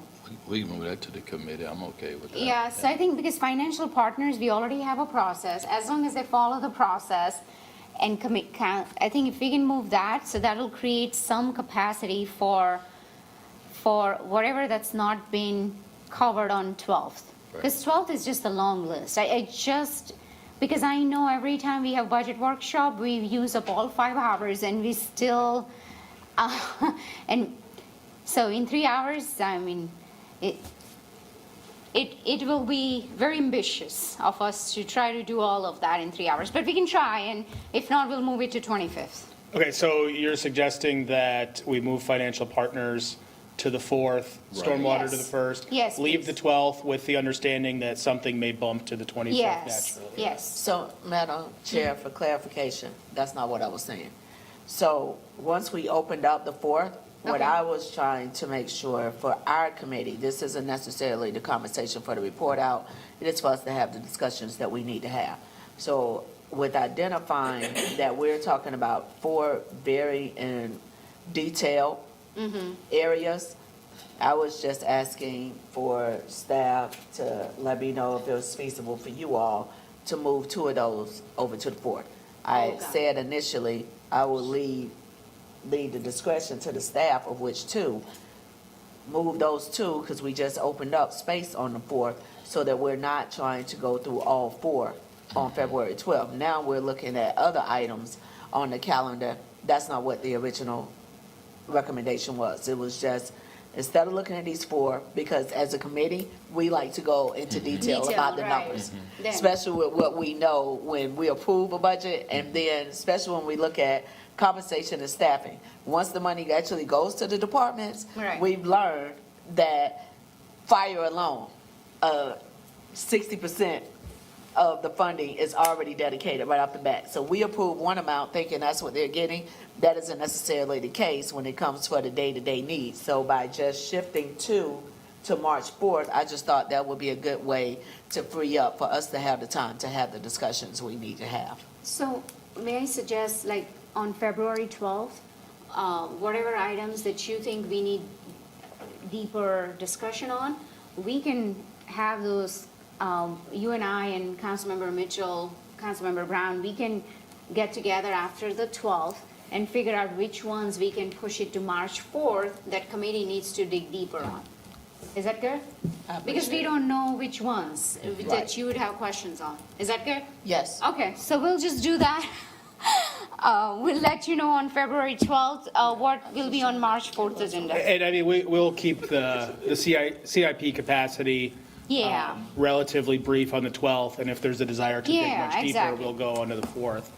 Yeah, and the way that we're structuring this, we're setting it up so that we're not going to put a million slides in front of you. There'll be, the idea is that you'll have a lot of questions that we'll be able to answer by the next workshop. Right. And I just wanted to offer up, if we need some time, the evening of March 4th, to talk about something that the committee wants to double-click on, or if you want to take up one of those major topics on February 12th and use the evening time for March 4th, we can do that as well. I've communicated with the city manager, and he's open to that. Okay, So- no, that's great to hear. So we'll, on March 4th, the committee will have, or on February 12th, we'll know. So once we have sort of better idea as to what will be discussed on the 4th, I will share with you that let's bring this up to full council. Let's take a deeper dive on those topics, okay? But Mr. Bergman, thank you so much for flexibility. I certainly absolutely. appreciate that. I know we are adding homework to your list, but I always appreciate how you're flexible in addressing council's needs. Two more quick, and I promise, Madam Chair. So, staff on the financial partners, I just got two things for discussion. One, the application process, because I think last year some of the financial partners were not aware of the application process. And secondly, we did a lot of great work using our ARPA funds to take care of the Mayor's Place, Block Love.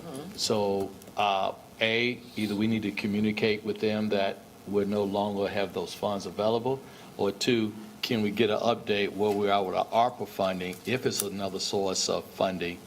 I just think it'd be good if we get that outlook and clearly communicate the financial partner schedule. Okay. Thank you, Madam Chair. In fact, Councilmember Mayfield, a couple of months ago, she had requested an update on ARPA funds. If you can also provide us with that, because that will have, because Councilmember Mayfield was specifically asking for economic development ARPA funding. But I think if we can just get more comprehensive update on everything, just pre-reading materials, that would be helpful. Absolutely. Okay, Madam Chair, my questions. So we're having a discussion. We do know when it comes to our CIP and we're looking at funding for housing. We have been at the 50 million, which we increased from a number of years ago. I want to get an idea from staff, because Councilmember Mitchell and I started the conversations more than a year ago with the city manager, and I know other colleagues have as well, regarding us having a real discussion around 100 million. We also are now having a conversation realistically around a potential sales tax. That would be a hard sell on the same proposal going to the community, because our only time to put something on the agenda is this year. this is our year that it would go on the ballot since we did not move forward with the 4-year staggered terms. Realistically, trying to get an understanding from staff of trying to have those conversations. So we can look at other communities. We're at 50 million now. San Antonio, I think, is like, they're at 150 million, but they're on 3 years, so it's the same amount that we're That's right. talking in that window. The challenge may be is that a one-time 100 million, and then we drop back down to the 50 come 2026, 28, and That's future right. bonds. Trying to make sure that when the time comes for us to have those discussions, just to have it on staff's radar as well as committees, that discussion can have those additional thoughts into consideration of what would that look like, because that would be a hard sell, along with the separate conversation of who we gonna get to go out to be the champion to help us move this in the community. What would those two look like if we were to move forward, and what would that potential financial impact look like? Excuse me, on residents, when we already know that the latest property revaluation, we already know that with the county and community supporting the school bonds, that was an automatic increase on a number of individuals, and is our most vulnerable who's going to feel the impact. And even with the funding that we set aside, and for full transparency, Madam Chair and committee members, I asked for the city manager to give an update on how our ARPA dollars were spent that we handed over to the county. I've actually asked for us to look into getting our funds back so that we can have direct assistance versus the county basically earning interest off of our almost 2 million that we put towards it, mainly because it was only up to $650. We saw residents in neighborhoods that saw over 200% increase. The average person only received about $350. More than 28% of the applications were denied. So my suggestion is get our money back, and we look at how we can have direct assistance, because the idea of, well, we want to stretch it out for 4 years, a lot of those residents won't be in that house in 4 years if we don't help them stabilize right now. And by the nature of the language, you need to be owner occupied in that home for a minimum of 3 years to qualify for county assistance anyway. So if you lose this home and somebody new comes in and they try to apply, we're playing this game where we're missing. So we're having those conversations of what does that look like. So when we get to this bigger conversation, understanding where we are, if we were to ask for what we need to address the housing, and if we were to ask for what we need of a possible half-cent sales tax, if that makes sense. So let's, I think we need to dig deeper on that.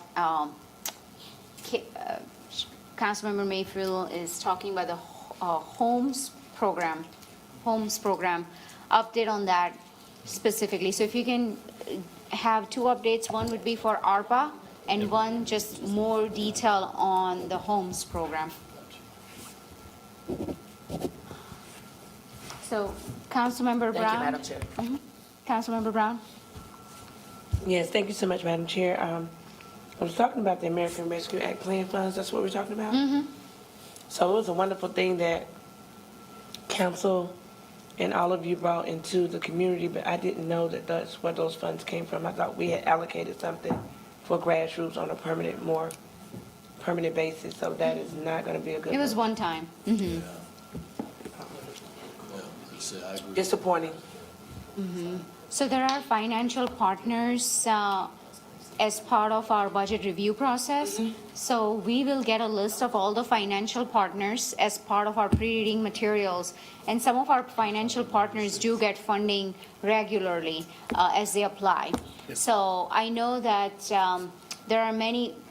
Councilmember Mitchell had championed My Brother's Keepers, and they have been getting consistently funded. I've noticed that since 2019. 2019. Yeah. That's fine. Update. That's fine. The only question I had was it temporarily?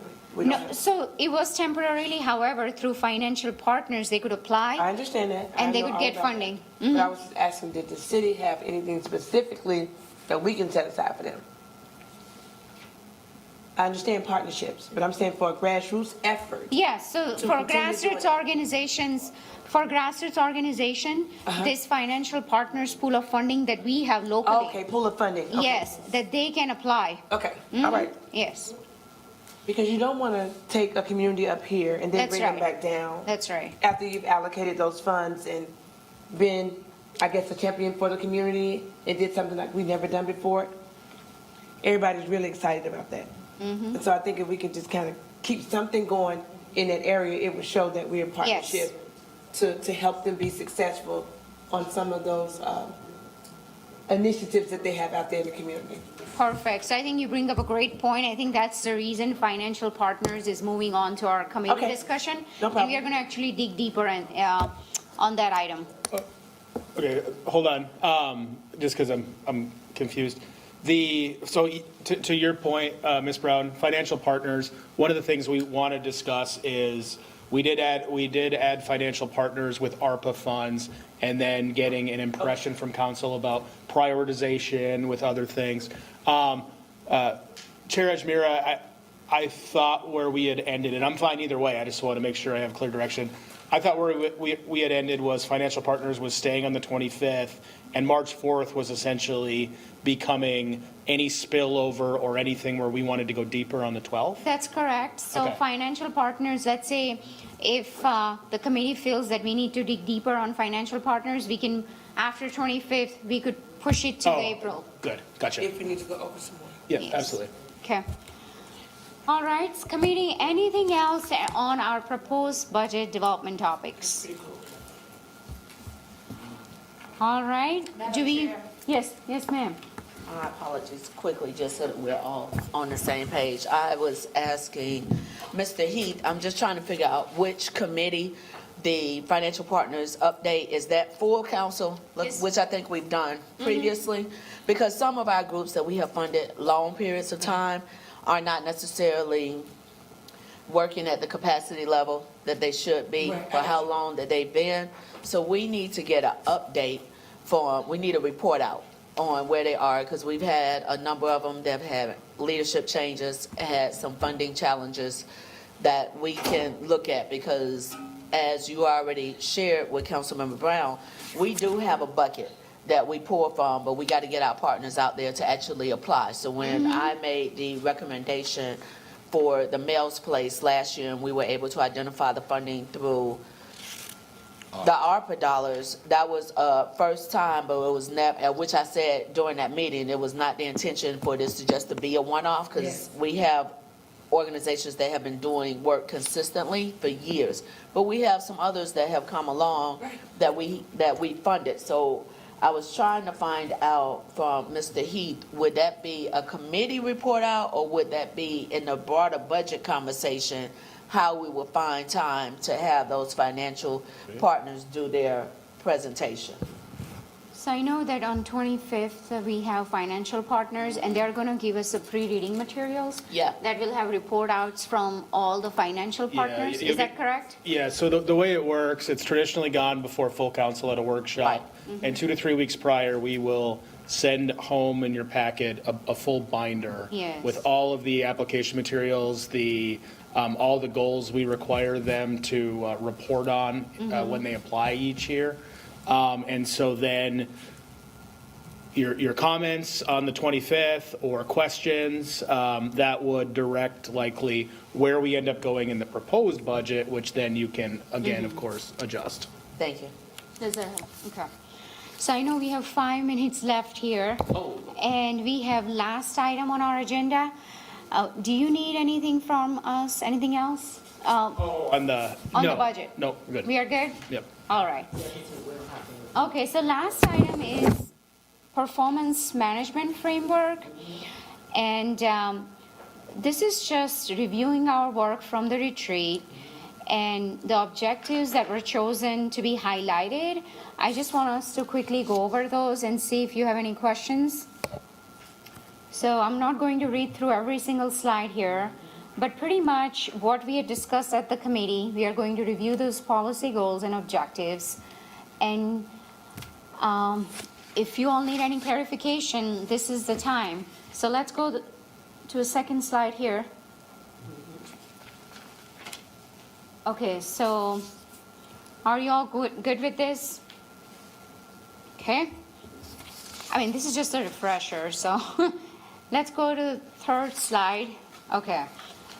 So this slide and the one after this is what we had discussed at the committee level. So there were 3 policy objectives as part of our budget. So first is just making sure that we have a balanced budget.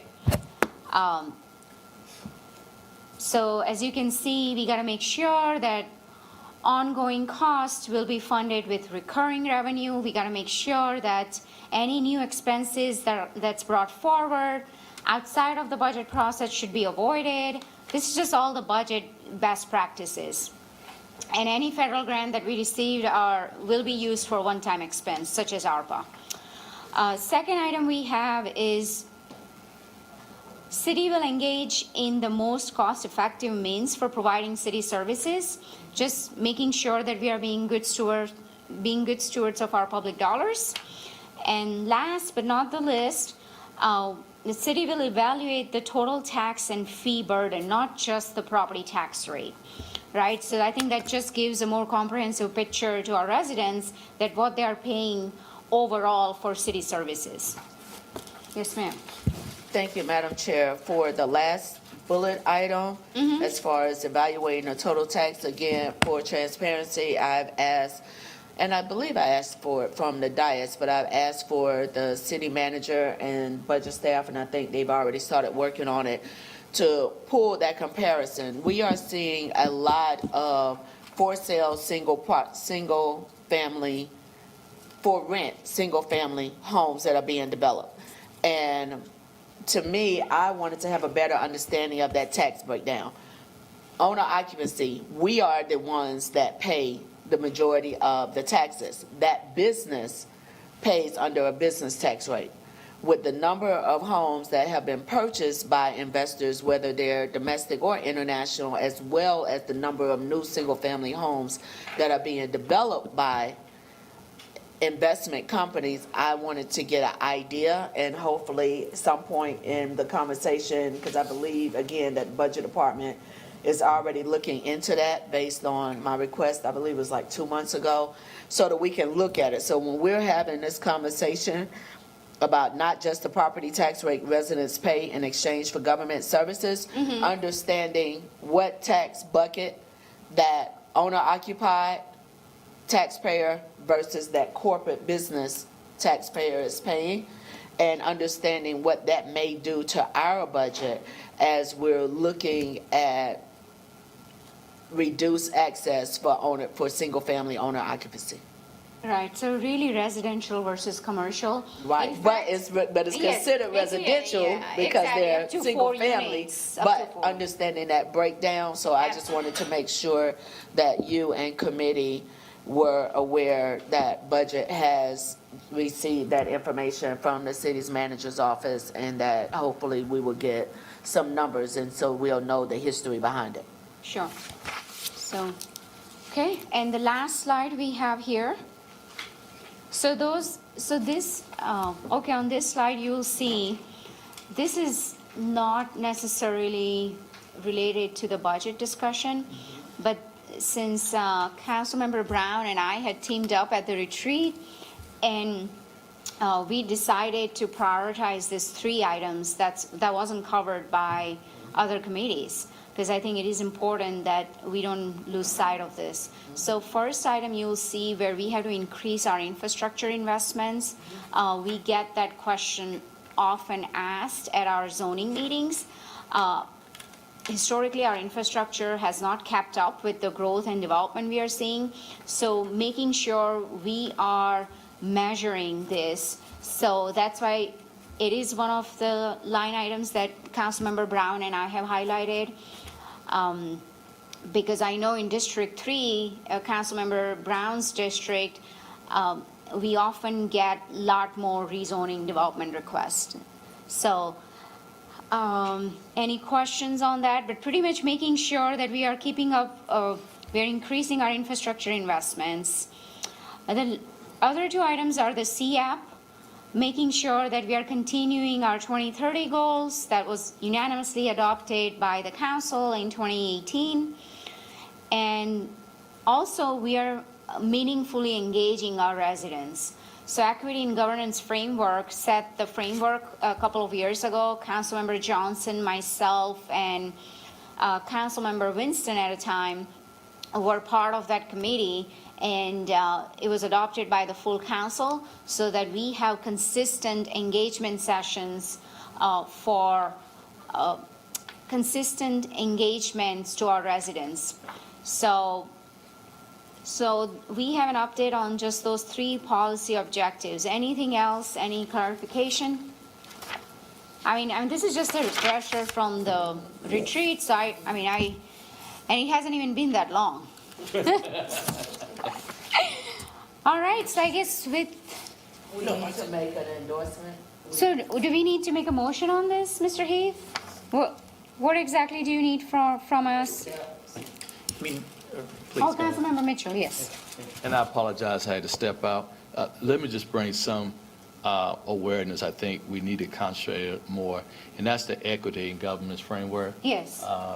Well, I think you all have done an excellent job. 3 years ago, when Ashmere, Winston, and Johnson completed, and I think we have lost making that importance through all our decisions. Right. And so somehow, I don't know if we have a scorecard or we can get an update to say, how well have we used our equity framework, part of our decisions to make this city kind of more inclusive?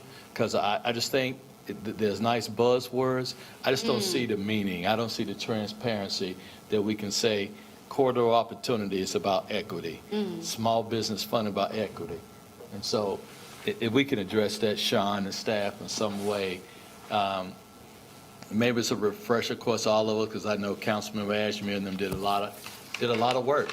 And I think we talked about it, and then it's kind of, can we dust that off? And So this will be part of our performance measure, Councilmember Good. Mitchell. Good. And so this was added as part of our retreat. I know Councilmember Brown also advocated for that. So I think once we have some sort of performance measure, we will get regular update on that. So this will be part of manager's dashboard moving forward. All right, so that's that.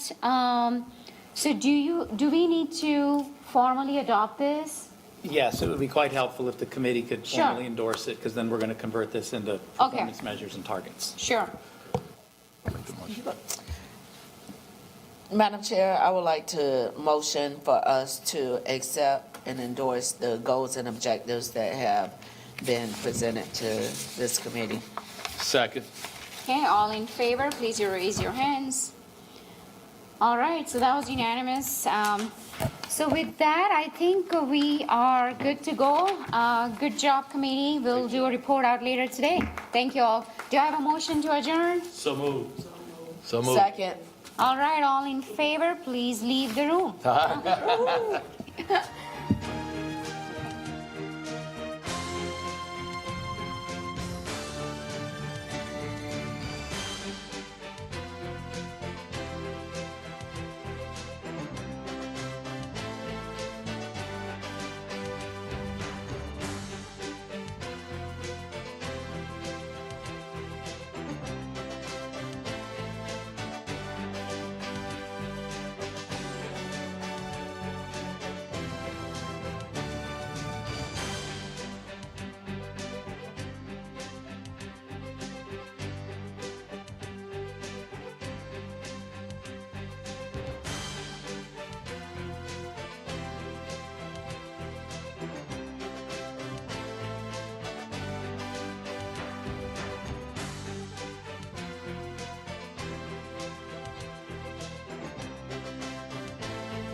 Okay, ladies and gentlemen, we've got 3 council members, so I'll wait for the cue from the stage studio.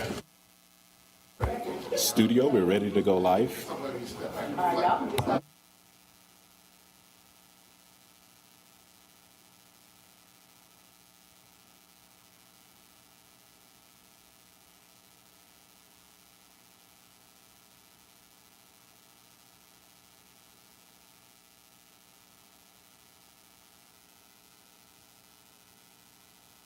Good afternoon. Welcome to the Housing, Safety, and Community Committee.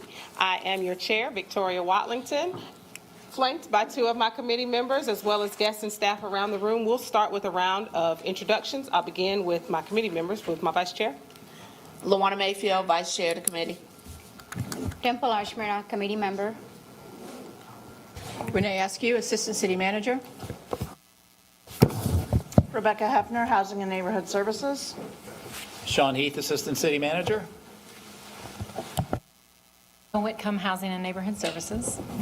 Harold Thompson, Housing and Neighborhood Services. Janine Simmons, Housing and Neighborhood Services. And we're also joined by our fellow council member, Malcolm Graham. Thank you for coming, Mr. Graham. Do we have anybody online?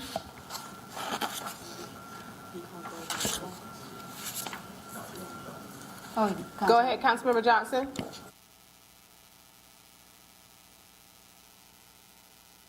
All right, I'm sure she'll announce herself when she joins us. We've got 2 items on the agenda for today.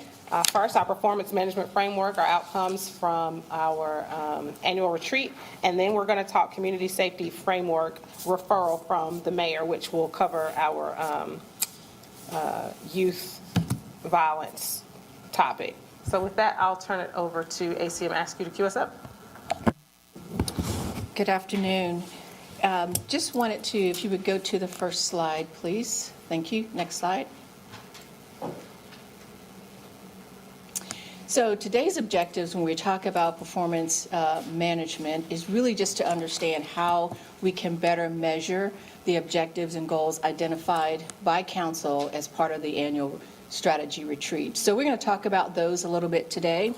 In addition to that, the discussion will allow us to get a better understanding of how, based on the number of objectives identified by council, how we can measure those items. And we'll talk about those in detail. We'll talk about what the next steps are in those goals.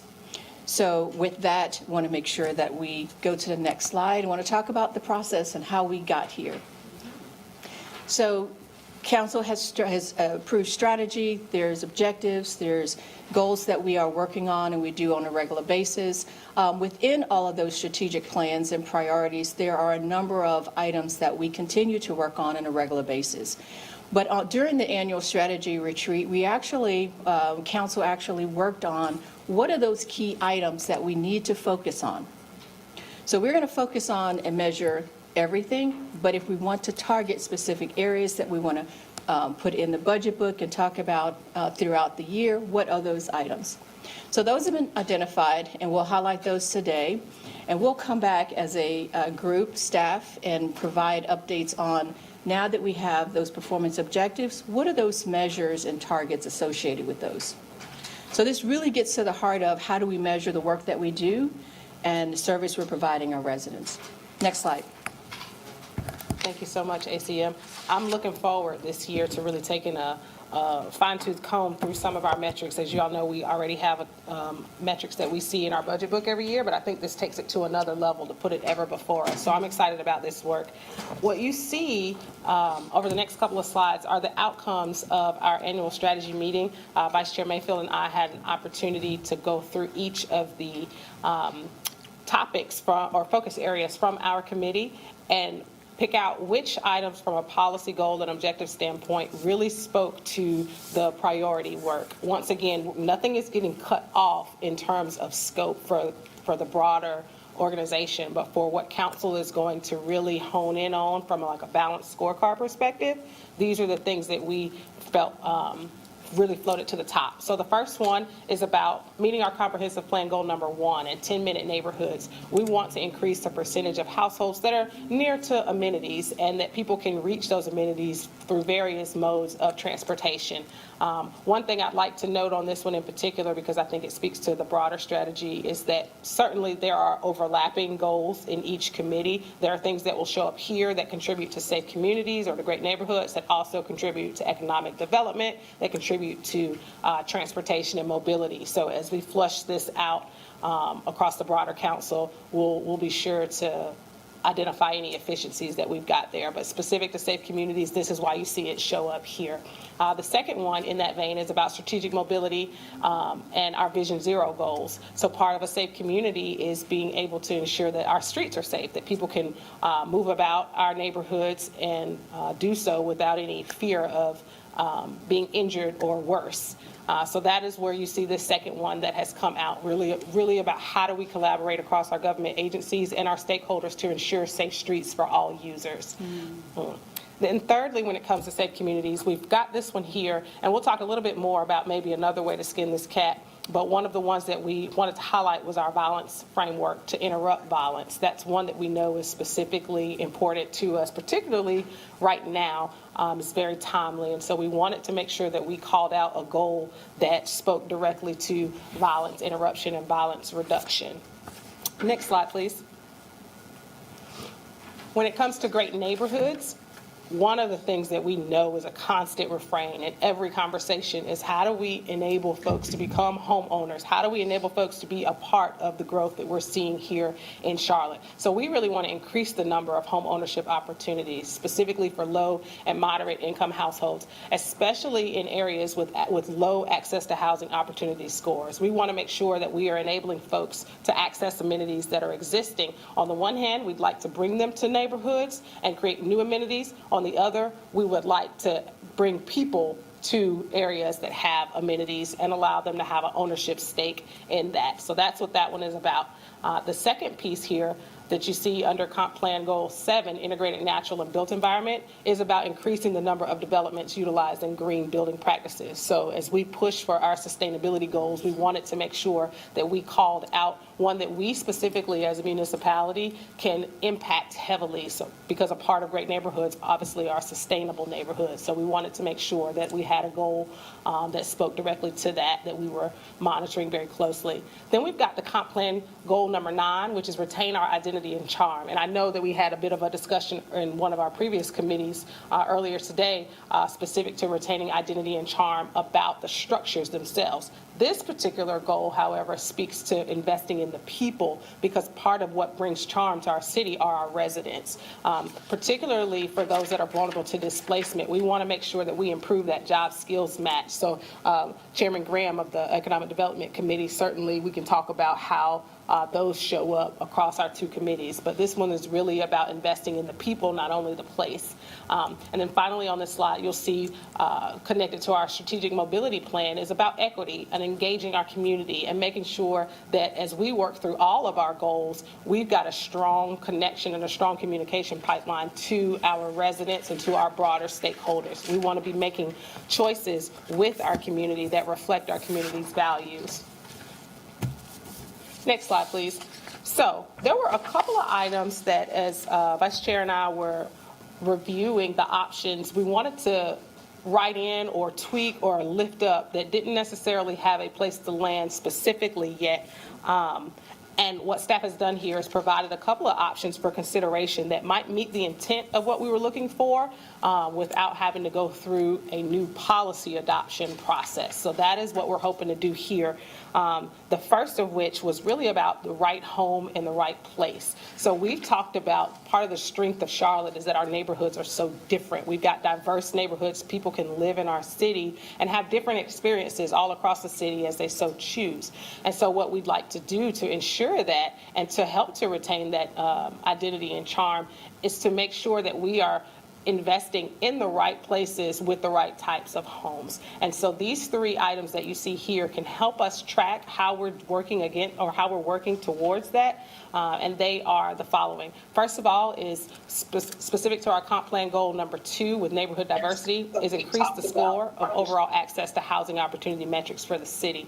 The second ties into our housing access for all goal, and that's about retaining the number of NOAs, or our naturally occurring affordable and workforce housing units, by managing changes within existing neighborhoods. And then finally, as it relates to the right home in the right place, we've got to take a look at our Housing Charlotte framework, and that's about expanding the supply of affordable rental. We've talked about home ownership, and we certainly want to focus on home ownership, but we also know that everybody does not choose or is not in a position to purchase at this point. So we want to make sure that for wherever you are in your journey, you're able to have opportunity for affordable housing. And so that's what this piece is focused on. So for council, for committee's consideration, these are 3 potential objectives that we can assign metrics to that might help us get to that right home in the right place.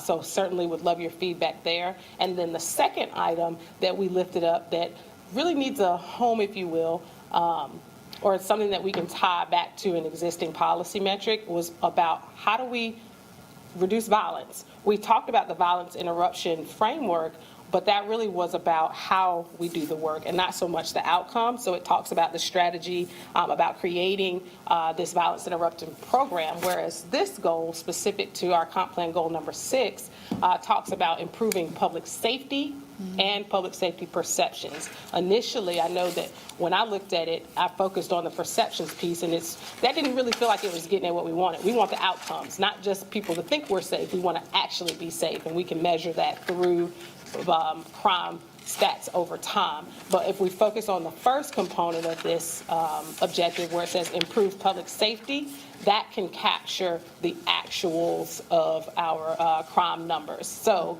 rather than the violence interruption framework that we had originally selected, I would like to offer up that perhaps we consider this particular goal number 6 in place of that one, so that we can really tie it directly to an existing policy when we're talking about violent crime reduction. Certainly, I'm open to ideas from the floor. We don't necessarily have to take one off, but in the spirit of the original exercise, if we're able to switch them out, I think that will be sufficient. So when it comes to next steps, next slide, please. As you can see here, we are working to get to a performance measure framework through the 2025 budget process. So you can see here the next milestones. First of all, today we're seeking committee consensus and endorsement of the goals that are before us. So I hope that before we move off of this item, we have reached that consensus for consideration to take forward to the full council. And once that happens, then staff will explore appropriate performance metrics that are assigned to our objectives and our goals to bring back to us then in our next committee meeting. And then over the following months, then the full balanced scorecard would come together for use. So I will pause here. I know I've got at least one question or comment from the floor, but I'd love to hear your thoughts in regards to this and your willingness or appetite to present these forward to the full council. So I saw Vice Chair. Oh, I'm sorry. Okay. Vice Chair, you're recognized.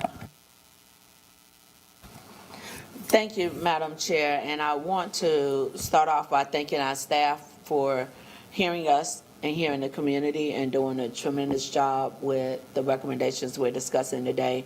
I appreciated the fact that during the retreat, Madam Chair and I had a chance to really dig in and appreciate especially when we look at plan goal number 6, that improve public safety and public safety perception. We had great conversation, and for me, it was more so, initially the language said improve public safety perception.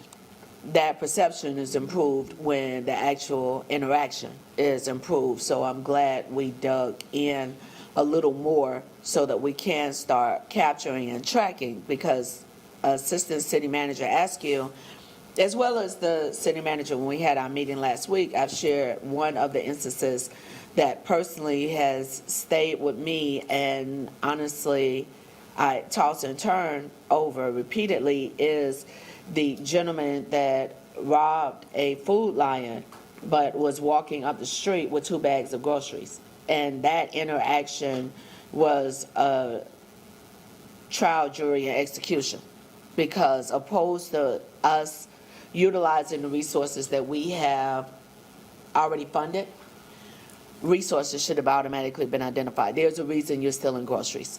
So had we dug in a little deeper, we potentially could have gotten him, when we think about that 10-minute neighborhood, when we think about access to employment that is gainful, to have a wage to live in Charlotte. Not looking at a living wage, because $15 is not going to help you in Charlotte. It very well may help in a smaller town. But those resources weren't tapped. For me, this conversation, and I'm hoping my colleagues will support the options for consideration, because it gives us the opportunity to dig deeper and actually go to the cause and actually be able to track it. When we're talking about plan goal number 3, retaining the number of naturally occurring, affordable, and workforce housing, well, here's the reality today. It's not just multifamily, it's also single family. So we have a number of investors that have come in and that have single-family units that are for rent. So we need to figure out how we stay ahead or in front of the curve with the changes that are happening in our city. So I just wanted to thank publicly our staff for the work that you all are doing to help us get here, and make sure that the community understands that we are not taking any of this lightly. We understand the importance of what is a great neighborhood, because your interpretation or reality isn't necessarily mine in a great neighborhood, and what is a safe community. I think these metrics will help us to get to where we are aligning our policy language with the impact out in the community. Thank you, Madam Chair. Absolutely.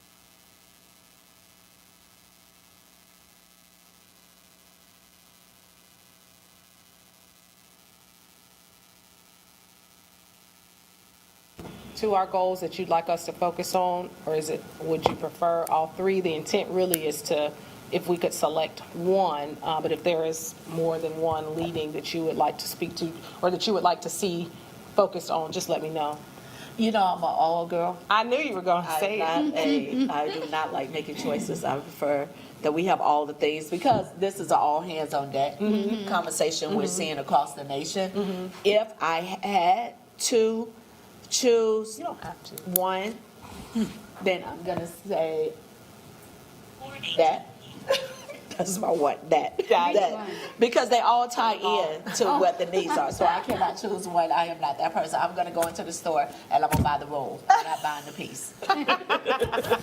I love it. Thank you. Councilman Rashmir. I agree with Councilmember Mayfield. I think we gotta keep all 3, because tackling the affordable housing crisis is multi-pronged. We gotta focus on home ownership. We gotta focus on rentals for income that's 60% AMI or below. We also gotta focus on access to housing opportunity. So I think all of them are important. I appreciate how 2 of you condensed this to 3, because I know at the retreat there were 4 pages. And so in order for me to see from 4 pages to now 3, I think that's tremendous. So I'm all on board with it. But I also appreciated how if you go back one slide, actually number 4, where you got this Vision Zero, because safe communities, it's not just about public, like the way perception is violent crime, right? Vision Zero, it's a very important part of our overall public safety. We got to make sure we address traffic fatalities in our high injury networks. And we got to make sure that we put funding behind it to eliminate fatalities that are preventable. So that's great to see. And obviously I love y'all for including the sustainability component of that, because that is so important. But if you just go to the last slide, so what is included in GNSC? It should break it down for me. The last item, improve public safety. Safe community. Okay, so how, I guess I know you gave us a choice, Madam Chairwoman, that either this or the other, which one was the other one? The other was the violence framework, the violence interruption framework. The reason that this one was lifted up, because it was really about trying to get to that metric of homicides, of crime. Prevention, yeah. Yep, exactly. And so this one, because it already says improve public safety, it may be one that just speaks a little bit more directly to the outcome. So that's why these two are kind of juxtaposed against each other. Right. Yeah, I think one is really the prevention, especially the violence interruption. But then you got the other one that's more comprehensive, right? Because this only focuses on corridors of opportunities versus this one, we want all parts of our city to be safe, right? So I think this is great. Well, great job. I didn't expect to see 40, going from 40 to 4, but I think y'all did a great job, so. So I agree. You guys did do a phenomenal job of honing this down to something that's meaning and tangible. I do agree that on slide 6, your public safety and safety perception is sort of that macro view, and your violence prevention program will fall underneath that and support that. So I think that's a good swap for the great neighborhoods. You know, I know that you guys did a phenomenal job culling this down, but if I could recommend the first one on slide 6, the increase the score of overall access to housing opportunity metrics for the city. I think if you're doing the other 6, like if you're going to include the 4 you came up with plus the other 2 on page 6, then that one would be achieved. Right, so I don't know if it necessarily needs to be a micro objective. I think that's a macro level, that if you're doing the other 6, you can take that one out because by default it will be achieved. But that's just my thought, because I think it'd be a bit redundant. But excellent job on culling this down. So I wanted to follow up on Councilmember Anderson's point about overall access being a macro. I agree. So the way I see this overall access, I'm looking at overall access in terms of opportunities, so like social connections. So having overall access to housing, you shouldn't be limited to affordable housing in certain parts of our city. We should have access to housing regardless of where you live in our city. We should have affordable housing in all of our districts. That's how I interpreted it. But what was the intent behind that? Thank you, Madam Chair. So when we had the conversation, the intent really falls in line, Councilmember Edgemere, with what you were saying. Okay. Is the entire city, because the corridors, if we look and we do a snapshot, Yes. a lot of the areas that were identified as corridors of opportunity are the areas where we've seen the most development, growth, displacement, and or gentrification. So now when we go back, if we were to look at the housing price and the incomes of a number of those areas, that has changed considerably, but the individuals who were our target are no longer there. So by reducing this down to increasing the score of overall access, that gives us the ability to look at where were you living, if you were moved, where did you move to, and give us a better opportunity to track, to make sure that the services that we're funding and that we're getting out to the community are getting to the intended segments of the community that would benefit. Yeah, we were having a sidebar, appreciating the conversation around this one. So if you look at Goal 2, neighborhood diversity, and you look at on the same slide, House Charlotte framework, I'm wondering if we can meet the objectives of the House Charlotte framework item underneath the first one. Because if the first one is talking about increase the score of overall access to housing opportunities, then it includes 60% AMI or below. The third item speaks specifically to 60% AMI or below.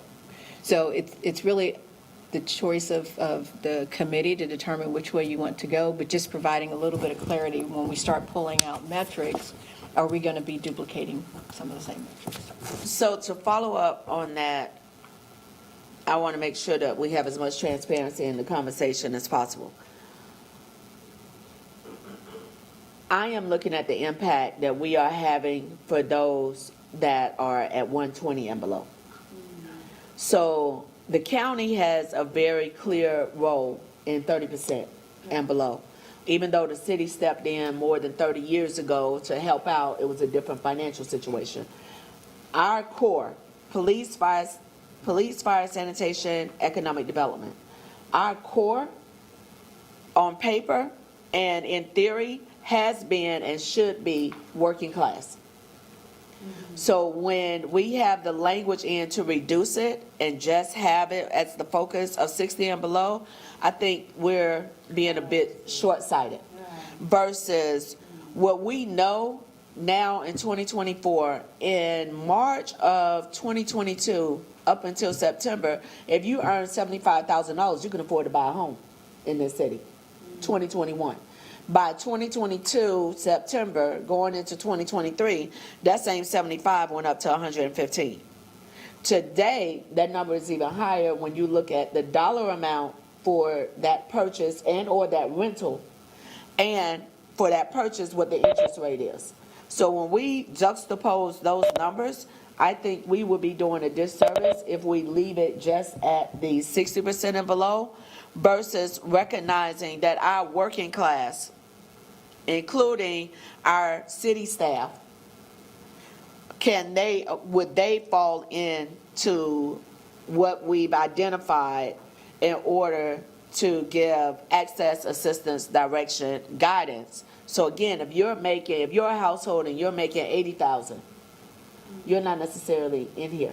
Right. But that's not enough to really necessarily Buy a house. grow and move in today's market. That may change, it may not, or it may change to be an even higher number. So when we were having the conversations and when Madam Chair and I were having the conversations at the retreat, I was very clear personally not to necessarily put that below in there because we're discounting a segment of our community where if they just received a little support, it would springboard them into stability versus all the support of which the county rolled through Health and Human Services, DSS, other things. That is really their responsibility. I'm trying to get the city to get back to what our core responsibilities are, if that makes sense. If I may add, I think that through the first one, goal to neighborhood diversity, it's really about how we pull the metric and how we allow for drill down. So if what we have is a metric that shows the overall housing access, housing stock, and then have the ability to drill down by the AMI group, I think that solves both. You can see the 60% below, you can see those above. I think that's the better way to report on the essence of what you're trying to get to. So if what you're trying to get to is understanding how the housing stock is increasing, who is impacting by the increase, it's going to be able to generate that higher level metrics with the drill down capability. So just double click and see 30%, 60%, 80%, 120. So it allows us to do that. Thank you, Madam Chairwoman. Yes, so drill down will address what Councilmember Mayfield was talking about, where we are focused on working, right? We are focused on 60, 80 to 100, up to 120. So I think that will really help us look at AMI-specific categories. But then also, I guess when I look at overall access, would someone be able to get an access to affordable housing, let's say in South Charlotte? I think what I'm looking at is also just overall access to housing in all parts. Would that be able to say I want to drill down and say, hey, I want to live close to RGKL High School, just for an example, right? Is there an affordable housing option there? Yeah, so we're talking about not just being able to break it down by AMI, but right. also by Location. neighborhood. That's right. Yes. Okay. All right, that's very helpful. Thank you. Madam Chair, can I follow up? Thank you for that, Councilmember Ajmer, because the other side of looking at that is, we say South Charlotte, but I'm paying rent pretty much at the same level off of Freedom Drive, off of Tuckasegee, off of West Boulevard, that I would pay, and in some cases more than what I might be able to get in some parts of South Charlotte. So I want to make sure that we're in a position where we are tracking to figure out how to get ahead of the changing demographics. Because we can't just say this part of town is a lower cost of living. Again, if we go back and look at our corridors of opportunity and look at where we put investment, a lot of those areas, we now see a much higher cost of living to be there. So did we achieve the initial goal, and at what cost? So I just want to make sure that we are rooted in thinking about this as metrics that will live on a balanced scorecard, or an overall dashboard. So it doesn't have to be exhaustive or holistic of everything that this committee is going to do, because as you all just mentioned, you have so many objectives that you culled down into the ones that you thought were the most pertinent for this committee to have place on that scorecard, right? And so if all four committees have, eight metrics on the scorecard, then that's 32 metrics, right? That's a lot of metrics to be comprised of a dashboard. So the metrics that you want on a dashboard or a scorecard is the ones that you want to either be most reflective on, or something that you want to put a lot of energy behind because it has been lagging or lacking over several years, and so it's required that it has that higher level of visibility. But the drill down capabilities, I think, are important, because you could have some overlap here where if you were to tighten up one metric, then you have that one metric on the scorecard that you can then in turn drill down and get to the individual specific micro information that you're looking for.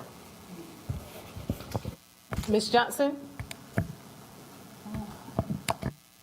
Hello, everyone. Sorry I had technical difficulties. I just wanted to talk about the AMI. I know I heard Councilmember Mayfield, and I did have some technical difficulty, so correct me if I'm wrong. But I want to make sure that we are recognizing the need for housing for those individuals below 60% or 50% or even the 30% AMI. I don't feel that that's the county's responsibility, because we are building so many units. We're also, developers are now also developing the hotels and the motels, which was a place where individuals in that AMI were able to afford housing. So I just want to, I guess, clarify what we're saying as far as the AMI. I think there's definitely a need for us to continue to advocate for that population, because the AMI, if I'm looking at this correct, is 74,000. So 60% would be $21 an hour. And while that might seem like a livable wage, we know that there are thousands of folks in Charlotte that aren't making that much, especially when minimum wage in this state is still $7.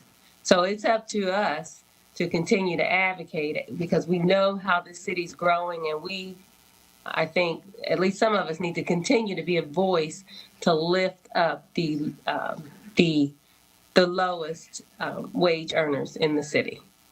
Thanks. Thank you. And furthermore, I'm sorry, and we also have individuals on fixed income and disability.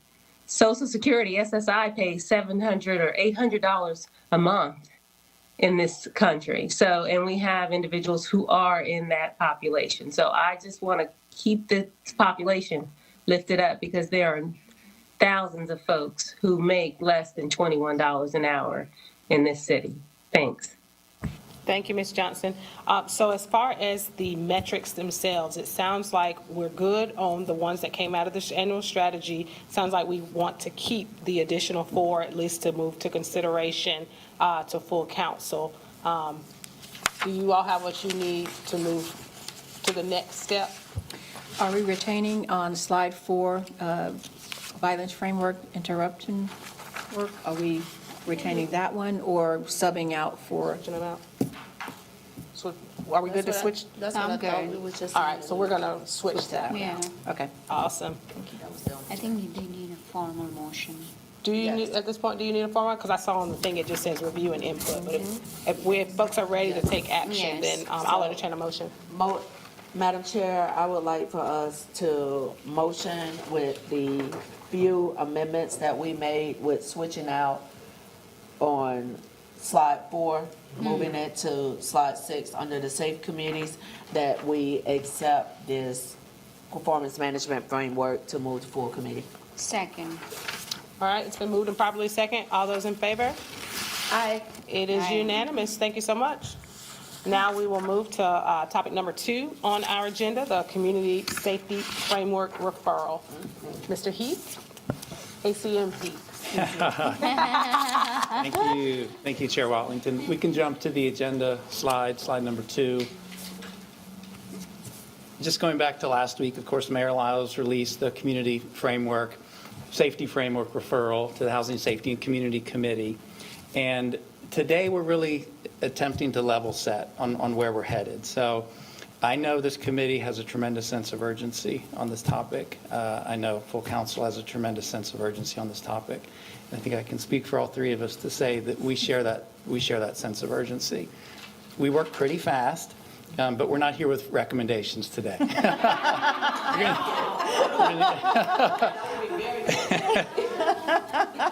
We're going to need a little more time, but for today, I will quickly do a summary of the referral, and then I'll hand it over to Rebecca to provide a little bit of context around where we've been around this topic. Clearly, this is not a new issue, right? So we're not starting from scratch.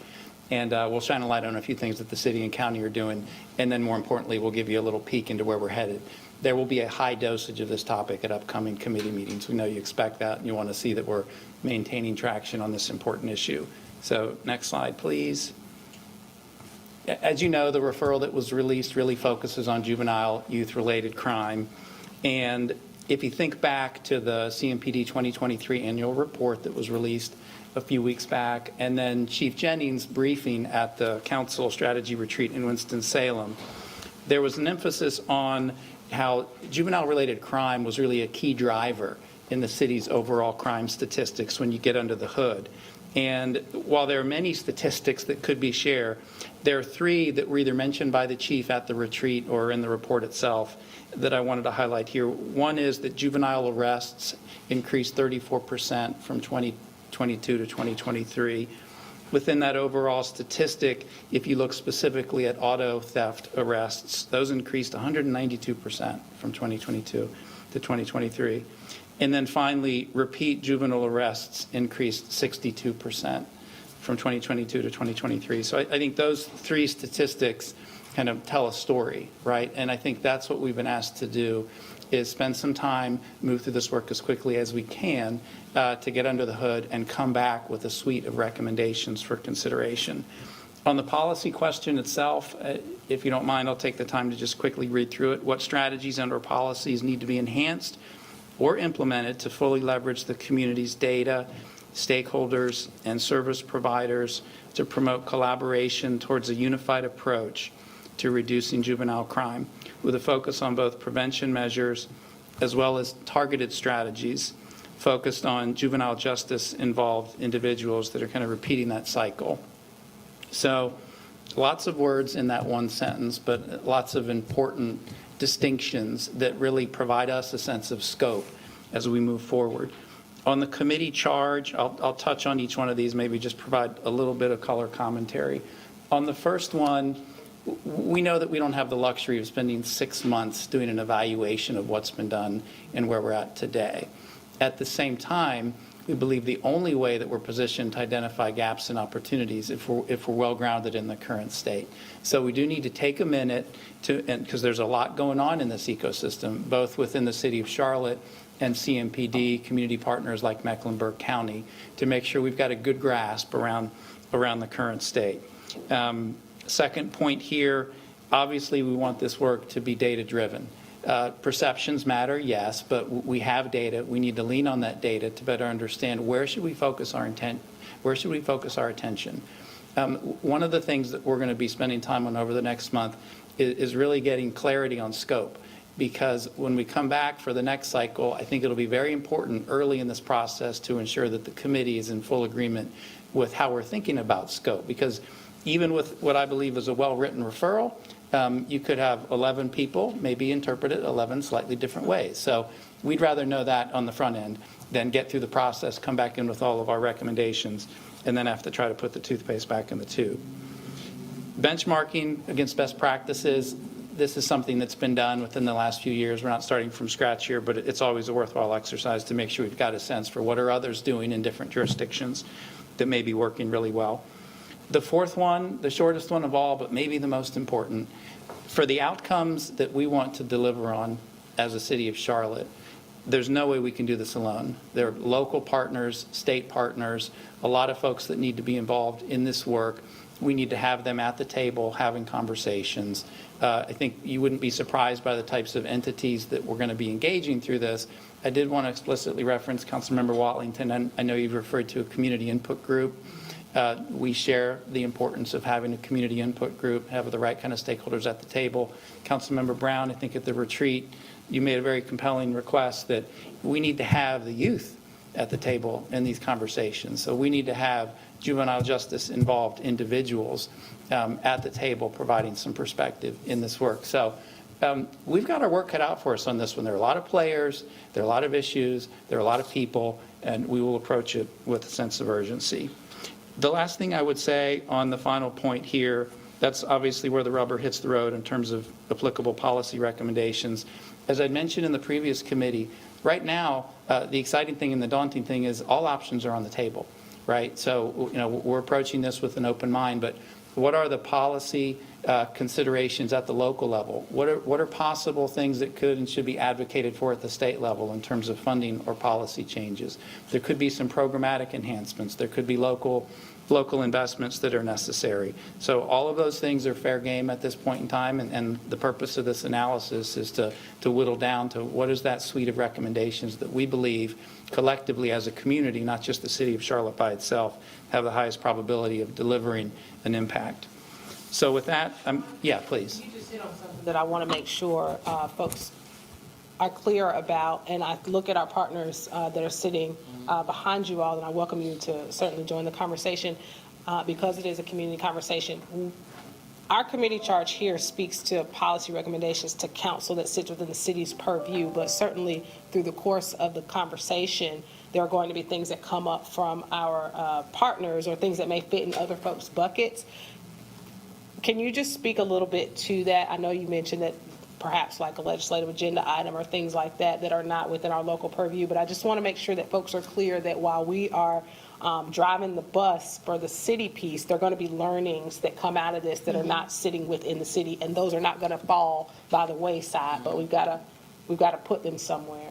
And we also need some help from our partners. That's right. I agree. And so there was some conversation about that topic in the previous committee as it related to the legislative agenda that's working its way through the process. So while I don't know what the specifics will be, as those things emerge where clearly it would be an accountability for another public sector partner or otherwise at the local or state level, we'll really be putting those in front of committee and council for your review and consideration and ultimately endorsement.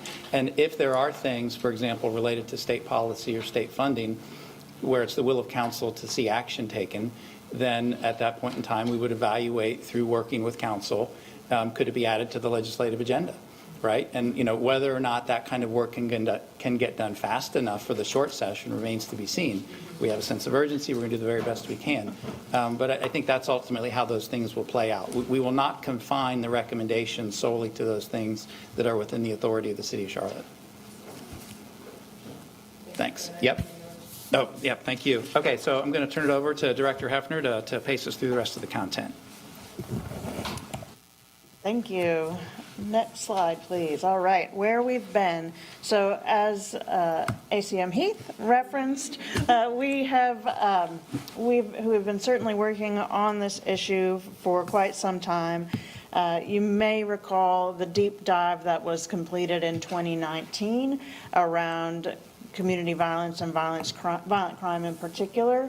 And at that time, the City of Charlotte and Mecklenburg County were working really closely together to endorse this public health approach to violence prevention. So this is looking at root causes, systemic issues, and really trying to tackle the issue of crime from health and mental health and housing security and workforce development and all the other lenses in addition to the juvenile justice component.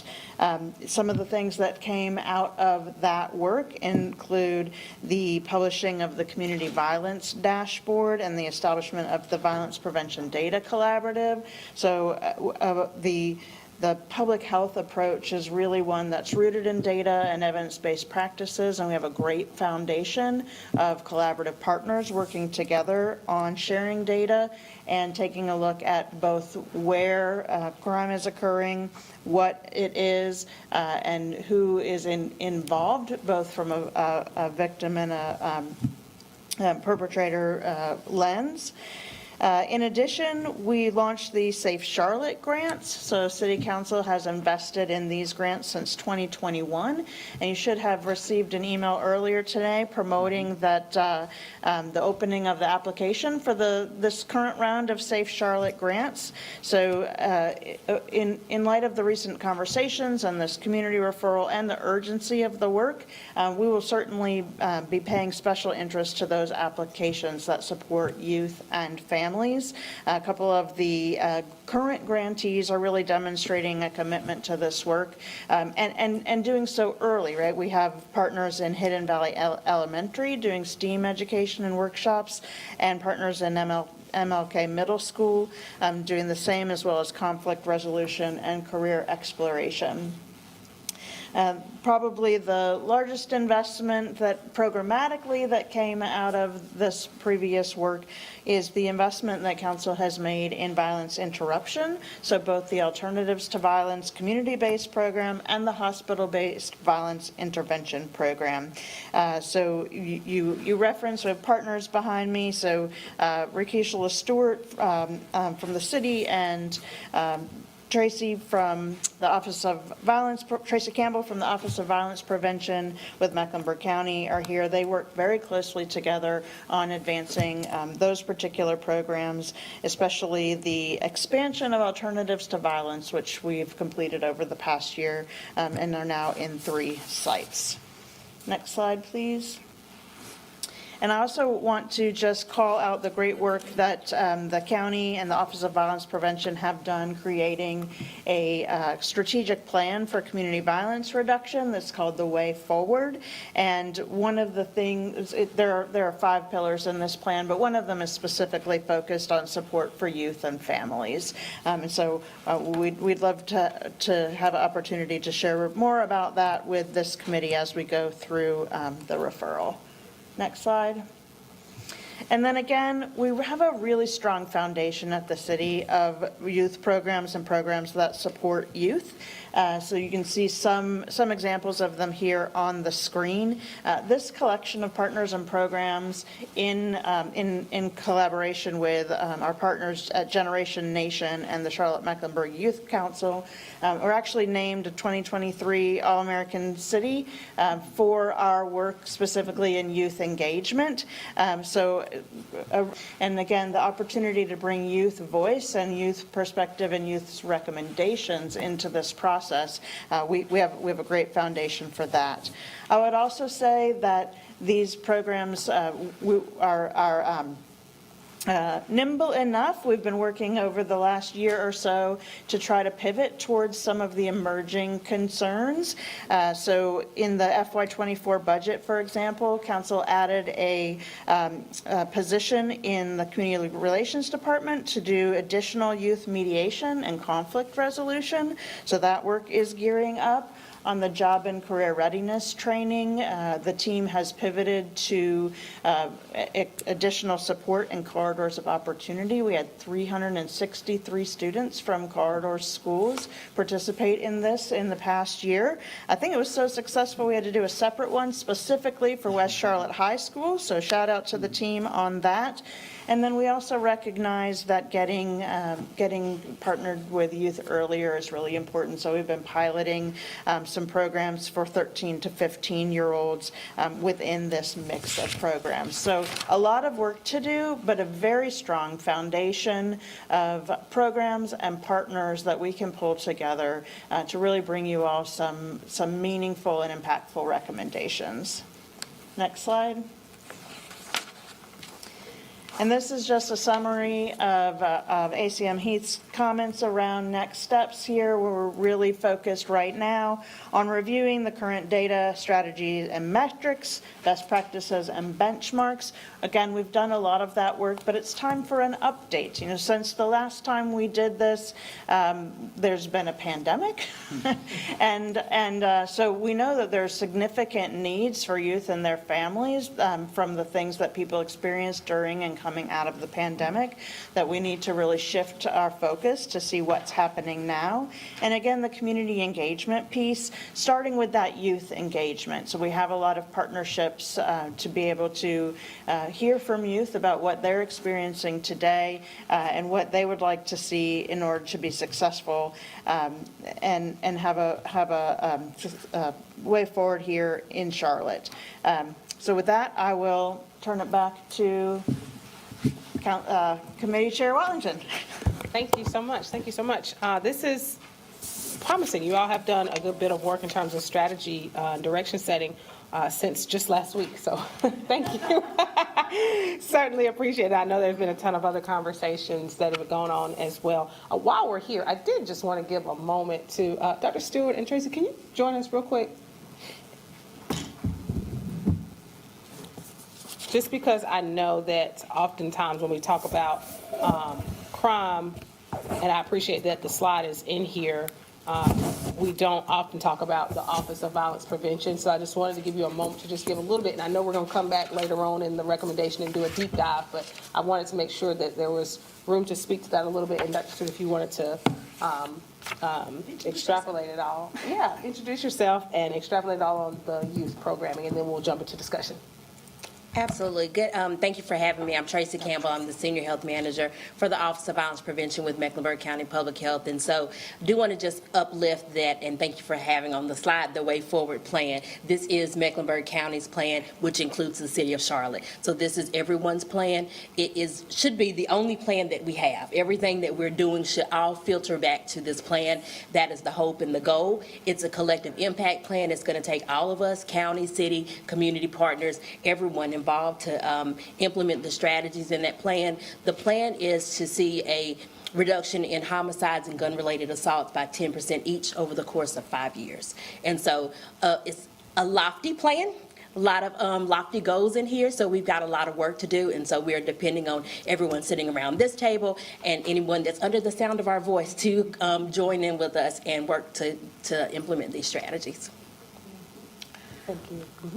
Dr. Rakisha Stewart, Housing and Neighborhood Services. I have one. I got one. Thank you for inviting us to the table. And just want to share, it has been an absolute pleasure to work with Tracy. It's so great to be able to reach across the aisle for common goals. As we both have a passion for the youth across the city of Charlotte and within Mecklenburg County.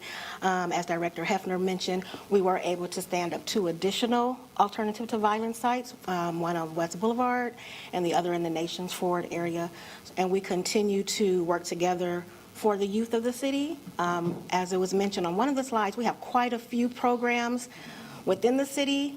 Again, shout out to our youth programs team. We did have to have a special job career readiness training just for West Charlotte. And in speaking with Director Hefner last week, we're looking to expand that so that we can continue to grow that program. We know that career readiness and career exposure is important. Sometimes our youth don't have that model or example at home, so we need to take it upon ourselves as a community to do that work. And Tracy and I commit to continue to move forward, and we look forward to coming back to you within the next meeting or so to bring the strategies that come out of our discussion. Thank you so much. Thank you so much for that. We look forward to the work you all will do together. And I just want to, real quick, before I open it to discussion, because of what was just said about career readiness, I think that's a great segue to talk about economic development and the tie there. I just wanted to yield to Chairman Graham if there was anything you wanted to add before we open up the discussion. No, I just came here to lend my support to the work of the committee. Obviously, it's a topic that that I am very interested in, and also there's a lot of overlapping with economic development. So I just wanted to kind of be a fly on the wall to see where I can help and not get in the way. We welcome you. Thank you so much. Ms. Ajmira? Thank you, Madam Chairwoman. Well, great work. But today I was expecting recommendations. No, I'm just kidding. No. I know it's only been a few days. That would be very ambitious of me to expect recommendations. But I appreciated you recognizing that we don't need another study. We must look at this with a sense of urgency, especially when it comes to reducing juvenile crime. And also, I appreciate it because we have partners here from the county, because this is a community problem. It requires community solution. City alone cannot reduce juvenile crime. So I look forward to having a to-do list for our federal and legislative agenda, because we need to go to Raleigh specifically and ask for various items that our police chief has been advocating for. He has advocated for assessment of raise the age limit legislation that was approved a couple of years ago. He's asked for additional funding for the DA's office, for the court system, for juvenile support. I get it that we are looking at we are looking for recommendations, but I think that's a no-brainer. We already know that's an issue. There is a huge backlog. We just need to push ahead and really make some meaningful progress on that. But I look forward to working with our colleagues, Councilmember Mayfield, I, and Councilmember Brown. We serve on the Budget, Governance, and Intergovernmental Committee, and we spent almost 30 minutes discussing how do we support our CMPD in trying to address juvenile crime. So I look forward to this committee's recommendations, but also keep in mind we have April deadline for our state legislative agenda. So timing is of the essence here. So, all right, with that, that's all I have. Thank you. Thank you. So really good work, off to a good start in just a few days. I just one small comment. As we look at the library of all of the citywide programs that are available to undergird and substantiate what this committee is going to put forward, I want to make sure that as you're going through that exercise, you're delineating which programs are evidence-based programs versus just community-wide programs. There's lots of data that supports that evidence-based programs have a specific tie to better outcomes. And so it'd be great for us as we establish that library to understand which ones are evidence-based and which ones we can leverage in other areas. Thank you. Thank you. Yes, ma'am. Thank you, Madam Chair. It will be helpful when we look at the breakdown of slide 6, the city program supporting our youth, to make sure that the youth that we've identified for our target are the youth that are taking advantage of the services. For 6 of my initial 8 years, I was extremely active with the Mayor's Youth Employment Program and with our Generation Nation and with our youth programs, but there's a certain student that gets access to those. We know also within CMS, not every principal, because it has to come from the top down, not every principal has shared and/or counselors have shared the different programs. Some schools get more information than others. So to ensure that it's great for us to highlight, here's all the things that we're doing. When we're looking at those metrics and looking at those numbers, it will be helpful to ensure that the numbers are actually touching the target. Our young people, if I read a number of the recent reports correctly, a lot of these are first-time offenders, and they're offending with guns and very serious and very dangerous crimes. They wouldn't even be in some of these metrics because they're not in that let's look out for you category. There are a number of them who are coming from 2-parent households. Our numbers say, well, if you're in a single-parent household, here's some of the criteria of what we think is a student that may be at risk. So while we're looking at those numbers, if we can, over time, I'm not expecting you all to jump and get all of this tomorrow, but we should have some of these numbers because we've been tracking these metrics for a while to see who are the youth that are connected, and also what opportunities do we have between this strong partnership we have between city and county for us to go out and help strengthen those relationships. If it's in the religious institution, if it's in CMS, if it's in a charter school, where are these youth coming from, and are we actually tapping in? Because a number of some of the programs up here, it is a different type of student that has access, and that is just, a lot of times it's that student that is honestly in a more stable environment that's able to take advantage of some of these things, which is probably why there was so much energy and excitement regarding the job and career readiness at West Charlotte, because, whoa, this hasn't been brought to us. What other West Charlotte opportunities do we have out there that we might not have realized, or that we have realized, but you didn't necessarily feel like you had a pathway to bring it forward? Thank you. Thank you. Ms. Johnson? Thank you, Madam Chair.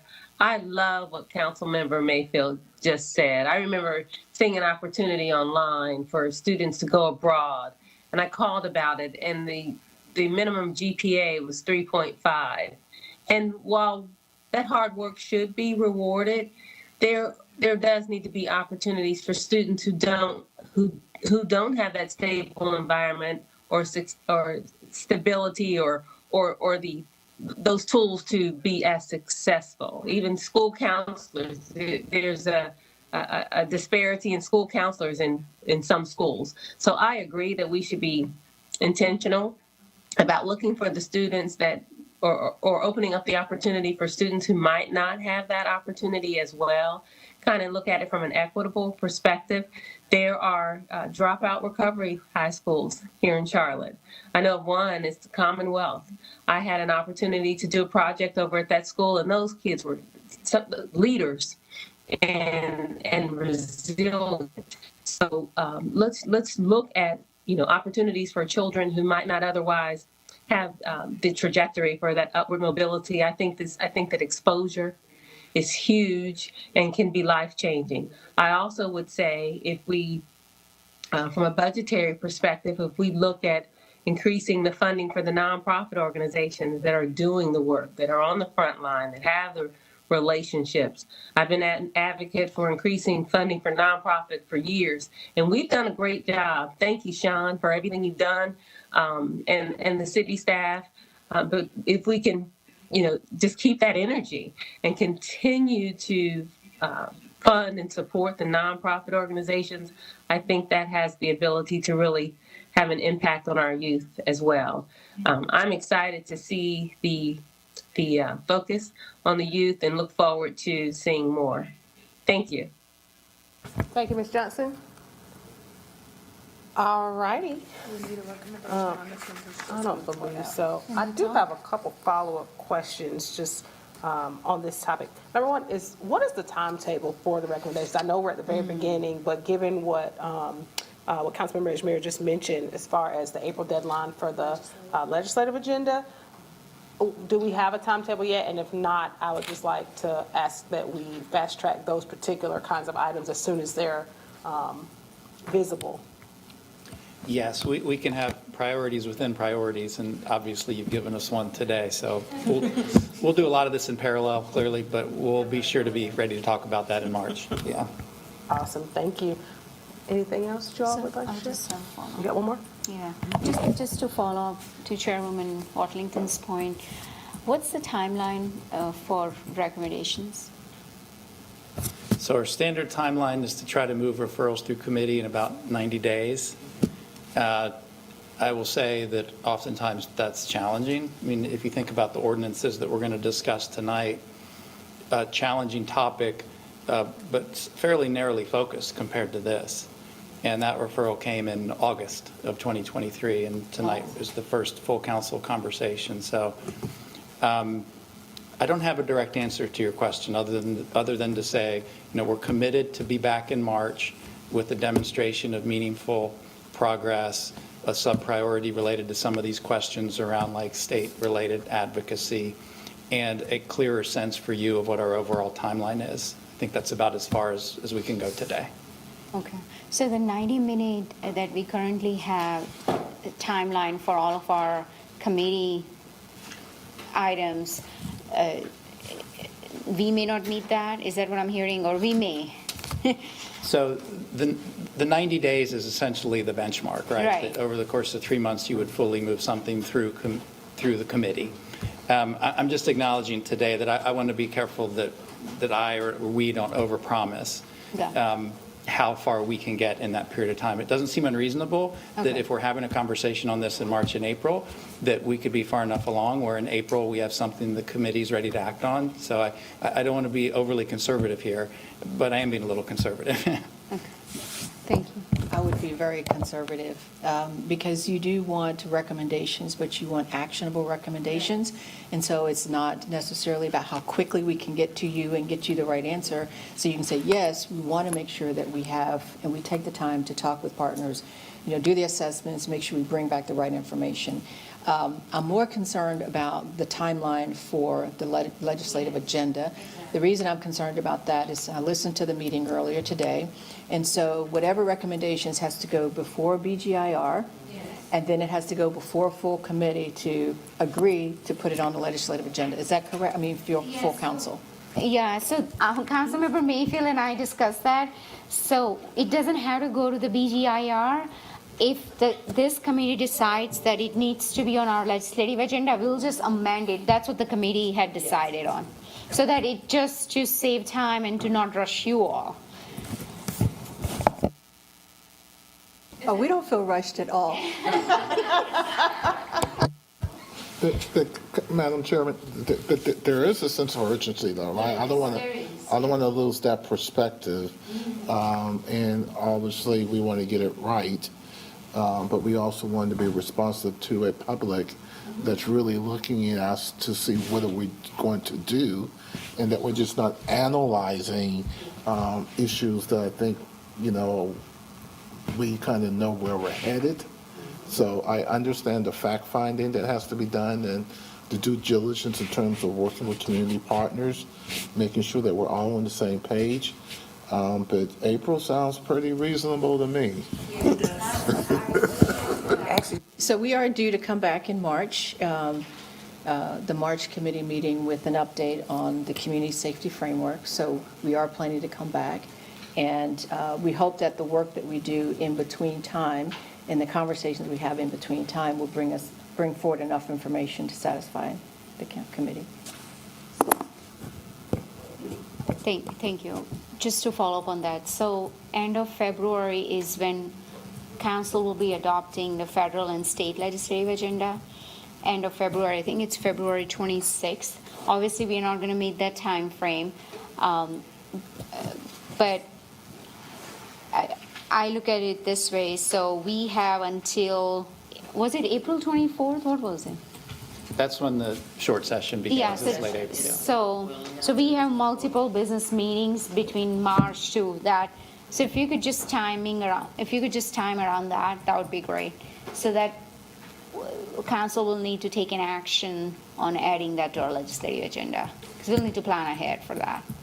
Understood. And obviously, you'll need to have the opportunity to really soak on that conversation and understand what are the implications for other key priorities in your legislative strategy. And if there's something brand new that's being introduced, does it in some way compete, for example, with your mobility agenda?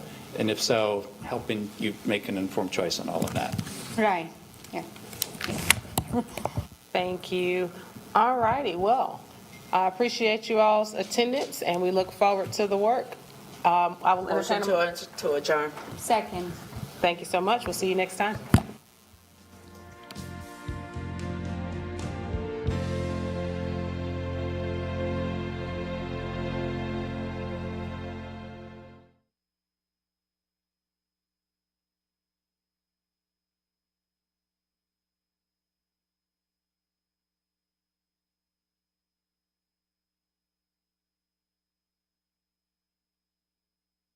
Thank you.